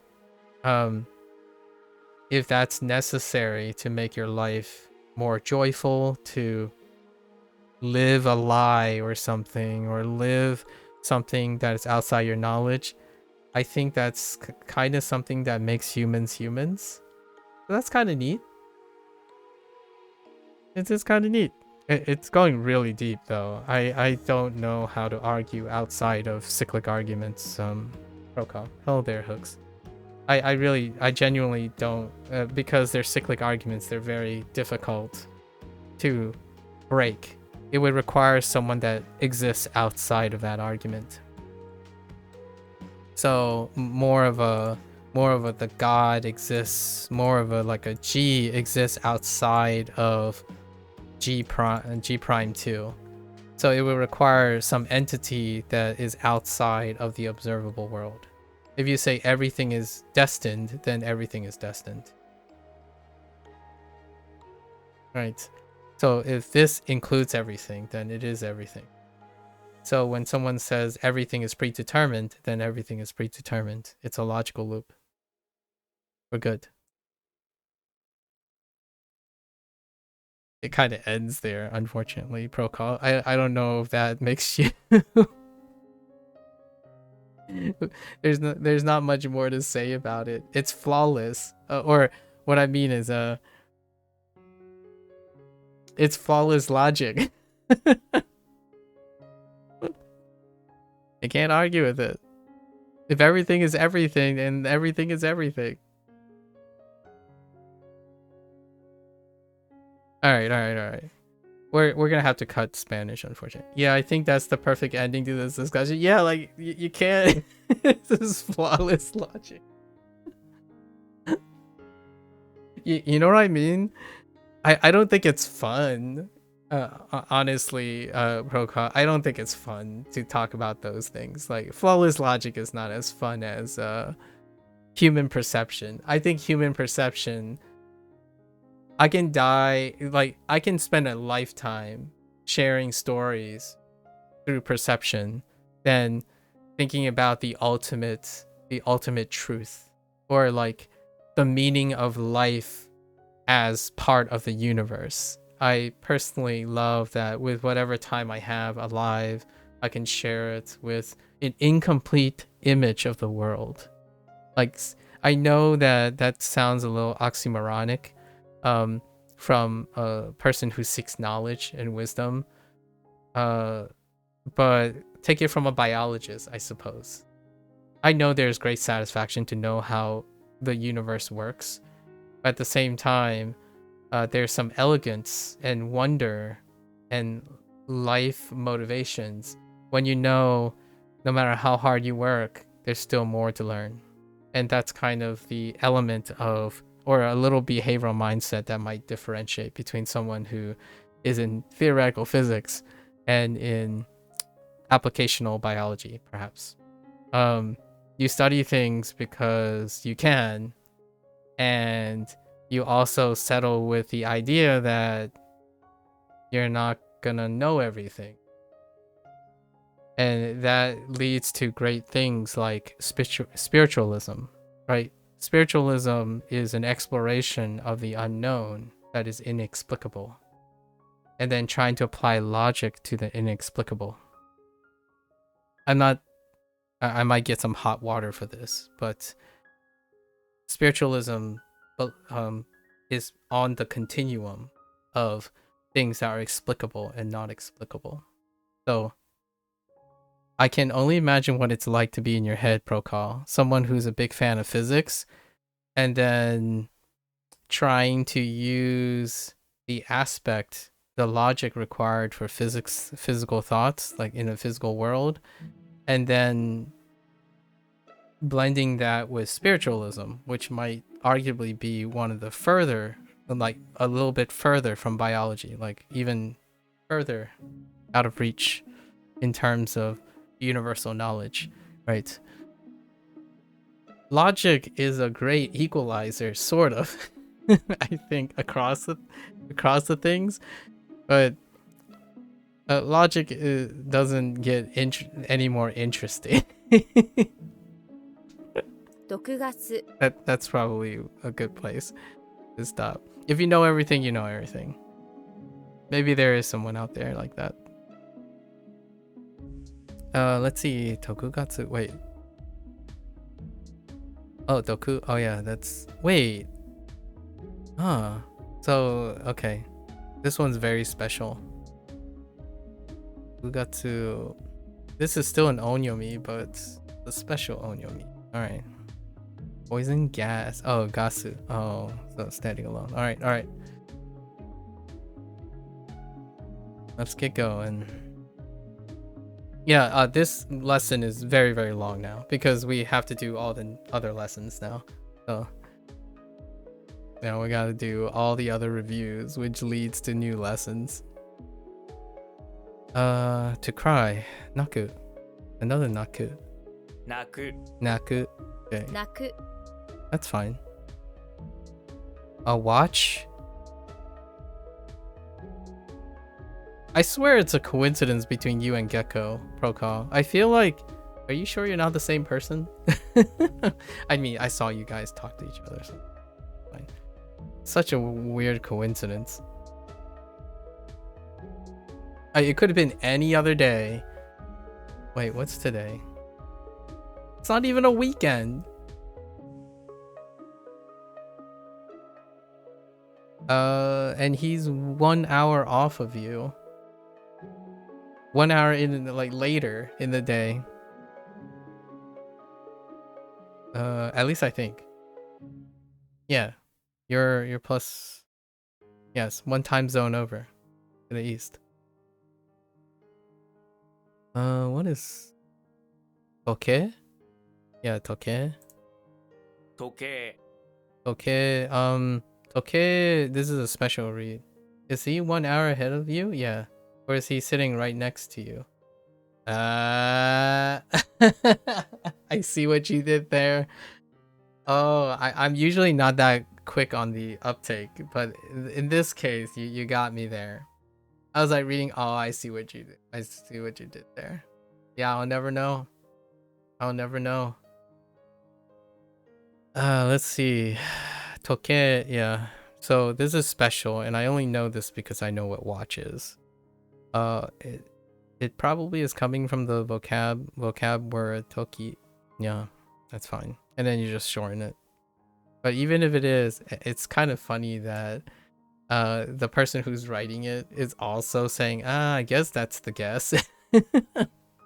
But even if it is, it's shortened, making it a step more complicated. Maybe it's just better to imagine your watch is a walkie-talkie and run with that. Okay. Okay. 時計 時計 All right. We already know what toke. Total. Suit and measure. When you join all your measurements together, you have yourself a total. Join. Right. How does join work? Goke. 合計 Goke. Oh, jeez. 合計 Goke. All right. 泣く Maku. I don't think this changed, right? 毒ガス Dokugatsu.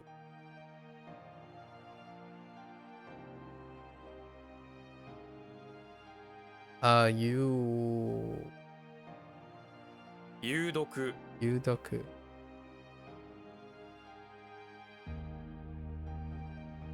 時計 Okay. Yeah, my Spanish, it's been a week. It's gonna be a week since I done it. I'm still practicing Spanish, by the way, in my offline. So I'm practicing what I already reviewed. So I'm usually still practicing all the languages, whether or not I learn new things or not. So it's perfectly all right when it comes to practicing. In fact, you don't really I don't typically rush learning volume. I spend more time practicing stuff. It's probably opposite of what other people like to do most of the time. They like to rush through new stuff and then hope that they can efficiently practice just enough to keep up with the new volume. But for myself, I engage in the things that I already learn as frequently as possible on my leisure time while learning by capturing it on stream. That's pretty much my goal. So any amount of learning per se is largely confined to what's recorded, and then the rest is just the rest is practice. Dopamine, practice, dopamine. Hey, I know what this means. Ooh, in this video game, I know what that means. That's how we go about it. And then the rest, when I don't know, biology. I just say I don't know it until I get to know it in the future. But I tend to wind down and chill, so then I can be ready for a full day of learning again, or however long this is.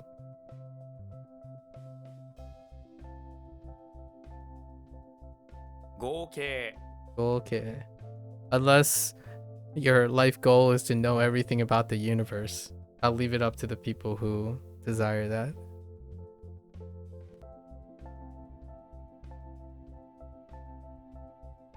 How does this work? Total? Or, what do people say? Finish learning Japanese. Yeah, there are quite a lot of little upstarts who have a goal of learning, finish learning Japanese. Kind of like people who tell me that they know everything about English. I don't know everything about English. I don't think I will until the day I die. We were just talking about the word cooked, and that's great. And you told me about the word what? Chopping? Chopped? Chopped cheese. Chopped cheese is fantastic, by the way. Just so I know. Just so I know. I guess it can kind of look messy, but man, chopped cheese is delicious. I don't even know if chopped cheese is more prevalent in UK, or is it more prevalent in this part of the United States? Like a chopped cheese sandwich, Oh, look at that. How can you say that looks ugly? Yeah, chopped cheese is New York City. I'm a little bit impartial because chopped cheese, there's also other versions of chopped cheese that's kind of like chopped cheese adjacent, like a Philly cheesesteak. But I was pretty sure it was incredibly popularized, unless it's a different chopped cheese. I don't know if the UK has a different chopped cheese, but the chopped cheese that I'm familiar with it originated in New York City. It looks like a Subway sandwich, yeah, chopped cheese sandwich. Subway sandwiches don't chop their cheese. It's literally called chopped cheese. It's the one thing the Subway peeps don't do. They don't chop their cheese. If you get what I mean. And it's texture. It's a different form of texture. It's kind of like eating sushi or a poke ball, like a poke, or just mixing everything up, right? The difference, the layering and the texture and the thing dramatically changes the experience. The chemistry, the chemistry and the physics and the biology that's in your mouth, right? Are you more of a mixer, or are you more of a I like to feel the different elements? Because chopped cheese, that's well and good, but I do like my banh mi sandwiches and they don't chop anything. Like, what I mean is they don't mix them up, they layer it.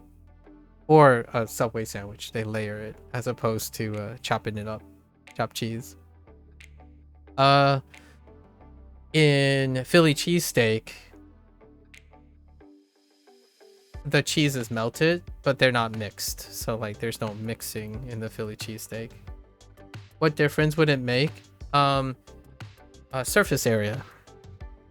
So for example, if you have you had a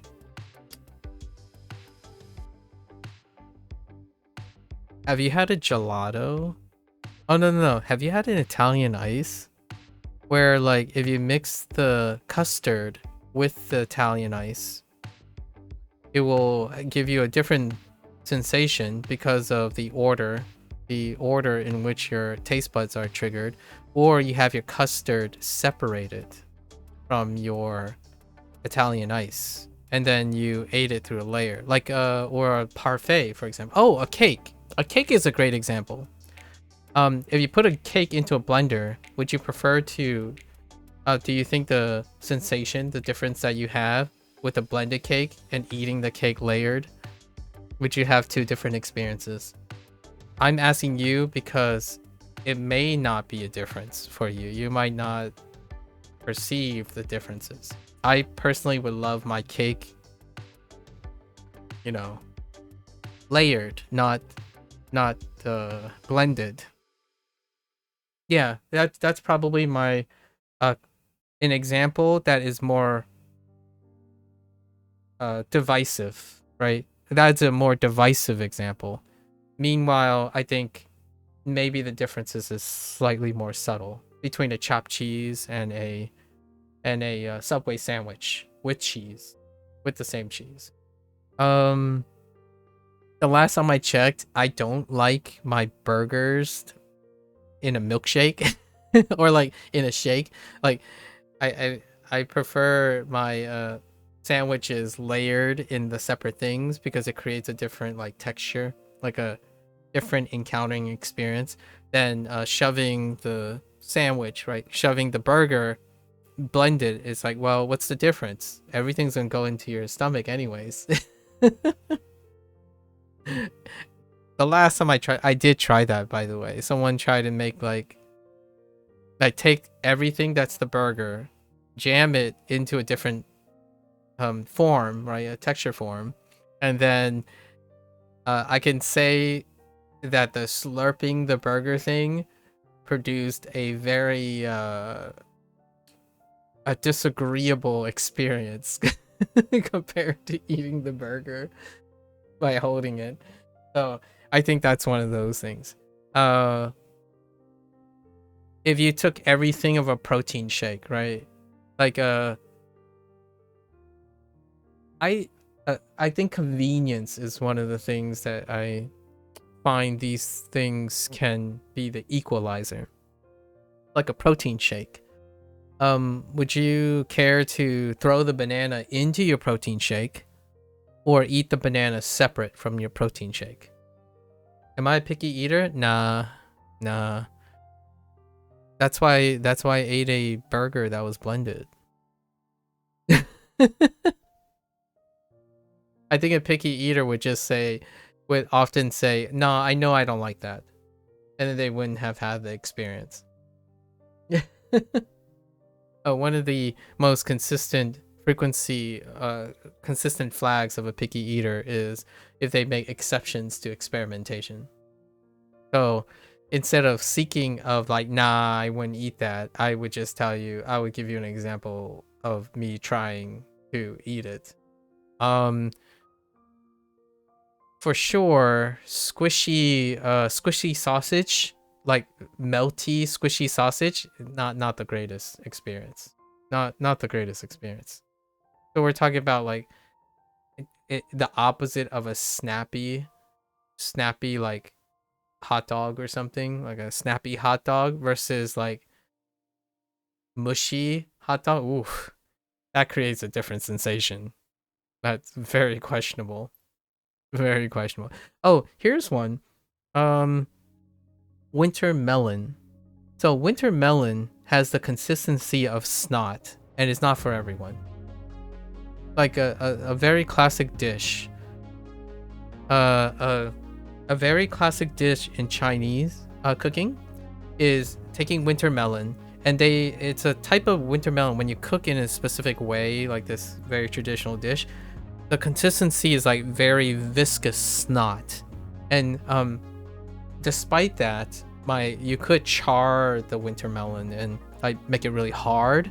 So oftentimes, it's one of those dishes that snot and stuff is to soften the winter melon. Otherwise, you're gonna be like munching on like a really hard vegetable. So that's a great way to contrast between. Nothing much has changed between the two other than its texture, and that's one of those things. I think science, I will call it science, like the culinary arts have explored for many hundreds of years, or at least now, because of like gastronomy and like even more food tech. But gastronomy is a great fun thing to learn about, or like to watch a documentary on. Gastronomy is fantastic. I think that is a great way to look at explaining these things, or trying to explain, and then how like it can consistently produce something that you like when you're eating. You used to be a picky eater, but nowadays you'll eat nearly anything, even if you really dislike the taste. Yeah, I garbage dispose.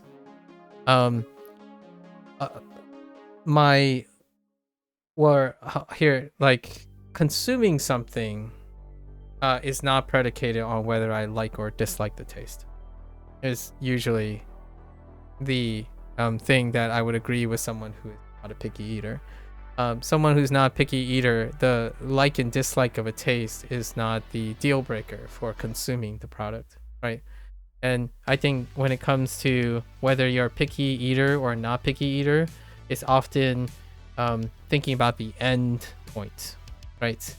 And then when you're thinking about the process of eating, that is probably closer to like the culinary arts. Those who are interested in the culinary arts are more interested in the process of the eating. And what, like, if you end up not eating everything or eating everything, they still get most of their value out of the experience of eating it. And then you got not picky eaters, which the eat everything eaters, which is probably closer to what I still inhale things I dislike. Like, man, this tastes really bad. I don't know, I'll eat it. And I think the older I get, okay, so there is a thing in biology, I don't know if, you know, other disciplines or like psychology has a take on this, but oftentimes over your biome, like whatever happens, there is a change in the sensitivity of your palate over time, and it is rather coincidental. I'm not saying this is causal because I don't think there's enough evidence to suggest that this is causal. However, there are a bunch of coincidences that typically happen when one ages when it comes to the matter of taste, like literal taste here as opposed to figurative taste. That changes too, but in terms of like the biology behind tasting things, there are a lot of converging evidence that suggests that the thing we portray as a mature palate, right? A mature palate also coincides with aging, which also coincides with having more experience with food. Usually, you know, outside of extraneous cases where you're like restricted from eating that stuff. When food exploration and experience comes with age, it also coincides with the change of palate, which also coincides with a leniency and exploration of eating over time. So are all those causal for each other? Don't know, but they are converging and coincidental. So you could make an argument that your palate is less sensitive due to aging, and that allows for a depiction of more lenient eating habits. Or you can also argue that with that, there's also likely more experience with varying foods when resources are not literally eliminated. In those situations, you can't experience something you don't have access to. But when there is accessibility, food exploration is ultimately going to happen. And with food exploration, there's a normalization, and that creates less picky eating. So whatever it is, whatever the summation is, a very, very long story short, one of the common behavioral outputs when it comes to eating is the longer you live, the more lenient you end up becoming eating food. However, to explain that, there are a lot of converging evidence, and that's what leads to that tendency or that observation. And it ages in various different extents. For me, I have Chinese parents, right? And I grew up in the United States, and I spent most of my life in a cultural hub. So the tendency of my behavior to be a picky eater is very, very unlikely. Not to say that there aren't picky eaters with my background, but generally speaking, I'm a garbage disposal. Like, I think I challenge my stomach unintentionally to a wild extent, including my palate. Like, my palate has seen days. Like, Vegemite and Marmite was like disagreeable the first like 3 times, maybe. And then you just be throwing them back. In my short stay in New Zealand, being introduced to Marmite, which is the New Zealand equivalent, and then trying out Vegemite later on. Yeah, I don't know if you've ever had Marmite or Vegemite, but I imagine New Zealand and Australia's connection with the UK, some form of Marmite or Vegemite is fairly prevalent in the UK, and you probably taste like you might have encountered an equivalent or something of that nature. You vehemently dislike Marmite. Yeah, I figure. Yeah, I'm okay with that one. I still eat it. Yeah, you spread it on toast. It's like, oh, people like it on toast. And I'm like, huh, wow. It's incredibly salty. It's like eating a concentrated... It's like eating a concentrated paste of dry yeast extract. I'm like, you know, after the third bite, I'm like, it's growing on me, you know, and before you know it, all of it's gone. That's probably where I am when it comes to food exploration. I mean, there might have been a parallel universe where I would say I should have became a food influencer as a lifetime goal or something, as opposed to, you know, because you're probably gonna hear me like, oh, wow, this tastes absolutely gross. Proceeds to eat the rest. Like, oh, I'm also part of the value system as well, like don't waste food kind of thing.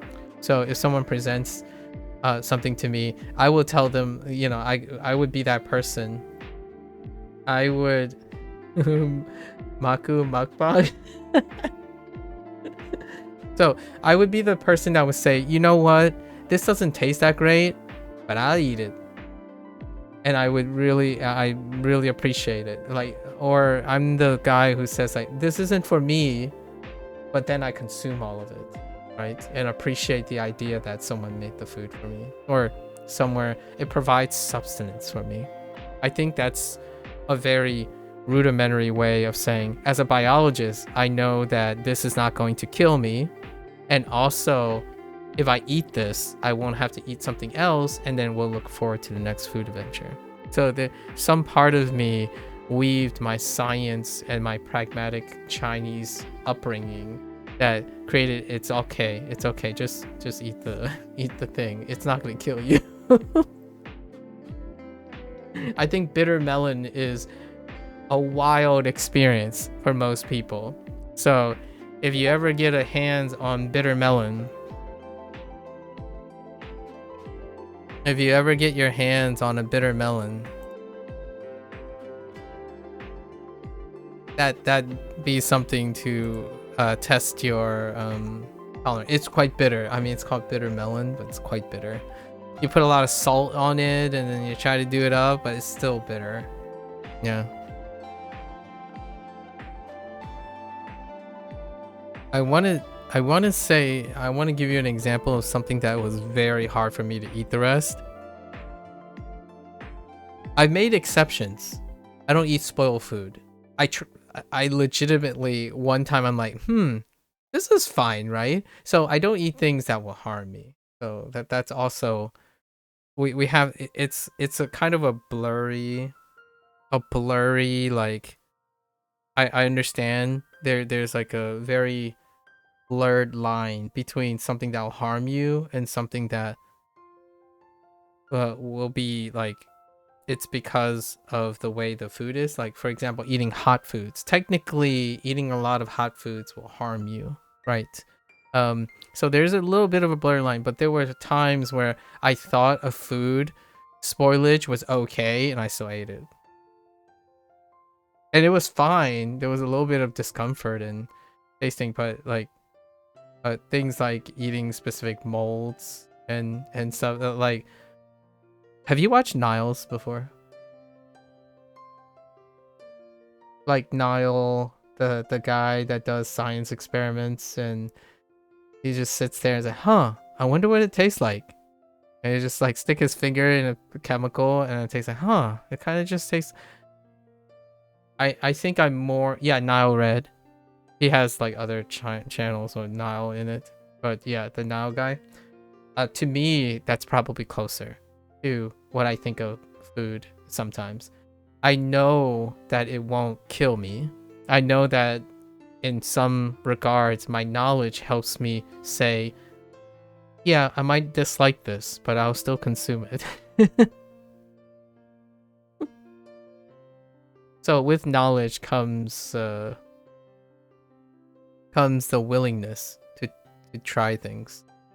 And whenever he comes up with like, oh, I made this, like his recent video, he made a 100x Red Bull concoction. I'm like, yeah, that's probably okay if you just sip it, taste it a little bit, like that's fine, right? You know enough, right? You know enough.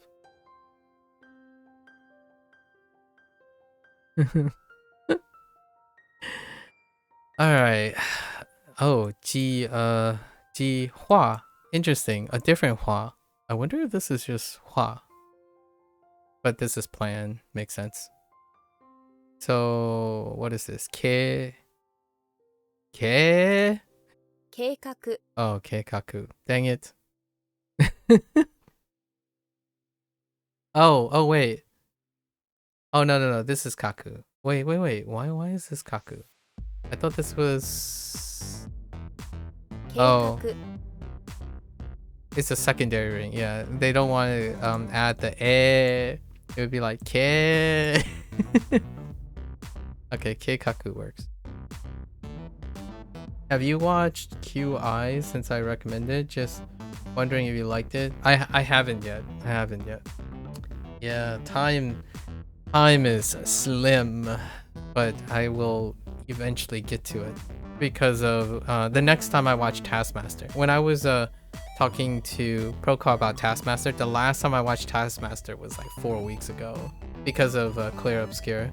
Any extra time I had was like doing Clear Obscure things. But the next time I watch Taskmaster, I'm gonna try to watch it. Is it QI or is it Ki or Chi? Like, what are we going with here? What do people say? Keikaku. I gotta remember Keikaku secondary. 計画 That's calculation, alright. Jishuan. So, Ke-san. 計算 Ke-san. 計算 Alright. Another line.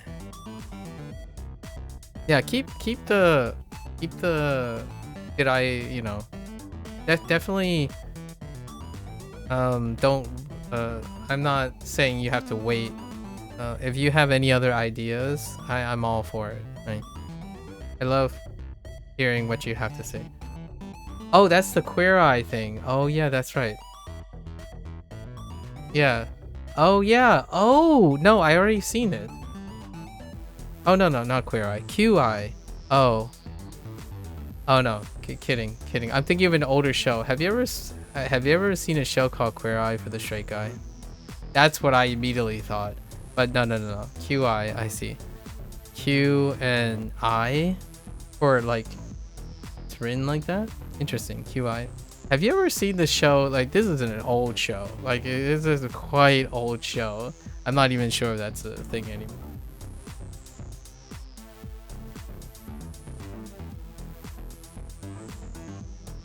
I thought this was pretty interesting show on Bravo. No, you haven't? I guess this was back in the days when they were empowering the whole idea of queer individuals, right? Queer individuals being very great at fashion or stylizing.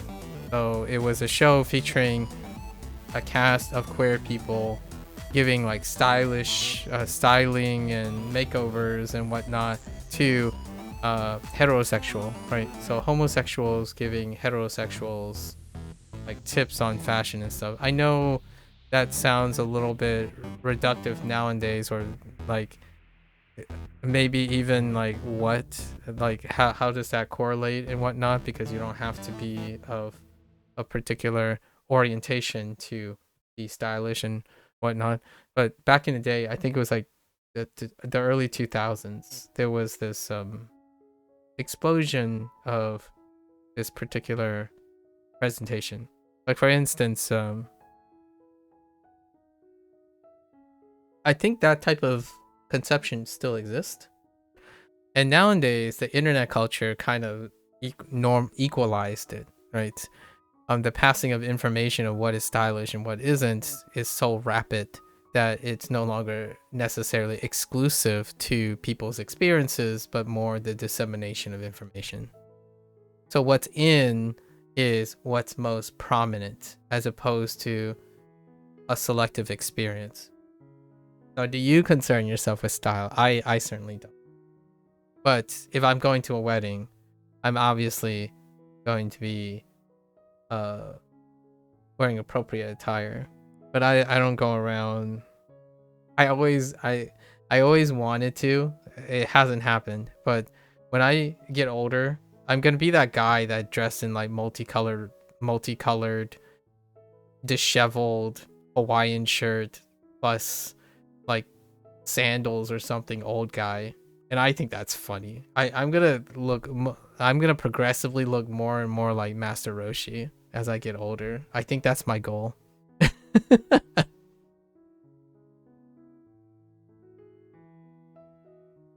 I think in the long run, if we still know each other by then, I'm gonna progressively end up looking more and more like Master Roshi. Like multicolored shirt, like always wearing like maybe excessively long shorts, but maybe pants, and then like carrying out just wearing absurdly vibrant glasses and whatnot. That's probably gonna be me. Right? I'm gonna become far more eccentric when I get older. It's if you believe in destiny, I think that's probably the most outcome. I feel that's a consequence of reaching for more cultured status. The more cultured you become, the wildly more eclectic over time things become. Things become messy. They become a bit chaotically nuanced. So like to capture all that, you ultimately end up looking like a hipster, which that's fine when you're 60, 50, 60. I mean, right now, obviously, almost quite effectively, most of my clothes are like very strategically, I like strategically clean fitted, like very line oriented and modest clothing. Even my workout clothing is incredibly modest and functional. I used to not fit in at all.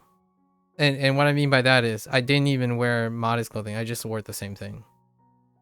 Because sometimes people wonder if I just have I don't see, this is an American cartoons reference. I'm not sure if you've seen like Doug or like cartoons where they poke a fun at the animation where the character, the main character would wear the same clothes and then they would explain it by having the closet filled with the same clothes. Like it would literally be in the canon that this person would wear the same clothes. And that was kind of me when I was younger. It was a means to an end, a functional need. You concern yourself with style initially due to wanting to fit in at school. Yeah. Monetary constraints were probably why I could not fit in with a style at school. At the time when fashion came into prominent. Oh, they by the way, the low socioeconomic period of my life, they enforced a dress code. So you needed a white button shirt and like black slacks. So it was already determined. And then when I went and changed to the affluent schools, right, during my midpoint, affluent people wore things that are unaffordably so. So that didn't happen. I did dye my hair though. So there's still that. No evidence. Only my high school friends. There are 3 people, I would say. 3 people that know me to this day, that I think they still know me. 1 person definitely, but still know me. I think they still remember when I had multicolored hair. especially to like one of them will absolutely know that I used to have multicolor hair to try to fit in because he also had different color hair. Yeah, he definitely went through a period where he like frosted tips. Was there a frosted tip phase in the UK where people like would, you know, highlight the ends of their hair intentionally, or like dye men dye their hair and then eventually like it grows out and then they would like yeah, that's I went through that phase. Only instead of having one hair color, it's like a mix of a lot of hair colors, but not a natural hair color. Um, actually, I was going more for a natural hair color, but different.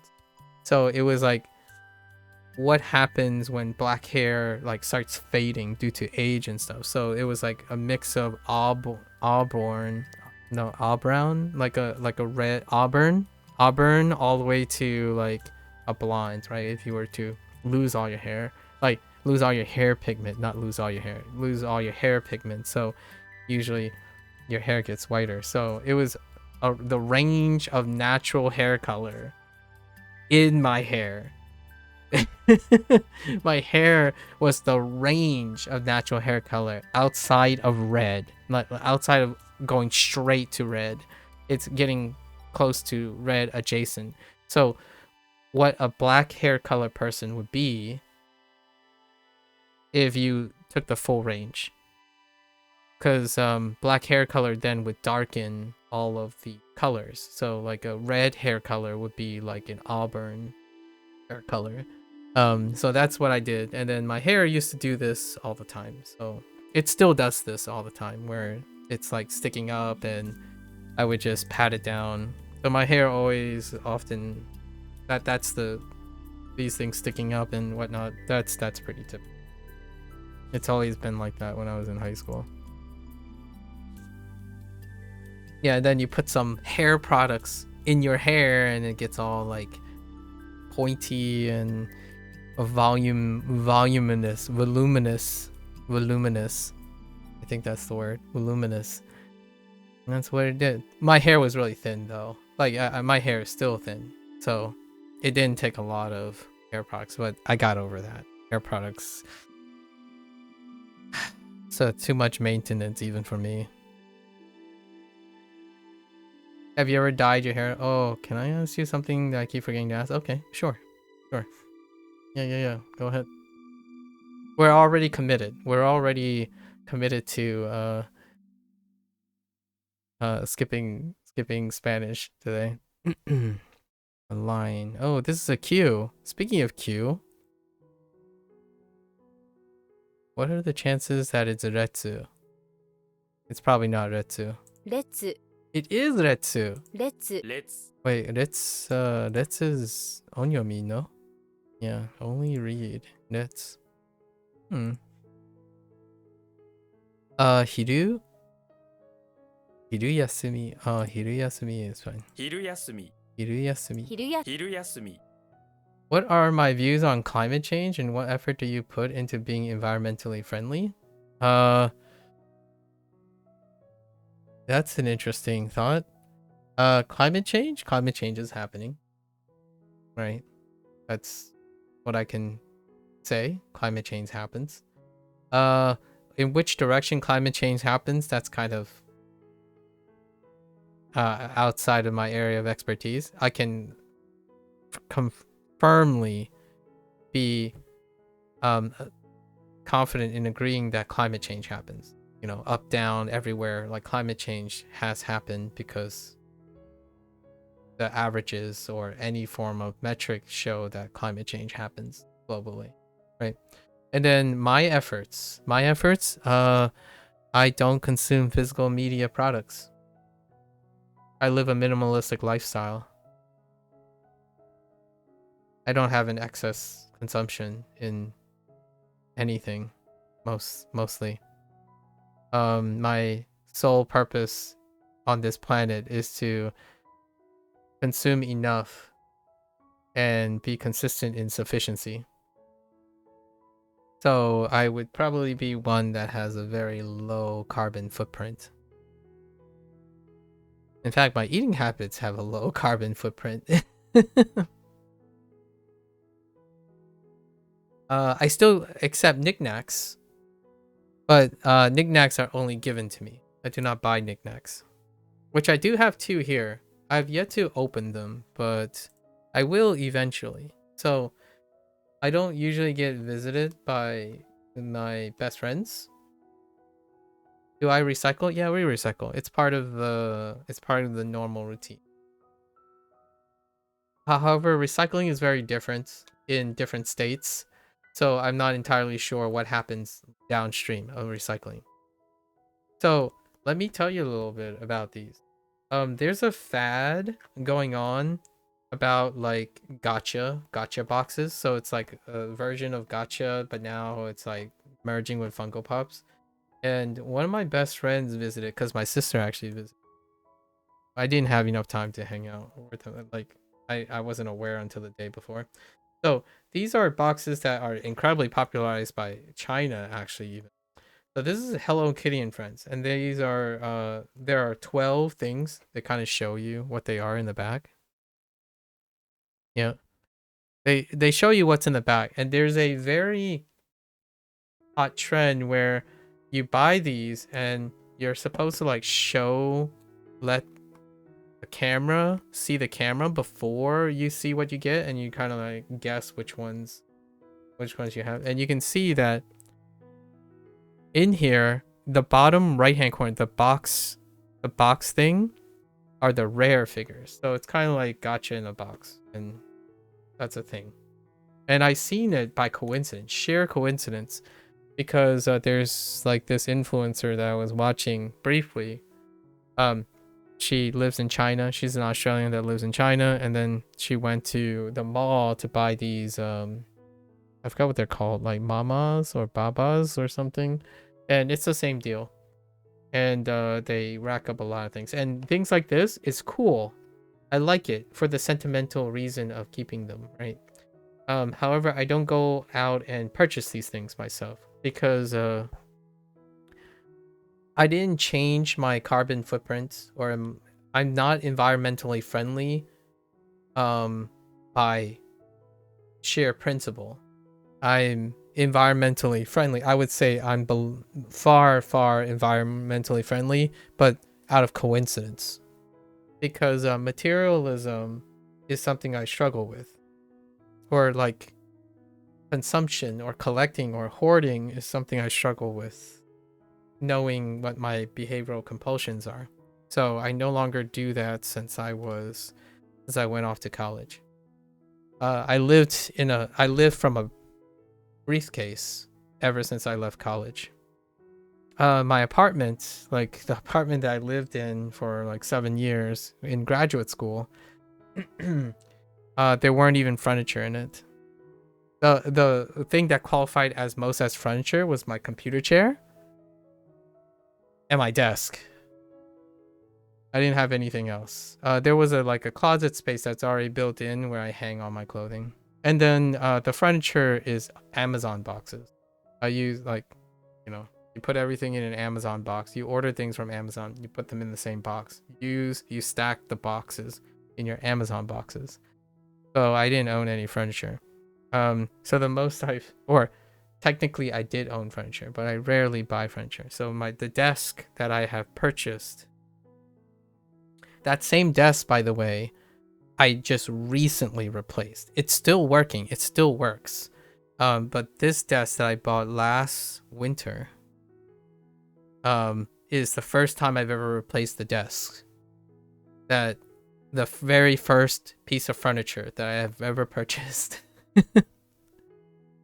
When I went off to when I left college, because college provided a desk and a bed, like the dormitories, right? They had a bed frame and a desk. So yeah, the desk is older than you.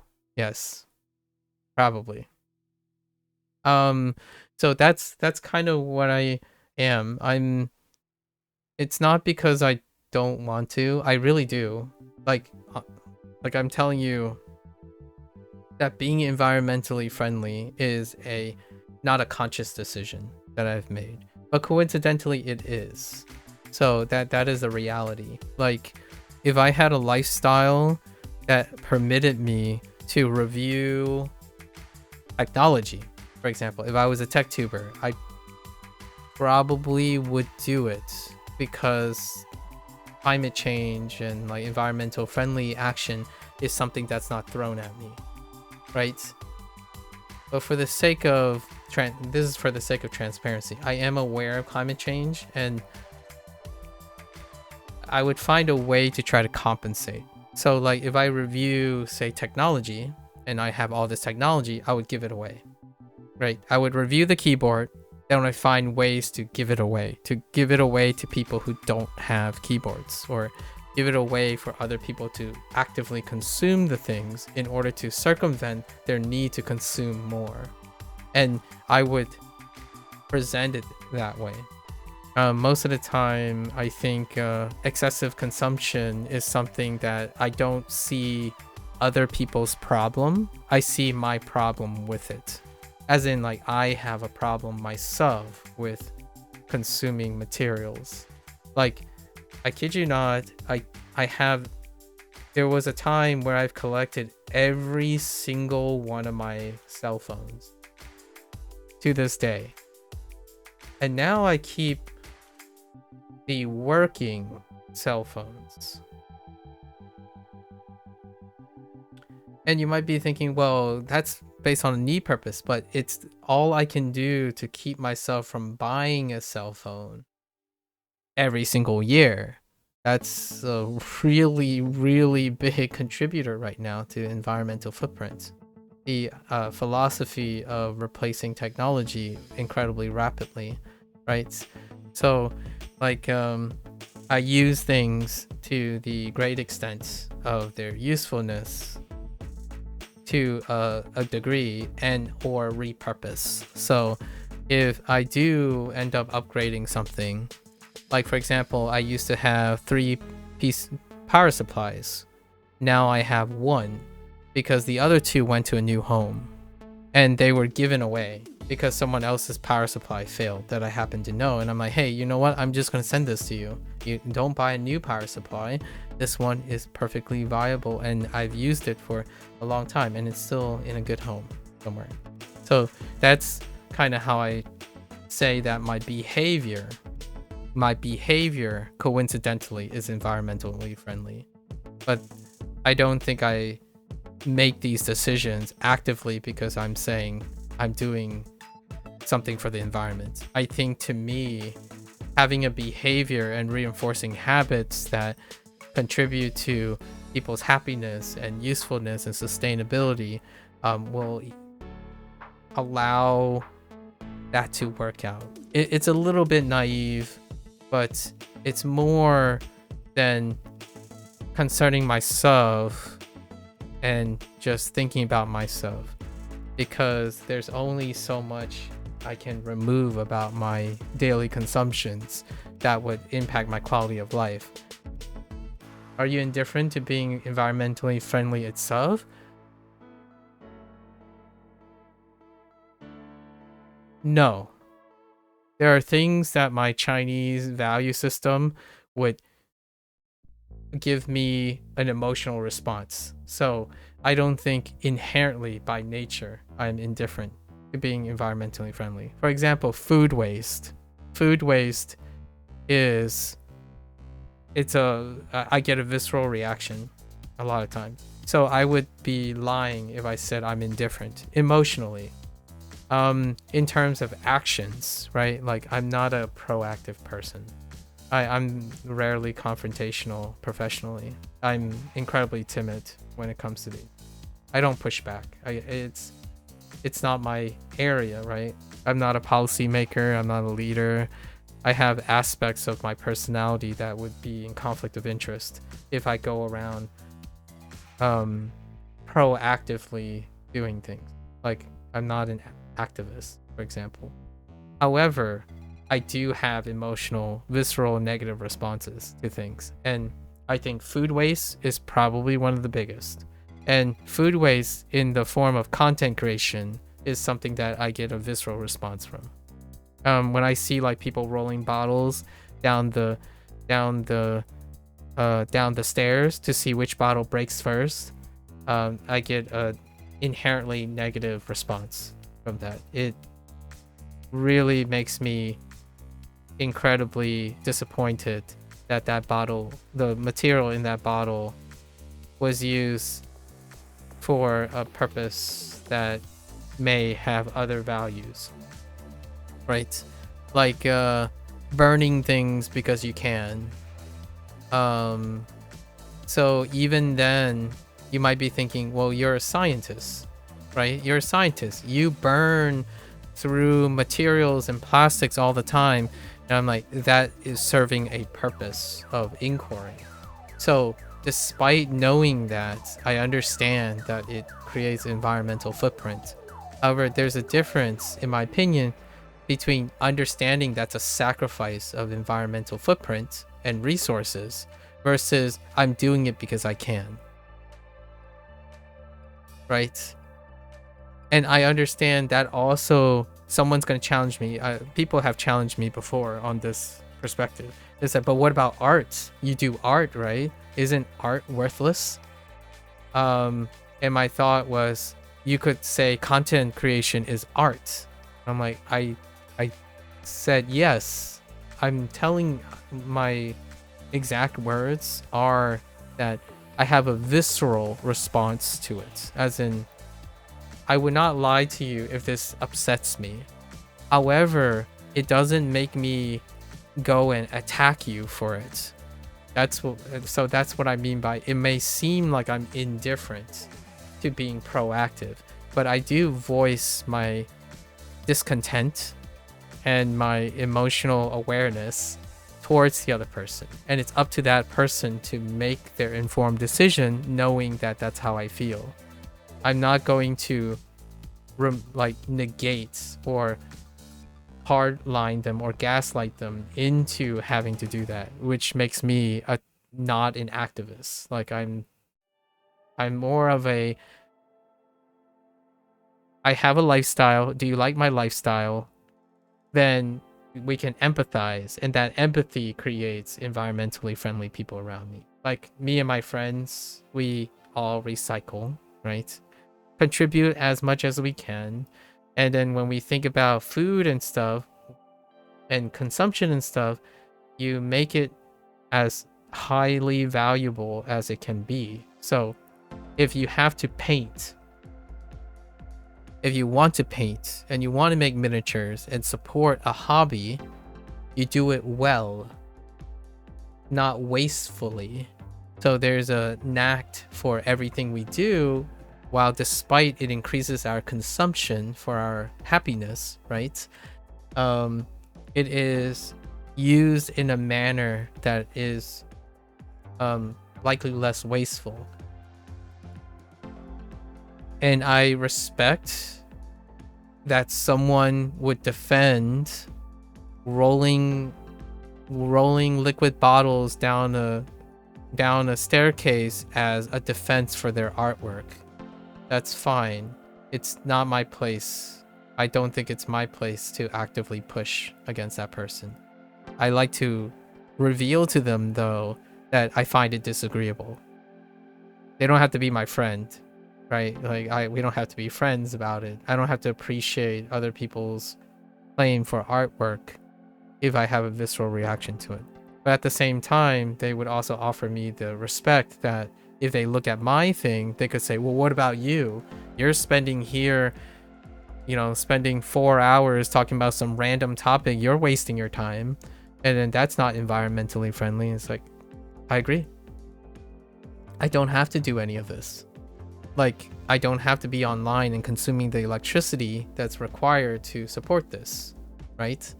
And that's very fair.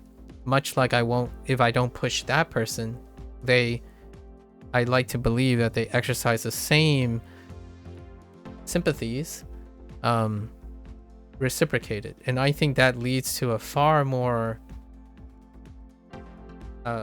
open way to be cognizant of environmentally friendly actions than telling someone they can't do anything or do something because they're evil, at least in my opinion. So like if they know that I'm a little upset about the food waste, they are more likely to be receptive, in my opinion. They are more likely receptive to saying, oh, you know what, you have a point. I'll try to like find for example, find another way to repurpose the glass or the liquid or something that creates like imagine this. I thought about doing this like as a YouTube content creation. I thought about what is another way to make that same content, but then the end result end up doing something functional other than the content itself. So the rolling bottle thing was a very specific case because I thought about it this way.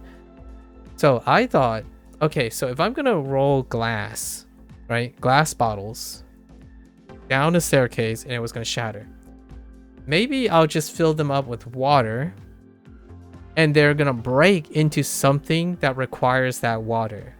And then I'm gonna meticulously collect that glass and show myself depositing it into a recycling bin, because shattered glass is actually part of the process of recycling. But maybe we'll make something out of it. Maybe I'll get a gig where I can go to a local cycling plant where shattered glass is being melted back into something. I mean, we could even convert it into something like collaborate with a glass artisan to make something of the shattered glass, because they're going to smelt it anyways, right, into something, and then create glass artwork out of it or something. So that's kind of the idea. Like, instead of being attacking someone for their character, oftentimes I think of things like that, where I'm not only not indifferent, I'm definitely not indifferent to environmentally friendly itself. I think oftentimes when I think of ideas, they often become environmentally friendly anyways, because I might have emotional responses to it. So if something is not useful and it's wasteful, how do I make it not wasteful? Or less wasteful is the word that I would use, the phrase I would use. How do I make something less wasteful? So you might be like, I'll give you an example of why I think coincidentally, no matter what I do, I would end up being more environmentally friendly, because I am very greedy about the value of my life, time, and the things I use.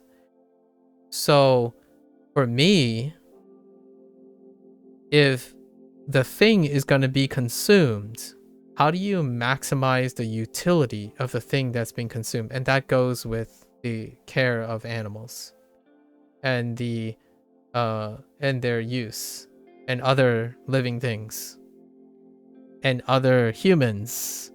Like, when it comes to being sustainable and being like efficient with your life, not efficient as in that type of efficiency, like not objective performance efficiency. We're talking about efficient in the sense of whatever you're doing now, you want more value of all the things you do. Environmentally friendly decisions is to maximize the value of the consumption of the material. So if you're viewing your life and your habits as a maximalist, like a maximizing and optimizing challenge, not in the sake of only talking about performance, which I feel the reason why I'm saying that is because being only hyper focused on environmental friendly itself can be an impediment to other forms of discovery that might lead to emergent properties that might actually end up helping environmentally friendly things. So when you have to explore alternatives to environmentally friendly ideas, oftentimes when you're only concerned about environmentally friendly in itself, you're thinking about the immediate friendliness of approaches. So there are many examples where the act of discovering the environmentally friendly approach was originally not environmentally friendly. So I don't want to take a echo chamber and a hyper focus approach to this question. Thinking solely on environmentally friendly actions itself is reducing it's a little bit reductive. Might be arguably a bit too reductive in how to actually be environmentally friendly human being or having environmentally human behavior, right? Like, for example, if you rob someone, if you like take all the quality of life conveniences from a person, do you end up making that person more consistently environmentally friendly, or do they end up consuming more as a result of your strong arming, right? The idea is oftentimes when you think of sole focus solutions, you end up negating a person as opposed to being proactive with the person. So some people can become more environmentally friendly because they learn how to be more greedy or efficient or valuable to the way they interact with things. And it's a more likely a win-win situation than telling them change your lifestyle to meet the ideal case of environmentally friendly actions.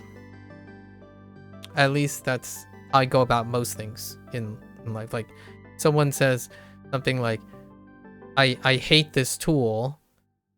I'll never learn Japanese because I hate this tool. It's like, well, you don't have to use this tool. What's another way to use this? What's another way to use a different tool to get at the same problem? Right? It's thinking about alternatives. And I think environmental friendly actions are also a consequence, or like it's efficacious in that sense. Yeah, you too. Something that made you happy was seeing in your shop that there's food called wonki, which are foods that aren't up to aesthetic standards and would otherwise be thrown out. That's fantastic. I love, here's my contribution to that. I love seeing local places when, like, especially bakeries when they're done with their day and they will have a bunch of baked goods left over, right? They would go to the local shelter or the local shelter or community center and then like go to like fire departments and police departments and ironically give them donuts, the whole like stereotype. But that's what I love. I love seeing things like that. Does that care also? Yeah, it extends to animals for sure. It does. Right now there are a bit of contingency. Like I also get a twinge of visceral response. There's also spoiling animals, and I don't mean by spoiling animals in the sense of factory farms and like, I know you're it's going to be an extension of factory farming and then the imprint, and then there's also like plants versus animals, livestock and whatnot. But there's also overconsumption when it comes to spoiling members of the family. So there's a whole consumerism. It's like I would even say it's a rising multi-billion-dollar industry of pampering and spoiling your animals. So like, what I mean is your pet.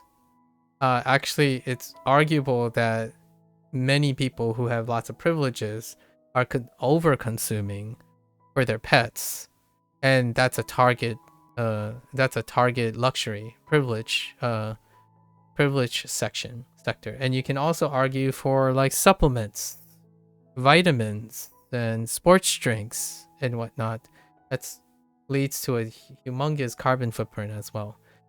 I'm not saying again what the solutions are or whatnot. I'm not in there.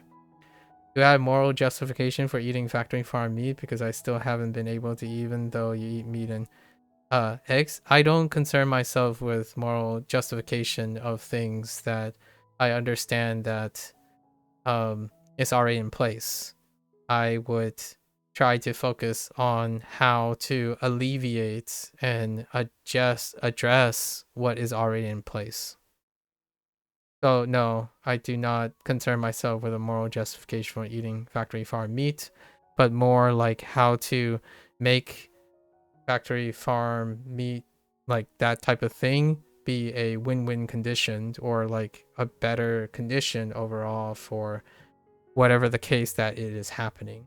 So I do consume meat every once in a while. I actually more so consume seafood, which is, there are also fish farms, right? There are seafood farms that produce this, especially like Scandinavia, for example. And then eggs. Eggs are part of the farm life, right?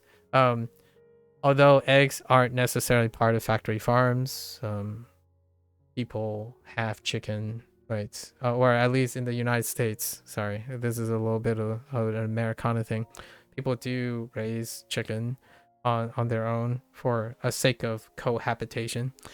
In the case of factory farms, I believe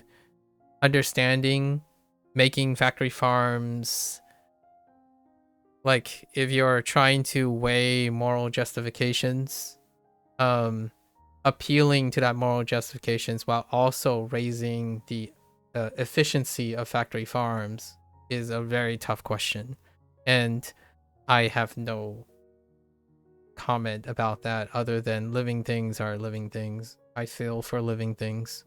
That also, in case you're wondering, when I eat a grape, I still think of a living thing. So, like,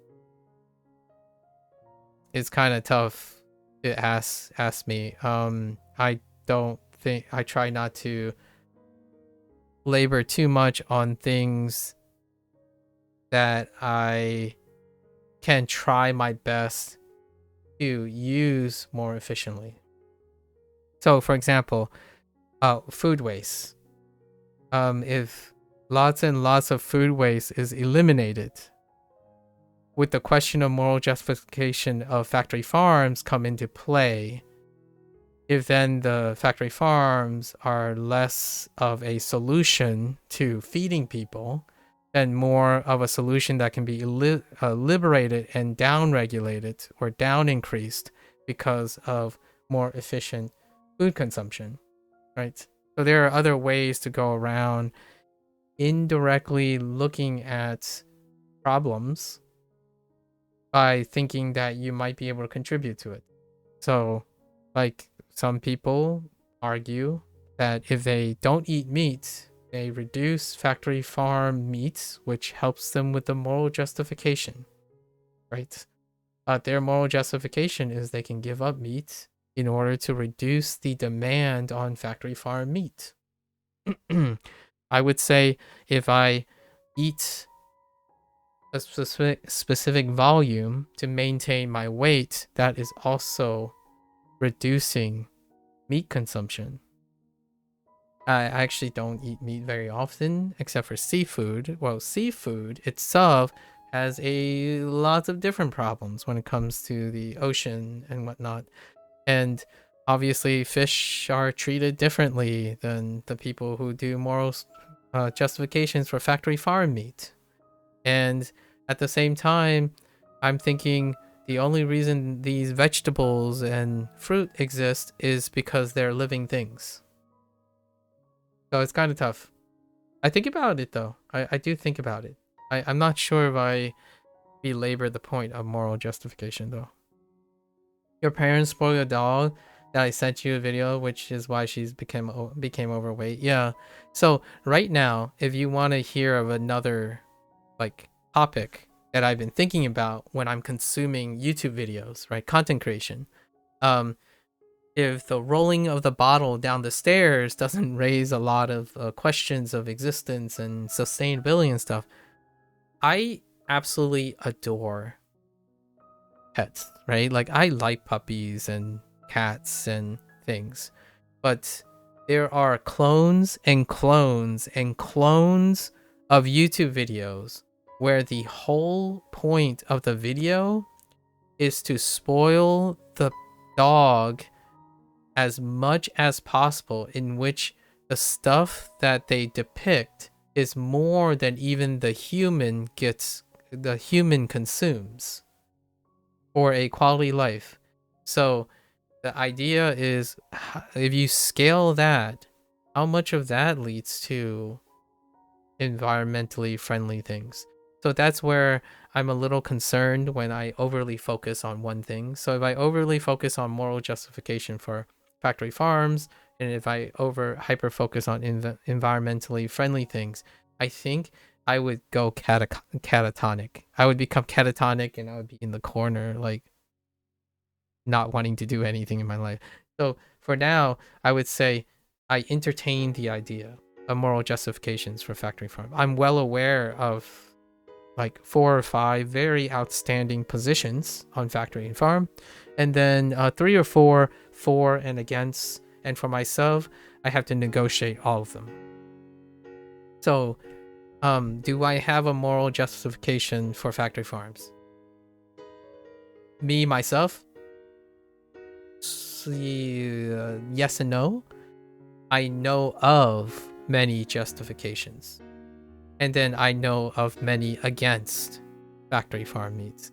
And then I know the nature of this miscommunication when it comes to the statistics and the data analyses and science, like environmental science statistics, that suggest that numbers are very selectively painted against and for the way factory farms are producing meat for consumption. So it's kind of like the pot calling the kettle black here, where you have 2 or 3 different angles, and from my perspective, statistically they are cherry picking statistics in order to forward their case. So in this case, I step back and I see these things, and I like to think that this type of interaction will lead to an improvement of these things moving forward. There are things that aren't at the moment because they're trendy, and one of the trendy things is overconsumption for pets. It's kind of very similar, and you might be thinking, well, this is a pet thing. Pets are innocent. They're different. Like, well, they don't, like, if you want to talk about environmentally, they don't have to be born. It's kind of like the idea of saying it feels very cold when you think about, for example, having children when you cannot have children. Or you can think about the problem of overpopulation.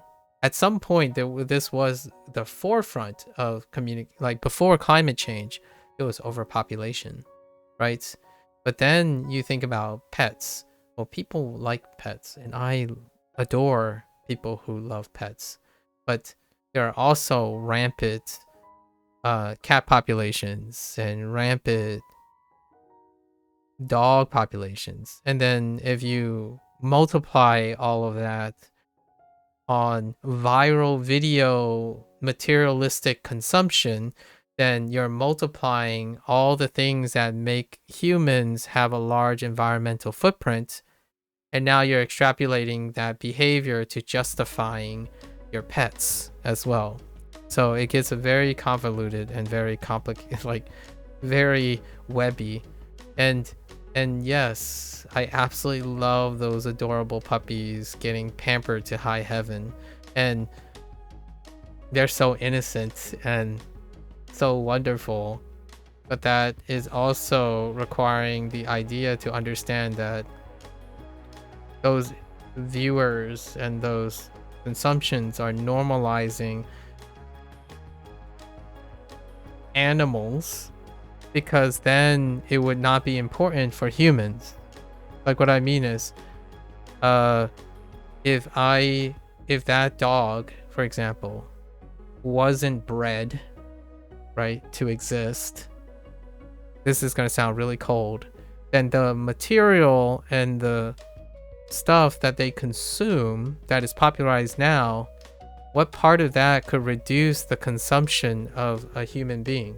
So because this content is morally justifiable because animals are considered or viewed morally as innocent most of the time, you can take a moral justification stance in saying spoiling a dog is not the same as consuming more for your own benefit. But to me, I have to admit that I would spoil the heck out of my child and or dog or pet because it makes me feel great. But that is still me consuming in excess.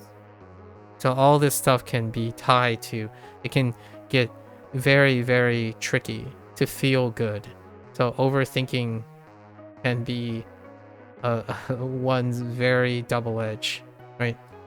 I try my best. Like, if I need to make my child happy, I will attempt every day to spoil my child, but also spoil it in the highest value way I can. So much like, let's say Japanese culture, when I see meat in front of me, when I see like a steak in front of me,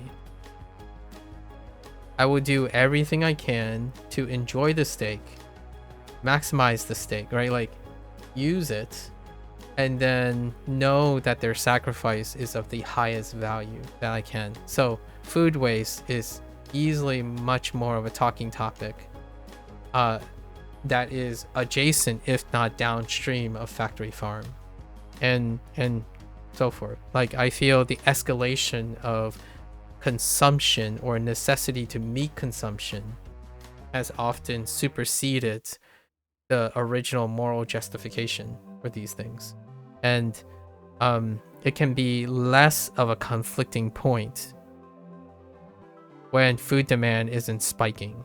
But now we have other things that are coming up.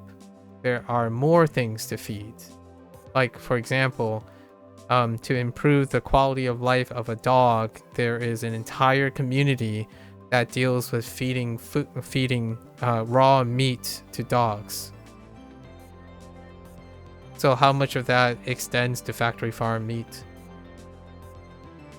There's a whole entire culture around cohabitating with pets with the same diet that humans have. So now how much of that creates a demand on the environmental impact that also is involved in the moral justification for factory farm meat? It keeps going. I think about these things every once in a while, Proco. It can be very tough. I think it can lead to a lifetime of guilt-ridden consumption as opposed to a lifetime of proactive optimizing of your life. So when I think of a burger, if someone gives me a patty, I want to learn how to cook really well, so then that patty can serve of a higher value. Then, like, for example, in the Chinese culture, which happens all the time, by the way, my parents cook fake Chinese food, right? That's kind of the comment that I get a lot. And whenever I hear that comment, my only thought is my parents cook to the best of their ability with the ingredients available. So if they can only afford like food and ingredients that are like secondhand and not like good enough for snobby people who keep ascribing lesser things to food, that's not in the spirit of the Chinese culture. You learn techniques, you learn food and cooking things to distribute so that people extract with the highest value that they can get for food. And oftentimes that comes down to ingredients as well. Like, you can make it even an argument that say, oh, we have the best produce and vegetable because it's like all organic, all natural, without pesticides and stuff, but that's creating an environmental footprint as well. So at what point do you prioritize not thinking about more efficient ways to maximize your value of whatever you're consuming at the expense of traditionalism. And that's at the intersection of my parents a lot of times when it comes to food. Chinese American, like Americanized Chinese food was at a time where you take the ingredients you have locally that's in great supply and you meet the demands of food of the people, right? Now there's a whole idea of the consumer over consuming things, right? Becoming overweight, and even dogs and cats, and that is a different aspect downstream. So for me, if one as an owner or as a human being has this perspective on being sustainable, right? Having a sustainable lifestyle, not having a behavior that is consumed that actually ultimately improves their ability to be consistently improving, then oftentimes I find that that is upstream of becoming overweight, over excessive consumption, and possibly even finding consensus in finding a moral justification for eating factory farm meat. What I mean is, what are you contributing overall can help you be a little bit more comfortable with the idea that there are things that do happen that you can otherwise can't directly affect, but you can contribute in a different way. And for me, I do eat a lot of fruits and vegetables, but also growing fruits and vegetables create an environmental footprint. So at some point, you can become catatonic in the corner, and the only solution is to remove humans from the face of the planet. Like, you can ultimately lead to that conundrum where, well, you can go around being a human being and you can hate other human beings because they exist. Which I've met a couple people over my life who felt like the most useful thing they can do is not exist. And that leads to that hyper focus of well, what do humans do? They consume, right? We consume to live. I think a lot more efficacious way of creating harmony is, how can you consume but also create and betterment and, you know, use that time, as opposed to eliminate and remove and displace. It's tough. I I think about this every day in some way, shape, or form, Procol. No worries. Like, I know you mentioned AI before and the energy requirement for AI models, right? We talked about AI earlier this morning. It's a big talking point. I think about it too. Like the shortage now on components for materials for supporting the exponential demand for supporting such an infrastructure. We haven't even talked about that. I mean, I was talking about AI tools in the sense of its purpose and its functionality and how humans will kind of normalize its use in everyday case, but then all of that is still consumption. You know, we're still escalating consumption. So it's kind of like hating being human. And I'm not really about that too much. Spending your life hating yourself is it is definitely a way to live. Yeah. I don't know if that's what you were. I'm not sure if that gives you any closure, Rokal. I'm basically like kind of deflecting because I don't try to think about these things too much, too often. It makes me possibly be even more less efficacious, right? Like, if something is going to feed me, right? If the sacrifice of something is going to feed me, then I sure as heck am going to make myself productive enough for that sacrifice, and then life goes on, right? The circle of life kind of situation. That's what I can do as a moral justification for a lot of things. A lot of things. If I'm actively contributing, then there are people who contribute to my existence. Or things and other objects, depending on what you're talking about. Hare is clear weather. Yeah. 晴れ Hare. Oops, it's hare. Not hare. Hare. Maybe because of those connotations, hare can also be used to describe special occasions that are usually public. For example, a wedding or a big recital might be called a hare no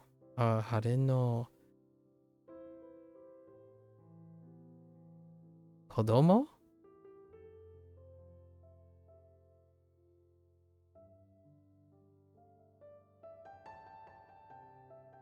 I guess. Similarly, the special clothing you wear to such events is called hare. Haregi.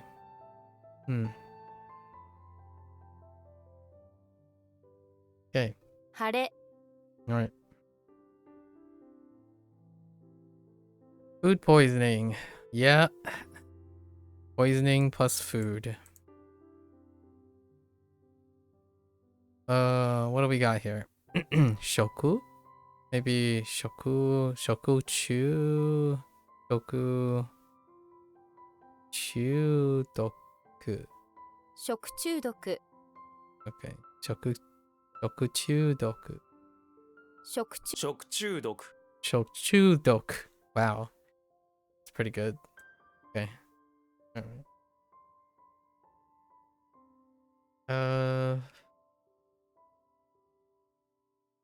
計算 Yeson. Oops.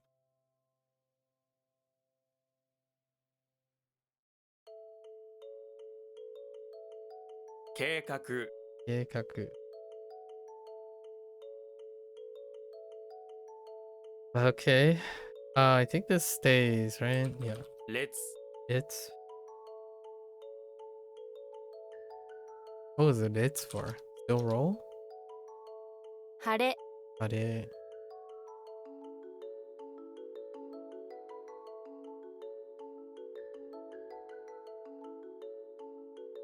昼休み Yasumi.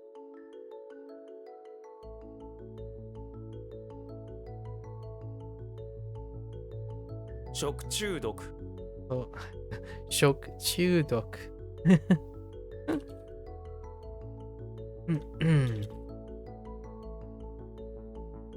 Whoops. Oh no. Is this gonna be the first time I also cut Hanzuhiro? No. We gotta do that. Okay. Alright. 123 reviews. I think we're good, right? We're gonna be good. 京都 Kyoto.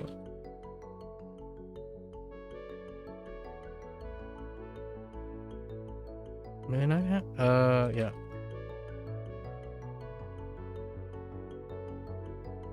Hey? What?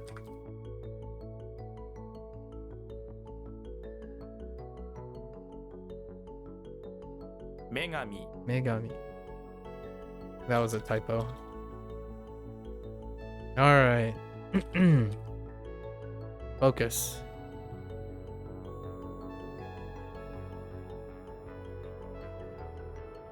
I keep typing this. Wait. 信じる Jinjiru.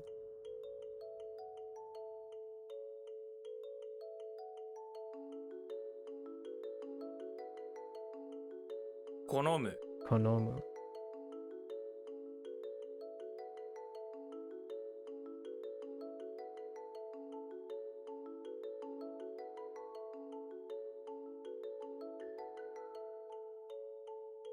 乗馬 Yoba.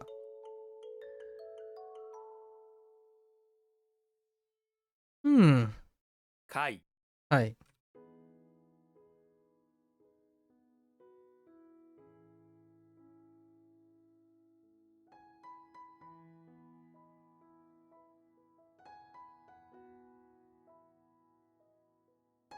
松葉 Matsu. We're gonna try our best to be as quick. 雰囲気 Uiki. Sharp. Sharp mind. Sharp mind. 乗客 Yokyaku.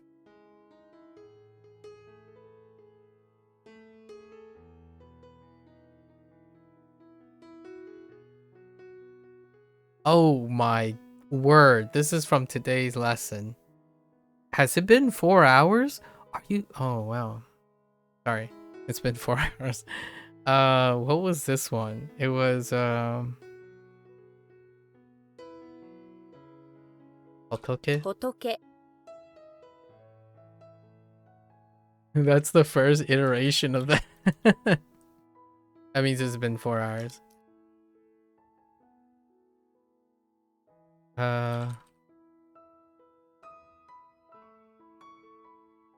変身 Henshin.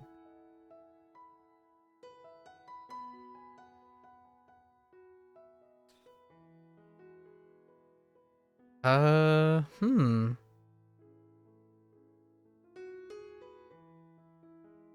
疲れ Got it. Got it. Hmm. Fine.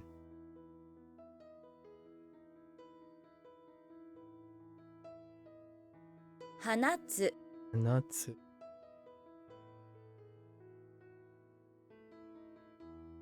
材木 Daimoku.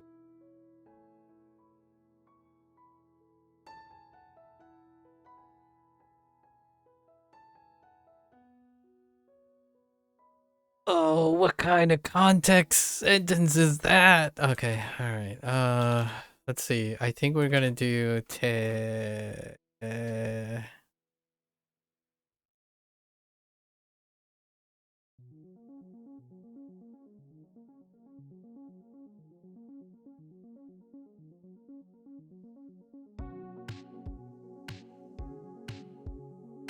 We're pushing this. We gotta push. Ugh. I'm at the end.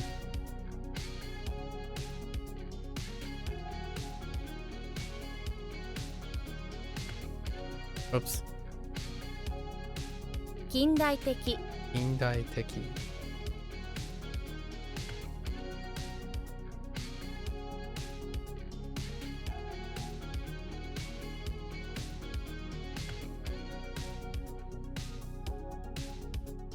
Oh no, the Chinese is in the way. All right, we're just gonna move. push off our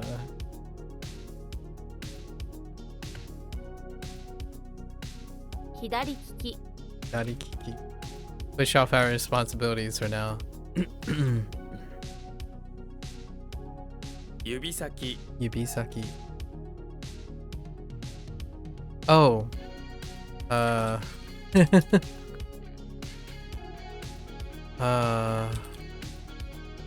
Oops. What?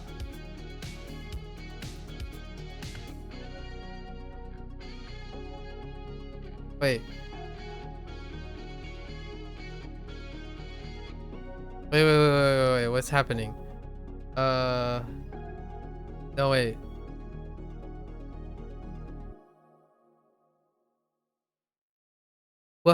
What? All right.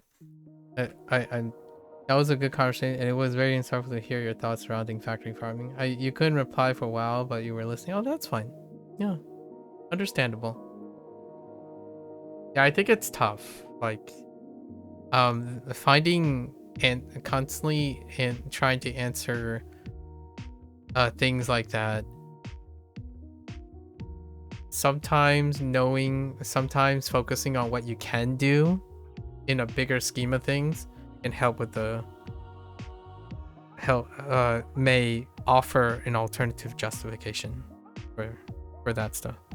I think if I'm gonna throw hats off to someone else, it's probably John Green and Hank Green again. They often tackle these questions too. Actually, they probably have to answer, like, talk about these things a lot. And most of the time, I think one of the really consistent things that they do is they think about the things they can do, as opposed to the things that will forever be something that's part of their life, right?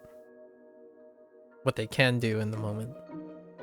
But I got a lot more of these that are concerning, in the sense that if you're thinking about it from, if I wanted to make you feel like humans are gross, I think about it quite a lot.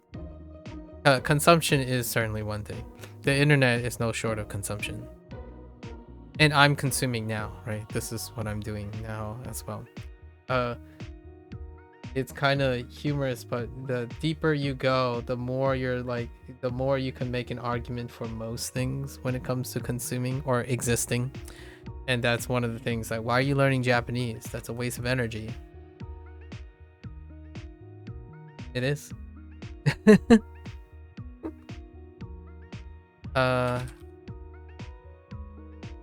Why am I being a pet? All right, we're just gonna move this. That doesn't exist. Go away. く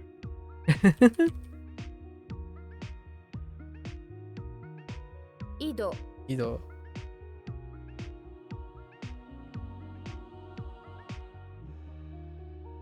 追いつく Oitsuku.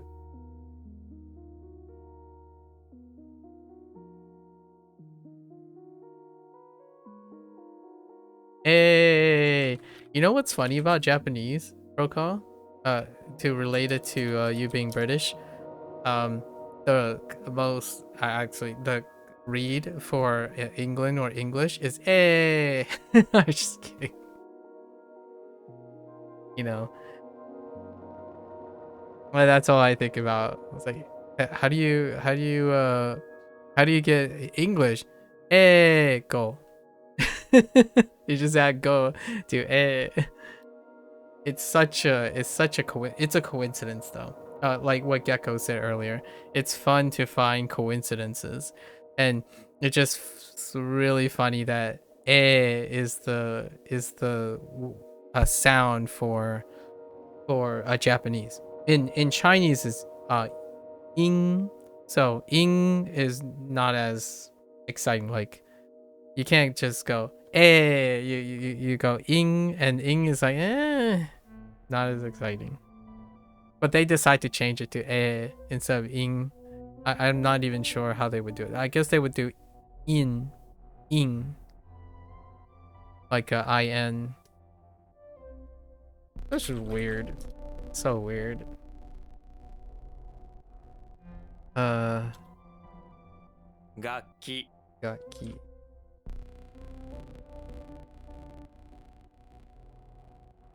Outside. Disconnect, right? Disconnect. 外す Azusu.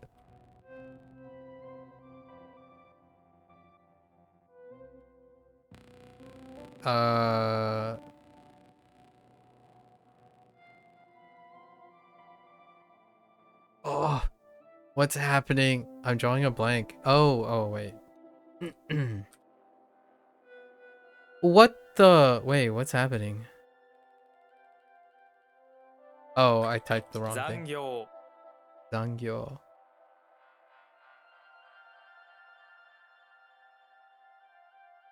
敵 Eki.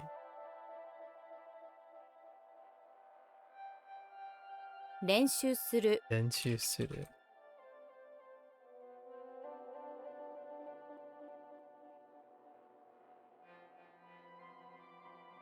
What?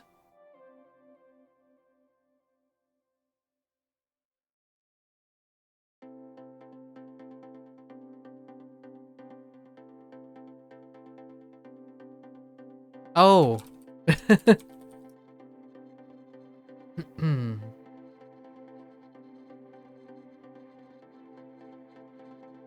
What am I looking at? What am I looking at here? What is that?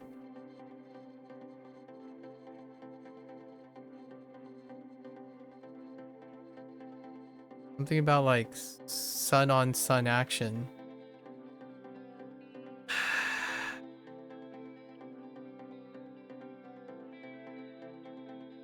Something makes me want to type this.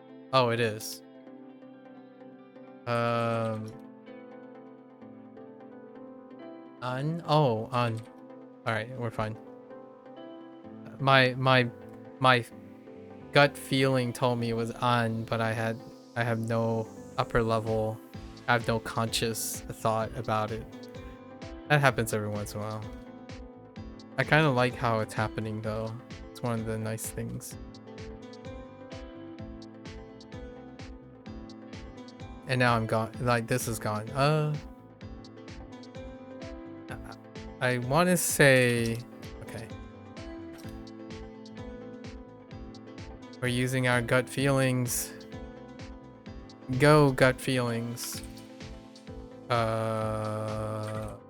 What? Oh. What? Oops.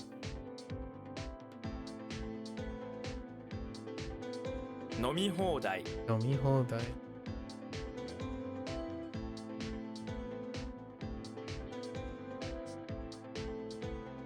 Nope, that's Chinese. Wait, does that still work? No. It's Shiki.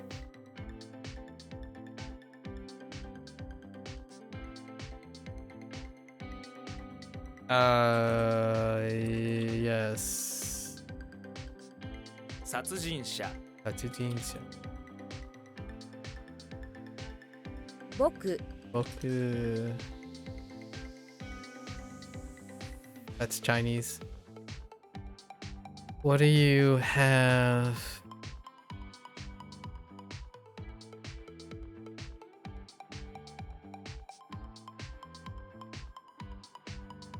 What? What? 輪ゴム Oh, typo. Magomu.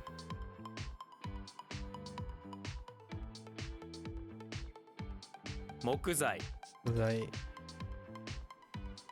Oh, no, that's deck of cards. Trumpu. Ah, deck of trumps! That's the second time I've done that. A deck of trumps. When I think of trumps, I think of cards, but I replace the word cards with trump because trumpu is a deck of cards.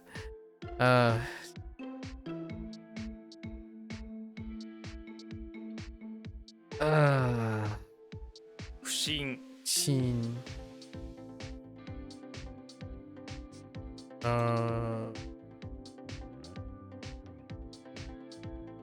What?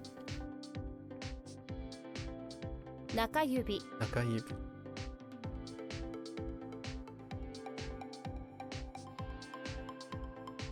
共有する Goyu Suru is what? Okay.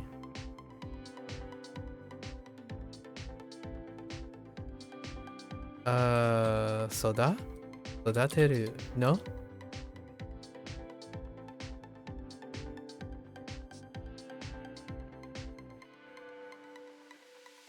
Alright, we're pushing this. I hope there's not too many pushes. I think I pushed like 3, right? Oops. That was Chinese.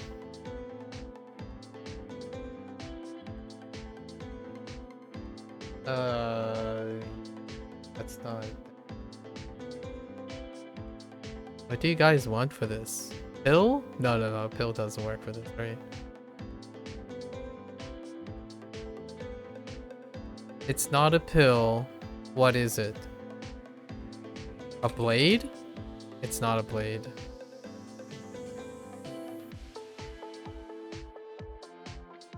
Like a slide with 9 things, slide it down. Oh boy. components. Are we pushing? We're pushing. 日本的日本的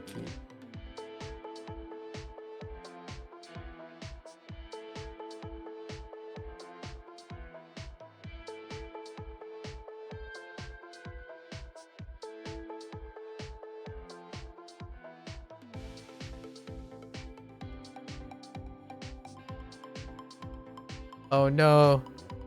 Oh no, oh no, mato. Okay. Right? Yes.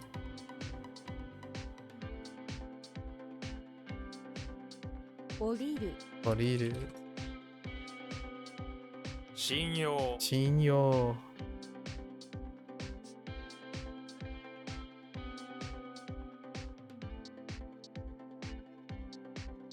Go.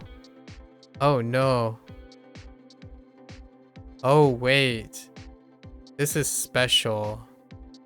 Right? Is this the special one?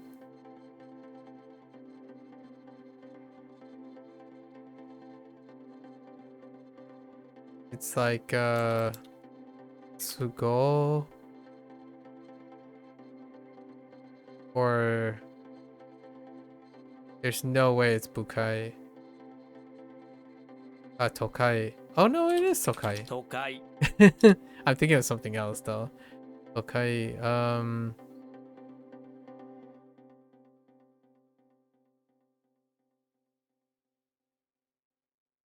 At one's convenience. Is this the at one's convenience?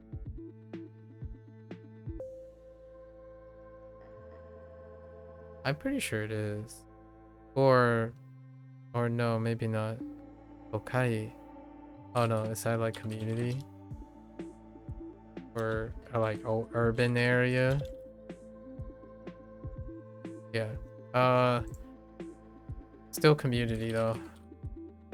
The urban area and the urban area is overlapping with the community of the place, but specifically the city's community. The urban area.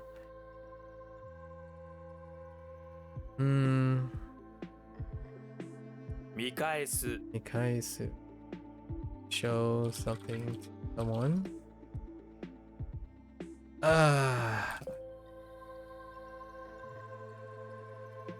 How do you say it? To show someone what one can do. I'm still relying on my crutch right now. 信号 Oh.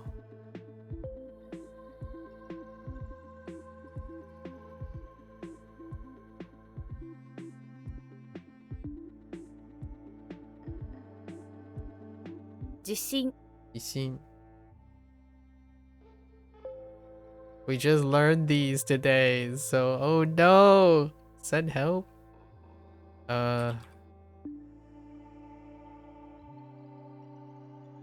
仏教 Bukyo.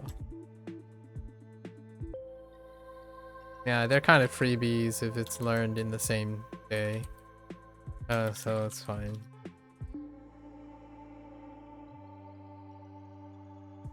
予約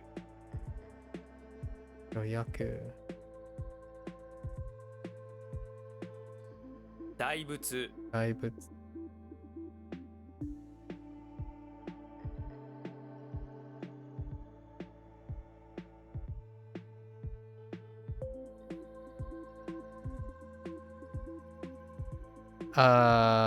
Yep.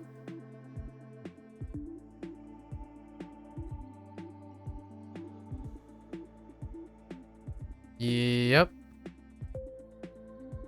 Push, I think that's like 4.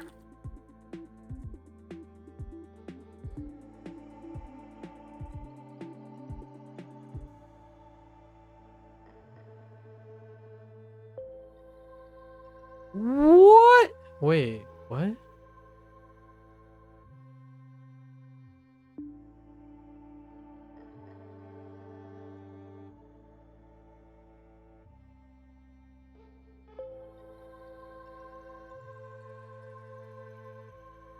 All right, we're gonna push that.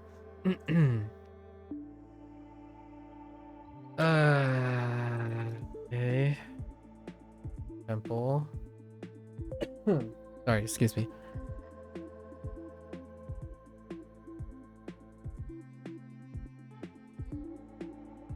What? Blank. It's blank. It's just blank. Oh no.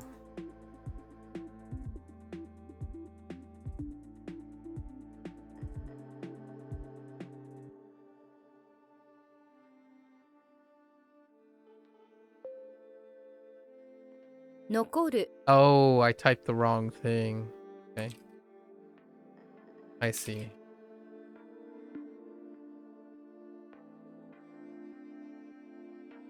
Mokuteki. Mokuteki.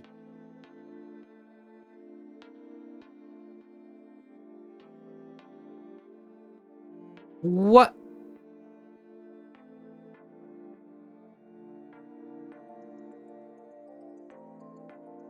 The heck?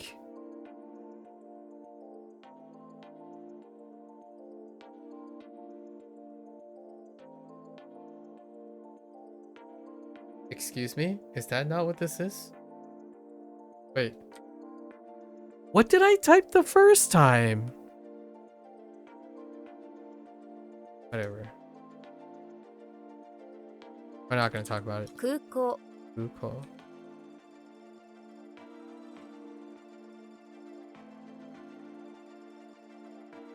短期 Anki.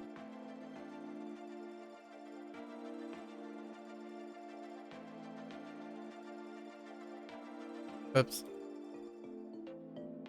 新人。 Injin.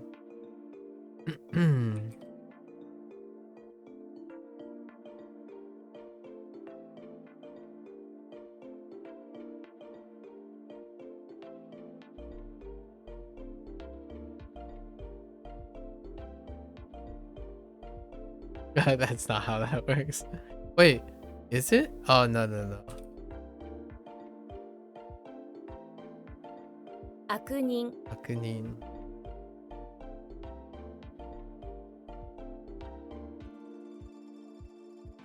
Okay.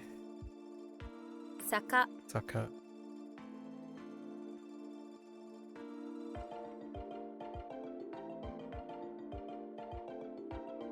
And help.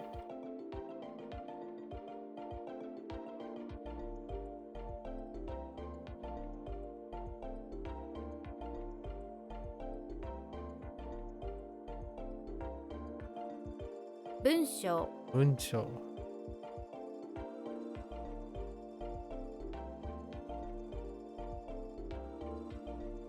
彼氏。 Areshi.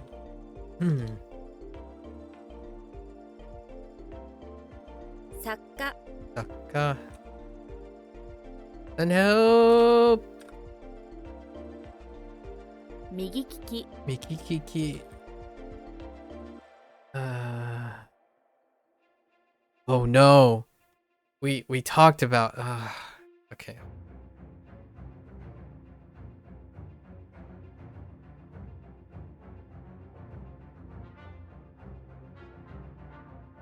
I feel like I overanalyzed this, right? Right? Son of a bee sting. Oh, is it like son of a bee sting?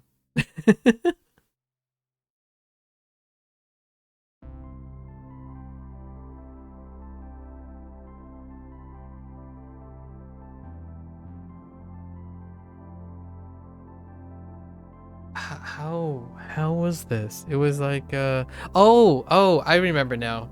I went through the same problem again. 相手。 I did. Yeah, we did go over that. Okay. 食べ放題。 Tabehodai. It came back to me. Hmm.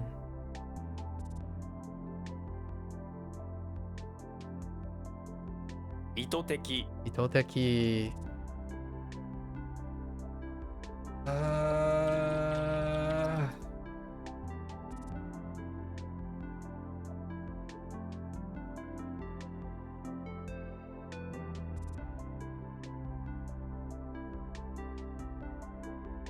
暗記する暗記する。待つ待つ。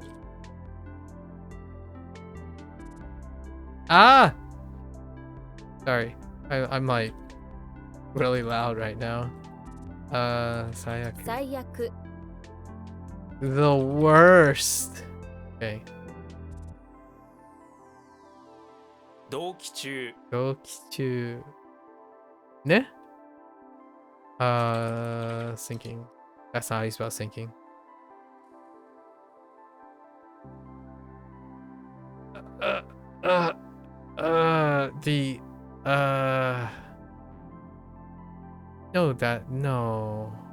No, is it? No, I was about to say. Alright, we're pushing this. We still got a few more, so. 指輪 You,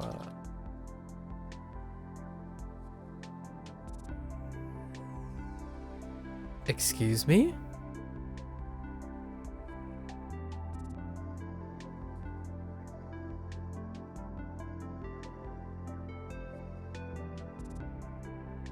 No, that's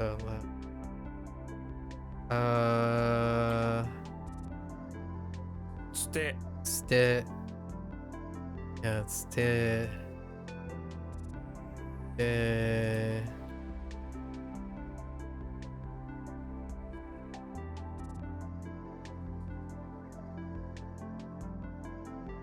just trust my gut until it fails. And then I'm just gonna throw my 離れる just flip my table. Flip the table. 離れる。離れる。ね?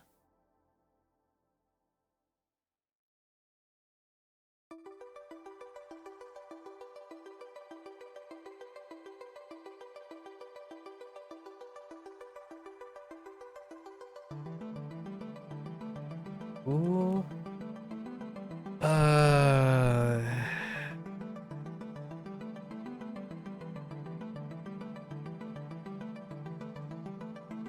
Is it like to be released? Oh, I wrote to be released at night.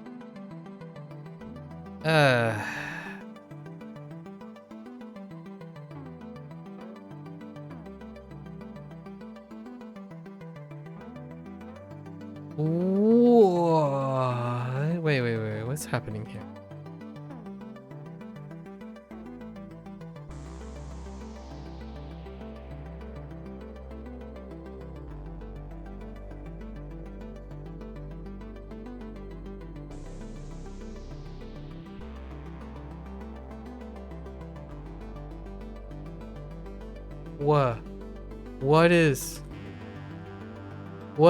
What is going on? Wait, what's happening here? What's going? Oh, maybe like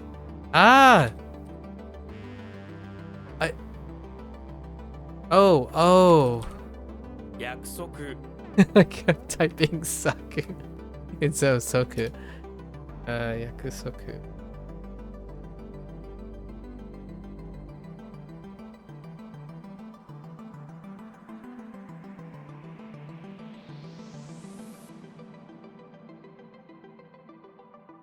Oishii. Yeah.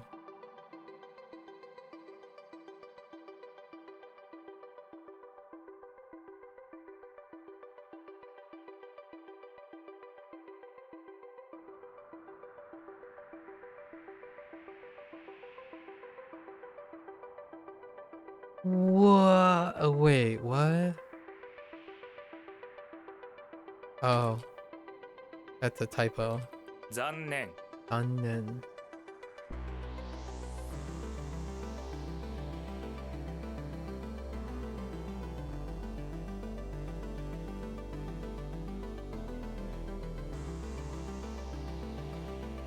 Unfortunate.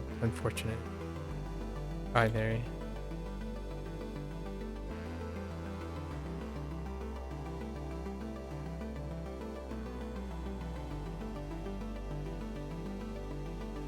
Hitogoroshi.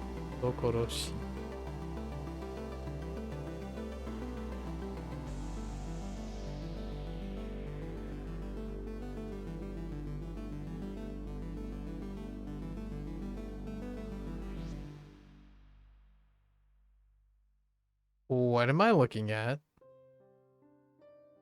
Oh, it was like two like legs between two soils.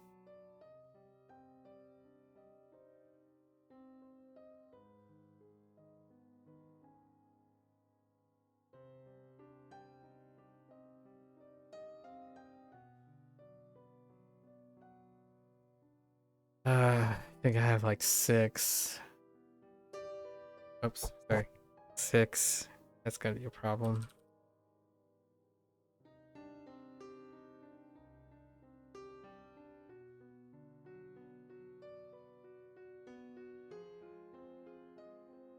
Oh, what?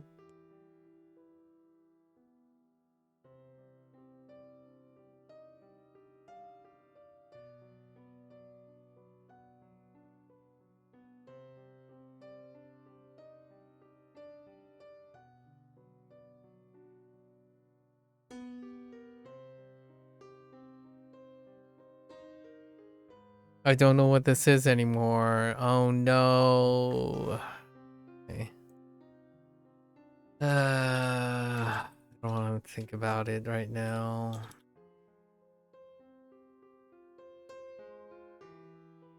地区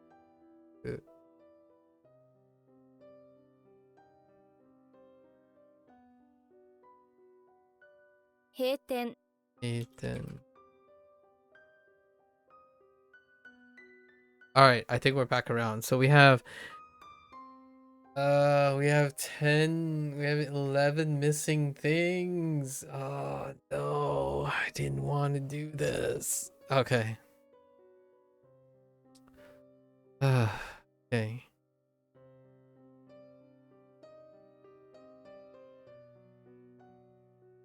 Oh, I know this one.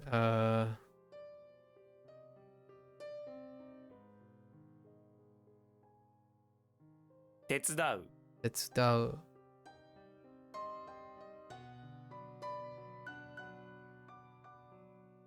uh uh wait, maybe I can get this for the other thing?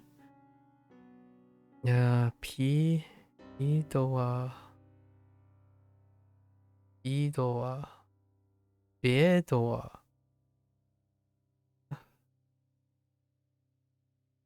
이도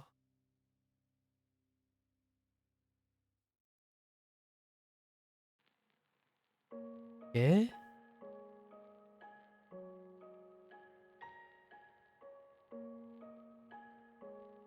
Okay. Uh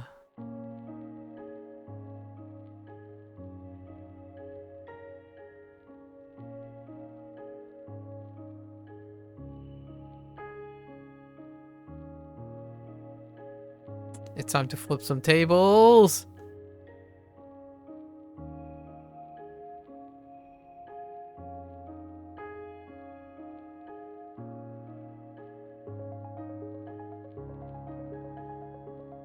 Um 整える Otonoeru. What does this sentence actually say? Oh, Vito is, oh my gosh, Vito wa good is ge? Oh no no. Ikeo is good. Jozu, okay. Jozu no grooming. Oh, okay. I see. Grooming to put in order, grooming his beard. Oh, that's Pike? Pike is beard? Ah, Hike? Hike. Oh, I didn't know Hike was. Okay. Alright.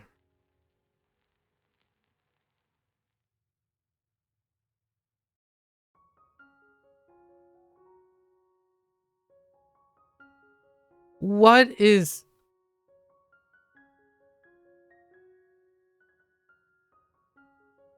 Oops.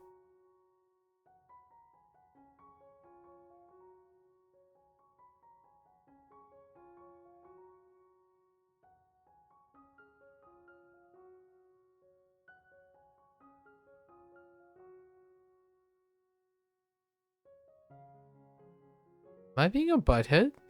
I feel like I'm being a butthead here.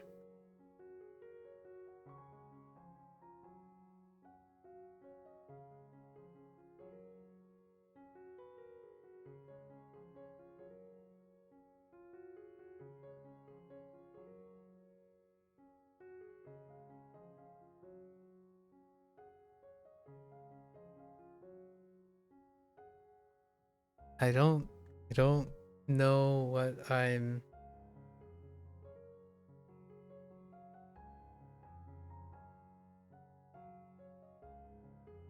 Is it not? What?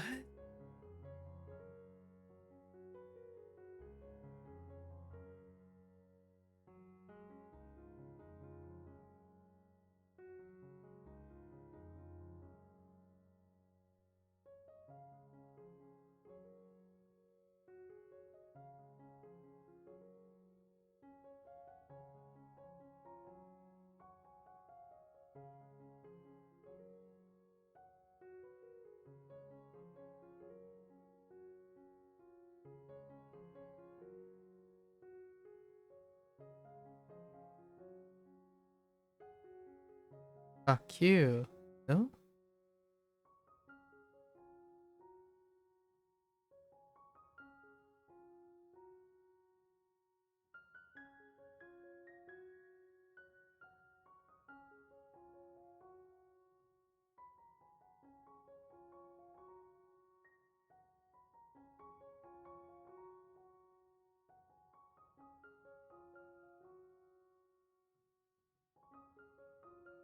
Uh, next one, next one.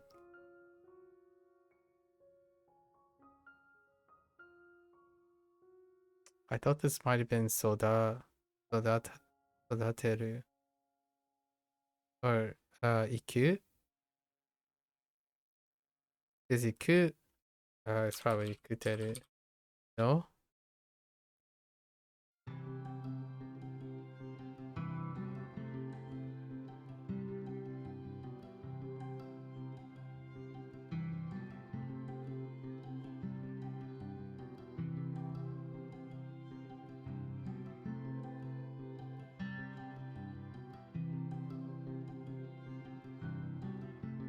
We have so much to do today.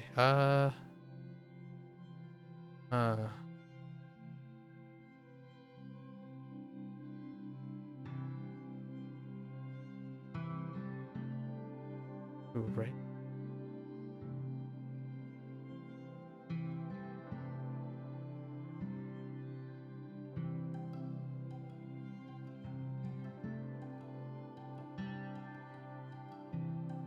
Like uteru?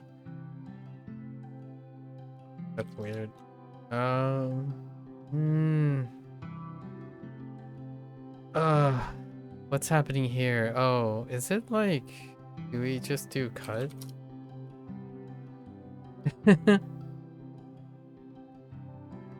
I don't know what this is. It's not every day that it's the component that's the problem. Is it just 9? Oh no, it's circle. Retroactive. Right? Surround.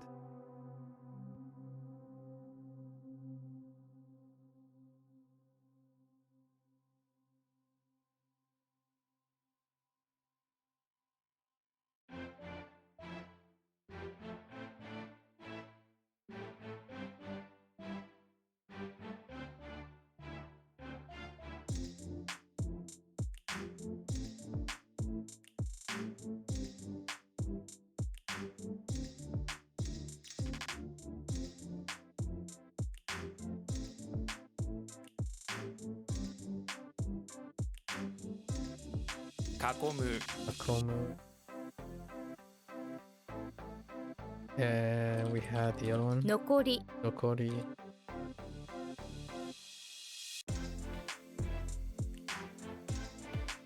Hmm.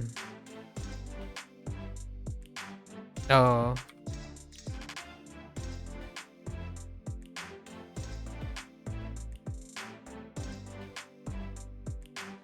Uh.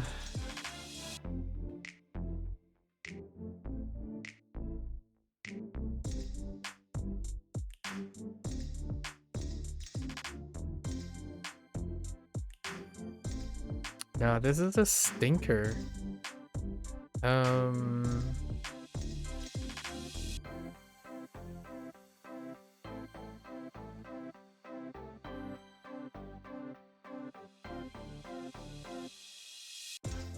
I don't know.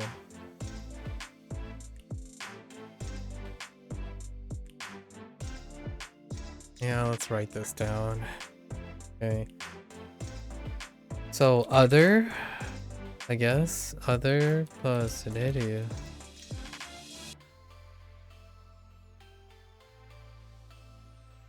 I'm not even sure.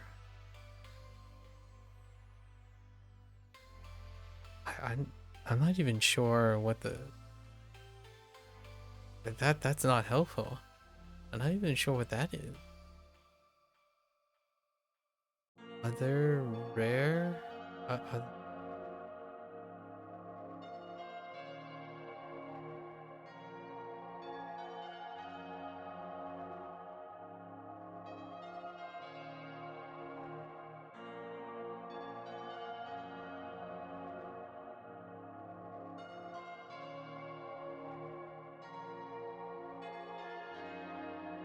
Got 5 left.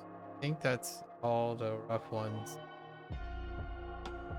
I don't think I have any way to escape the separate. Oh, not other.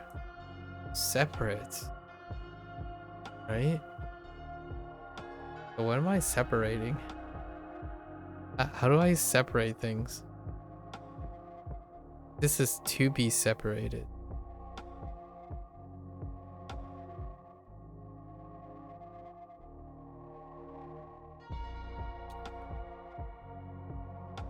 It's not betsu. Betsureru. That's not it. This is special, right?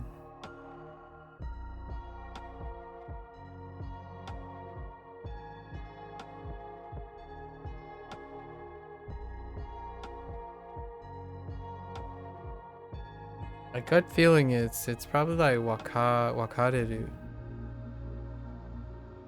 But I don't know why it's wakareru. So let's wait. So this is to be separate.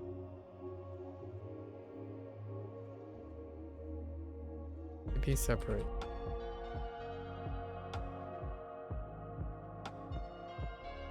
Pretty sure it's wakareru. 別れる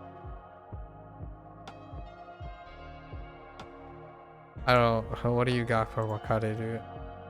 Oh, is it because it's related to wakeru? Yeah. Yeah. Alright. Yeah. I don't know what this is. It's like something about legs and two sets of soil. But oh, the womb. Don't ask. Imagine a tiny baby growing under the ground. Legs appear between two lungs. This is the version, Earth version of the womb. Yeah, for like sprouts, sprouts. I think that's okay. Oh, we already got this one. It was arrange, right? Arrange. From the vocabulary.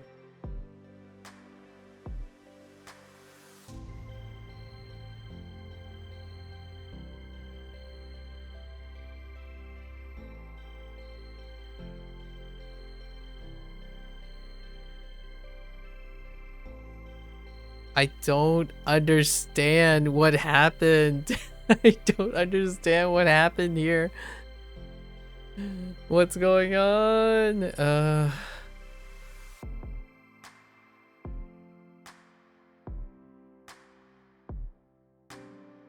What is the left side? Before reason?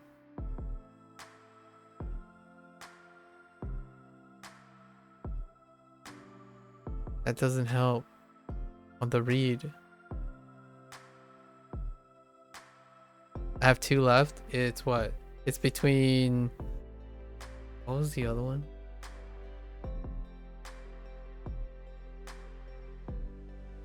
Ah.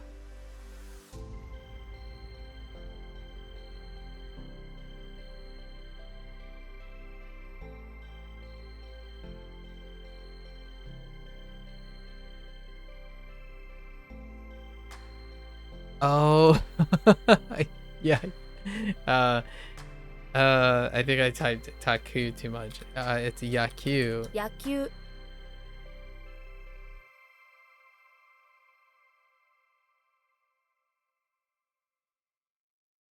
I don't actually know why the left side is yaku. Besides the field. Oh, baseball field. Of course. And then this one needs help. I think we need to think of. So let's see. Tsuki wa ofu ofui ofisu office de sa wasado ne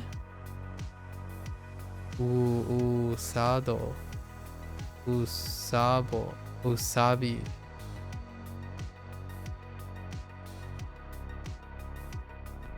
I don't know what that means. Oh, no, that doesn't help. Nope. I think that's to raise. That's raise plus it plus to do, and I think that's to be raised.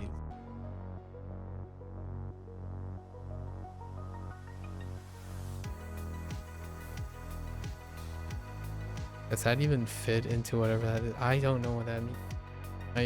I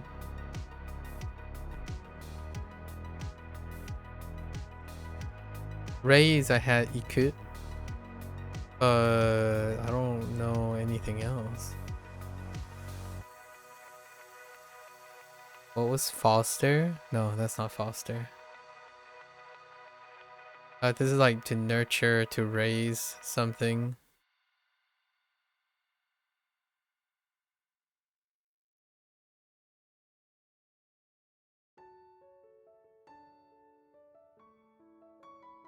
Like to bring up. What am I bringing up? Did I just type it incorrectly? There's no other thing other than soda. 育てる I have no idea. I have no idea what I typed before.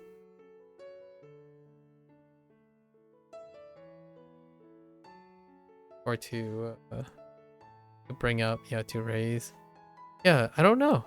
I don't know what I typed originally. I think that one's okay. If I maybe typed it correctly the first time. Oh no. Alright. And I guess we're doing these 7 as well.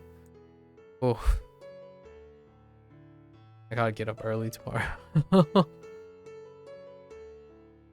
Toku, this is the rest of the Toku what? 特技 Tokuki.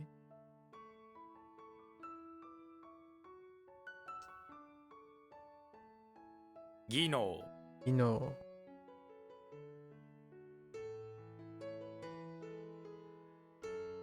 晴れる Hareru. This is all from today. Yeah. Please?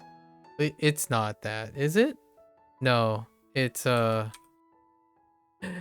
it's not. Wait. 技 Waza. I did the same thing with the near rhyme again.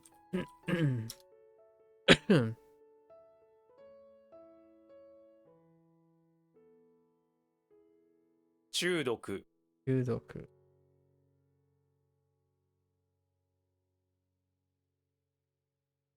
毒、昼、 Dude. All right. How many lessons do I have? Oh boy. All right. Drop in, boys. Simply be tani. Please be tani. 単に Tani. Tani. All right. Awesome. Awesome. Be tango. 単語、 Tango. 単語 All right. All right. Cool. I like it. Courage. You. A man needs courage to stand up to all the youth. All right, we're fine. Let's go. A boss? Okay. Jo. Joshi? 上司、 Joshi. 上司 Joshi. 上司、 Joshi. Joshi. That's fine. Fine. Husband? This is really different. 夫、 Otto. Yes. 夫 夫、 You're always leaving your home at home because he's leaving you at home because he's working at the Otto shop. Otto. Fair enough. 単語、 Tango. Wait. Simple language. Words. 単に Tani. Simply. Oh, that's not how you spell it. That's fine. That's fine. Wait, how did courage work? I don't. Wait. Okay. 夫、 So,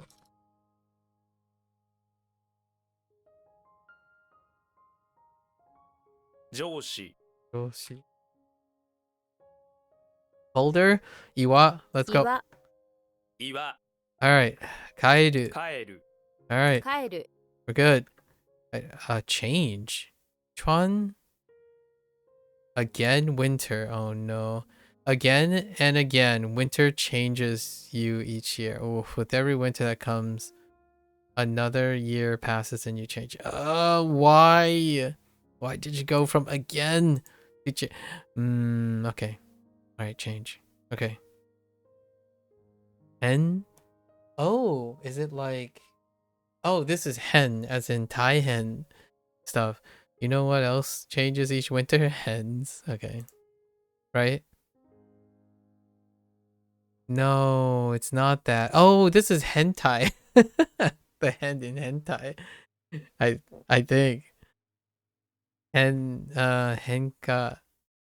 And I don't know, but that's fine. Henji. Henjin. Alright. I think. No, maybe not.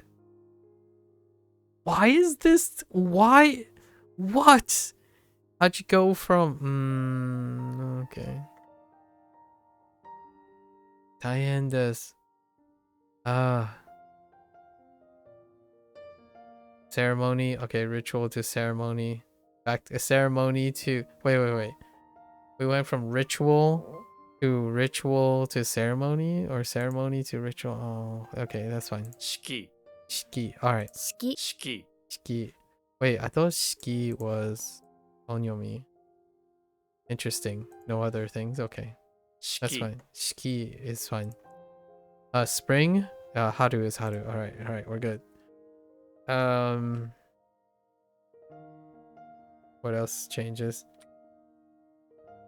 Okay. Alright. 岩、 You are. We're good. 帰る、 I do. It's fine. 春 Haru.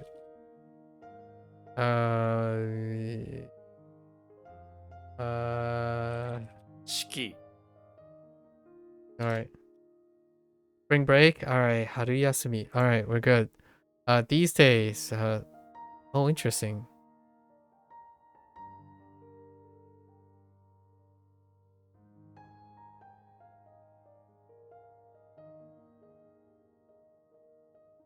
That's no way. It's no way. This has something else. 昨今 Really? Sakkon. Okay. 昨今 I thought it was going to be something different. This is a day thing. Luck instead of happiness. Okay. When or fortune.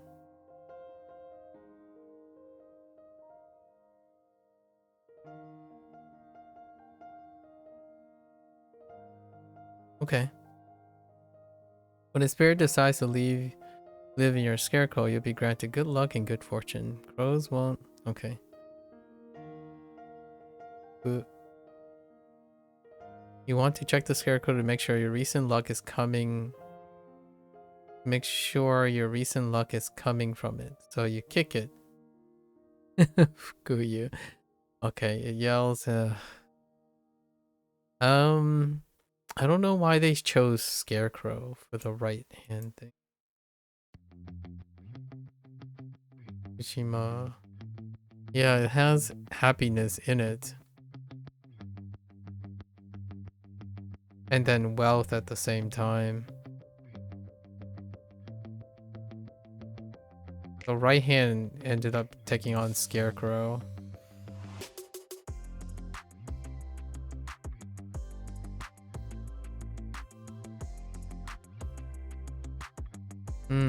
Okay.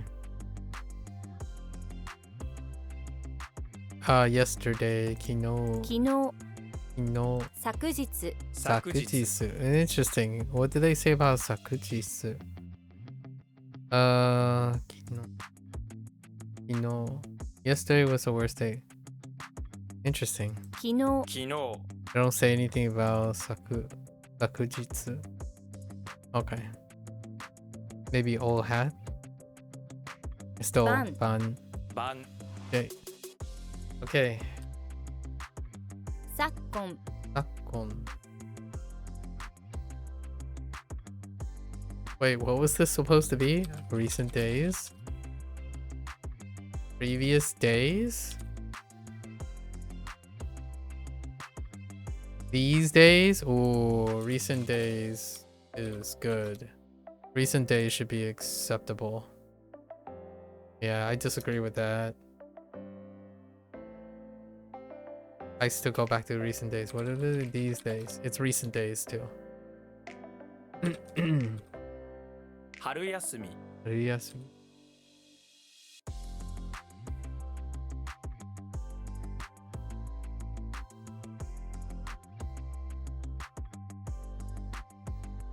晩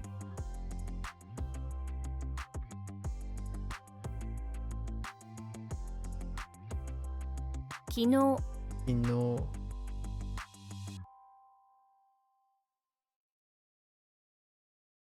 Good evening. Konbanwa. こんばんはこんばんは Konbanwa. Maiban. 毎晩毎晩 Okay. Method. Ooh, method. Oh, can it be? Oh, be ba? Ba? Da? Ba? Oh. Oh. Oh. Okay, fine.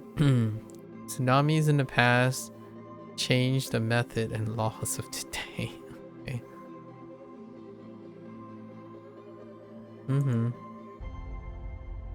Also affected your own home the most? Okay.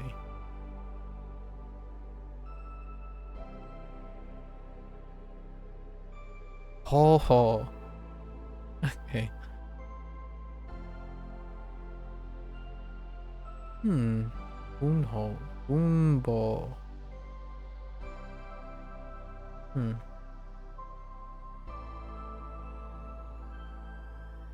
Oh. Oh, it's this hall. Oh yeah. Hall. Okay. Okay. Shallow makes sense. Asai. 浅い Asai. 浅い Okay, asai. And then, okay. Alright. Let's go. こんばんは Konbanwa. Let's go.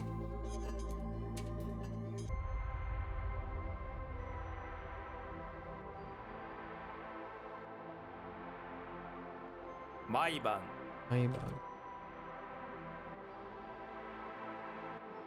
引き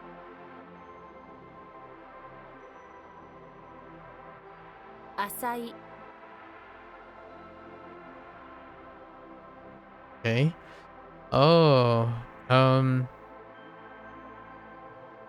4匹ね。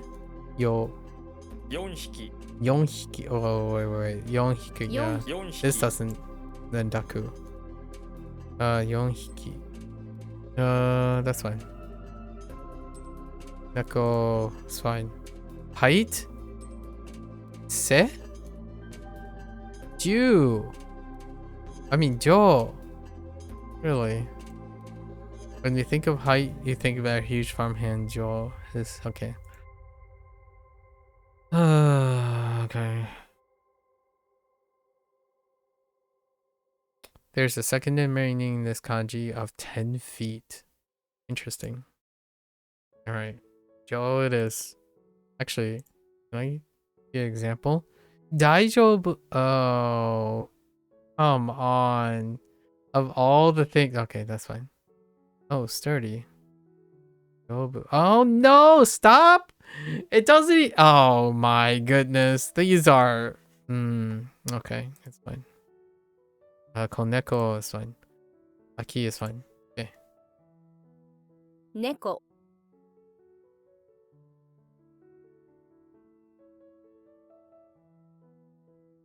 4匹。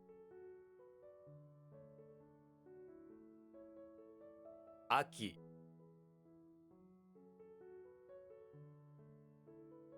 子猫。 Alright. Just gotta keep going. Century. Okay. Is this truncated? Is this gonna be shortened? So like seki.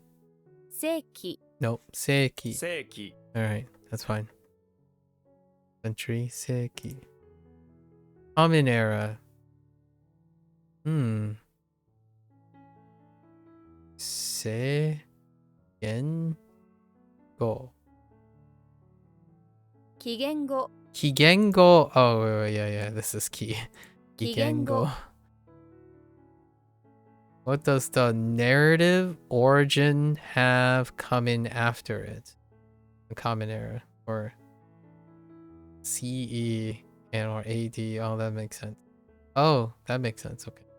紀元後 Kigengo. 紀元後。 All right. Ego. 英語。 Ego. All right. Eikaigo. Oh, eikai wa. Ne? 英会話。 Eikai wa. 英会英会話。 English conversation. Eikai wa. Ebun. 英文 Ebun. 英文。 All right, English writing. All right. We're good. We're good. 紀元後。 Gengo.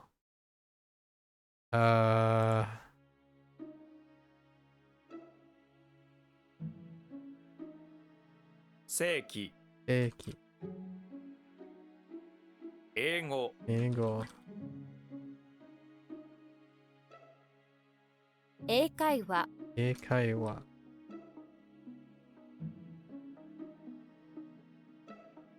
英文。 Ebun. Britain. Eikoku. Oh, really? 英国 Eikoku. 英国。 Alright, that's fine. English, Japanese. Ooh, so what? In what context is that? Ewa. This is seen on things like dictionary where you have an English and Japanese style dictionary. Oh, 英和。 ewa. 英和 Okay. Gun. Oh no. I really should introduce this vocabulary to Sun. Let's it's a 50-50. We'll say gunjin. 軍人 Okay. 軍人。 Alright, gunjin. Alright. Soldier, that makes sense. Arts is okay. 芸術芸術芸術 Alright, that's fine. Navy, yeah. Ooh. No. 海軍海軍海軍海軍 Kind of funny because we kind of sort of got this stuff coincidentally in Anti-Hero as well. Alright. 平和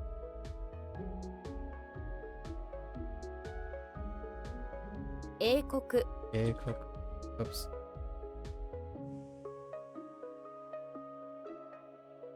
軍人軍人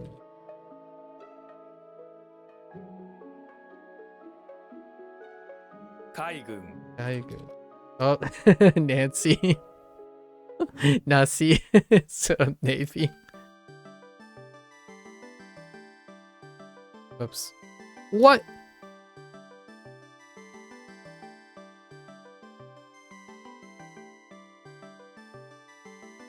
Oh, 芸術 Gadget. Alright. Fine arts? Meijutsu? 美術 Bijutsu. Oh, right. B. Yeah, that's right. B. I said me because of I need Bijutsu. Yes, Bijutsu. Yep. Meal. I think that's still Han. 飯 Oh, Meshi. Oh, right. Meshi. Oh, no. Oh, I'm gonna screw this up. What are you eating? Well, it's a meshi net. What? Taste the mesh net? Oh. I think meshi. I think a meshi meal is a lot better. So we're just gonna go with meshi Meshi. meal. All right. Gohan. ご飯 Yeah. ご飯 All right. Cool. Gohan. Harau. 払う Harau. 払払う Okay, harau. Yeah, temple is just tera. Tera. 寺 Okay, that's fine. Tell me this is goon. 軍 Nice. 軍 All right, we're good.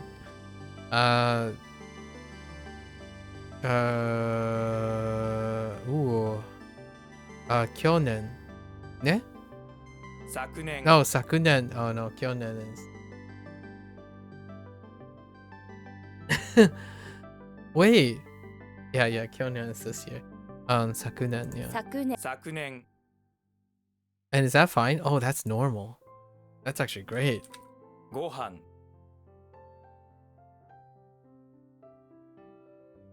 美術 Bijutsu. 飯 Meshi. Okay. 払う Hello. We're just blitzing now. 寺 It up.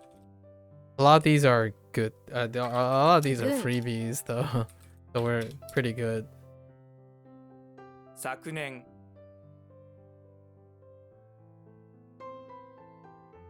All right. Look at this spread. Oh, man. All right.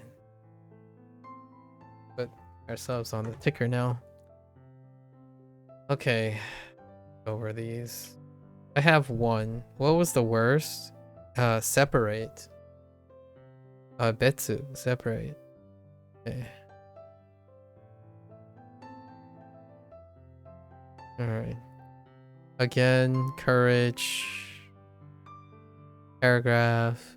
Pass. Run. Wait, walk. Not run. Walk.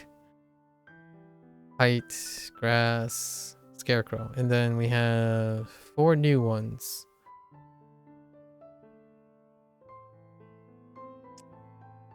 Youth.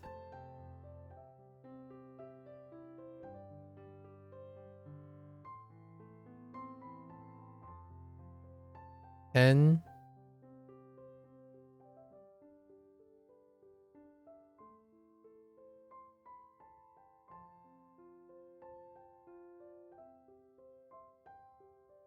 No.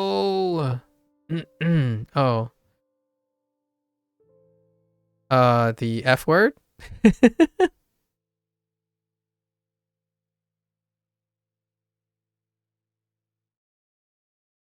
That's kind of funny. We talked about this. And home.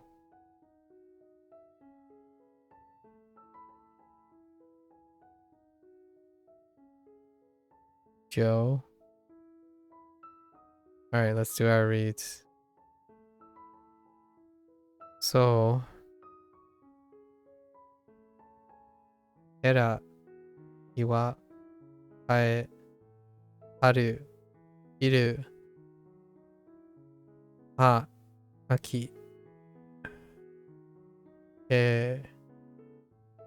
Detsu, Fu, Ku,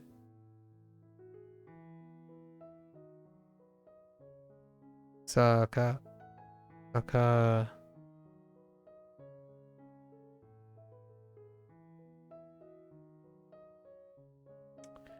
What is going on?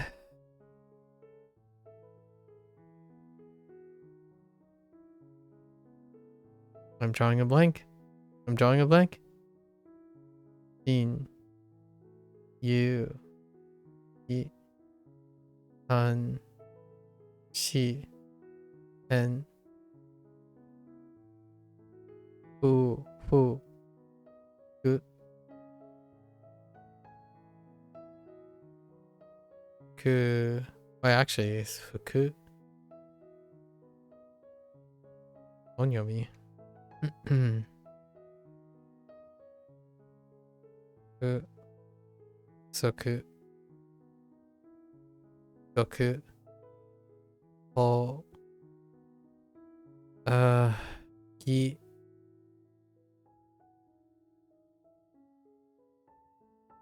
na,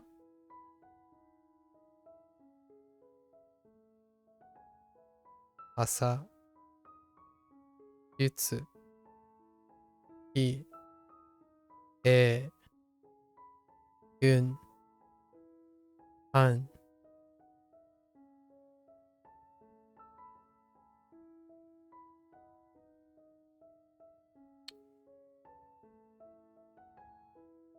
hara, butsu, ban, neko, jo. What happened here? What happened?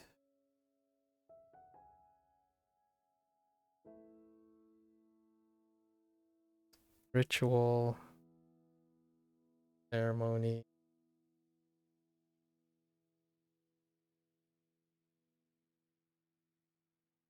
Oh, shiki. Shiki is on, right?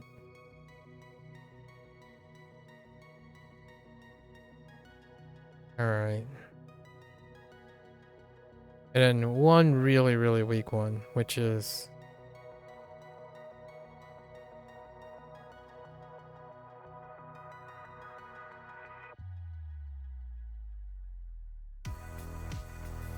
that's a little off-centered.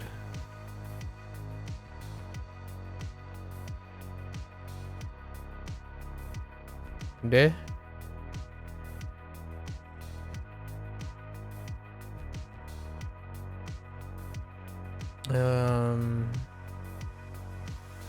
Wakareru, right?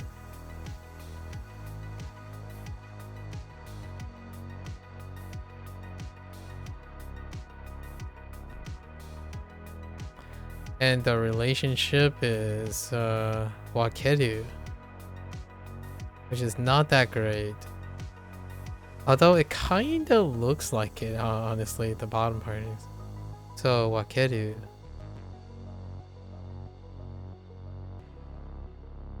A little bit more modified, right? It has to separate. Or to be separated.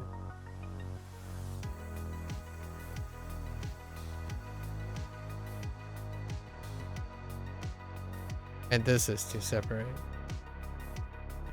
I guess we can pair them up. Alright, that's it for WaniKani today. Ugh. Okay.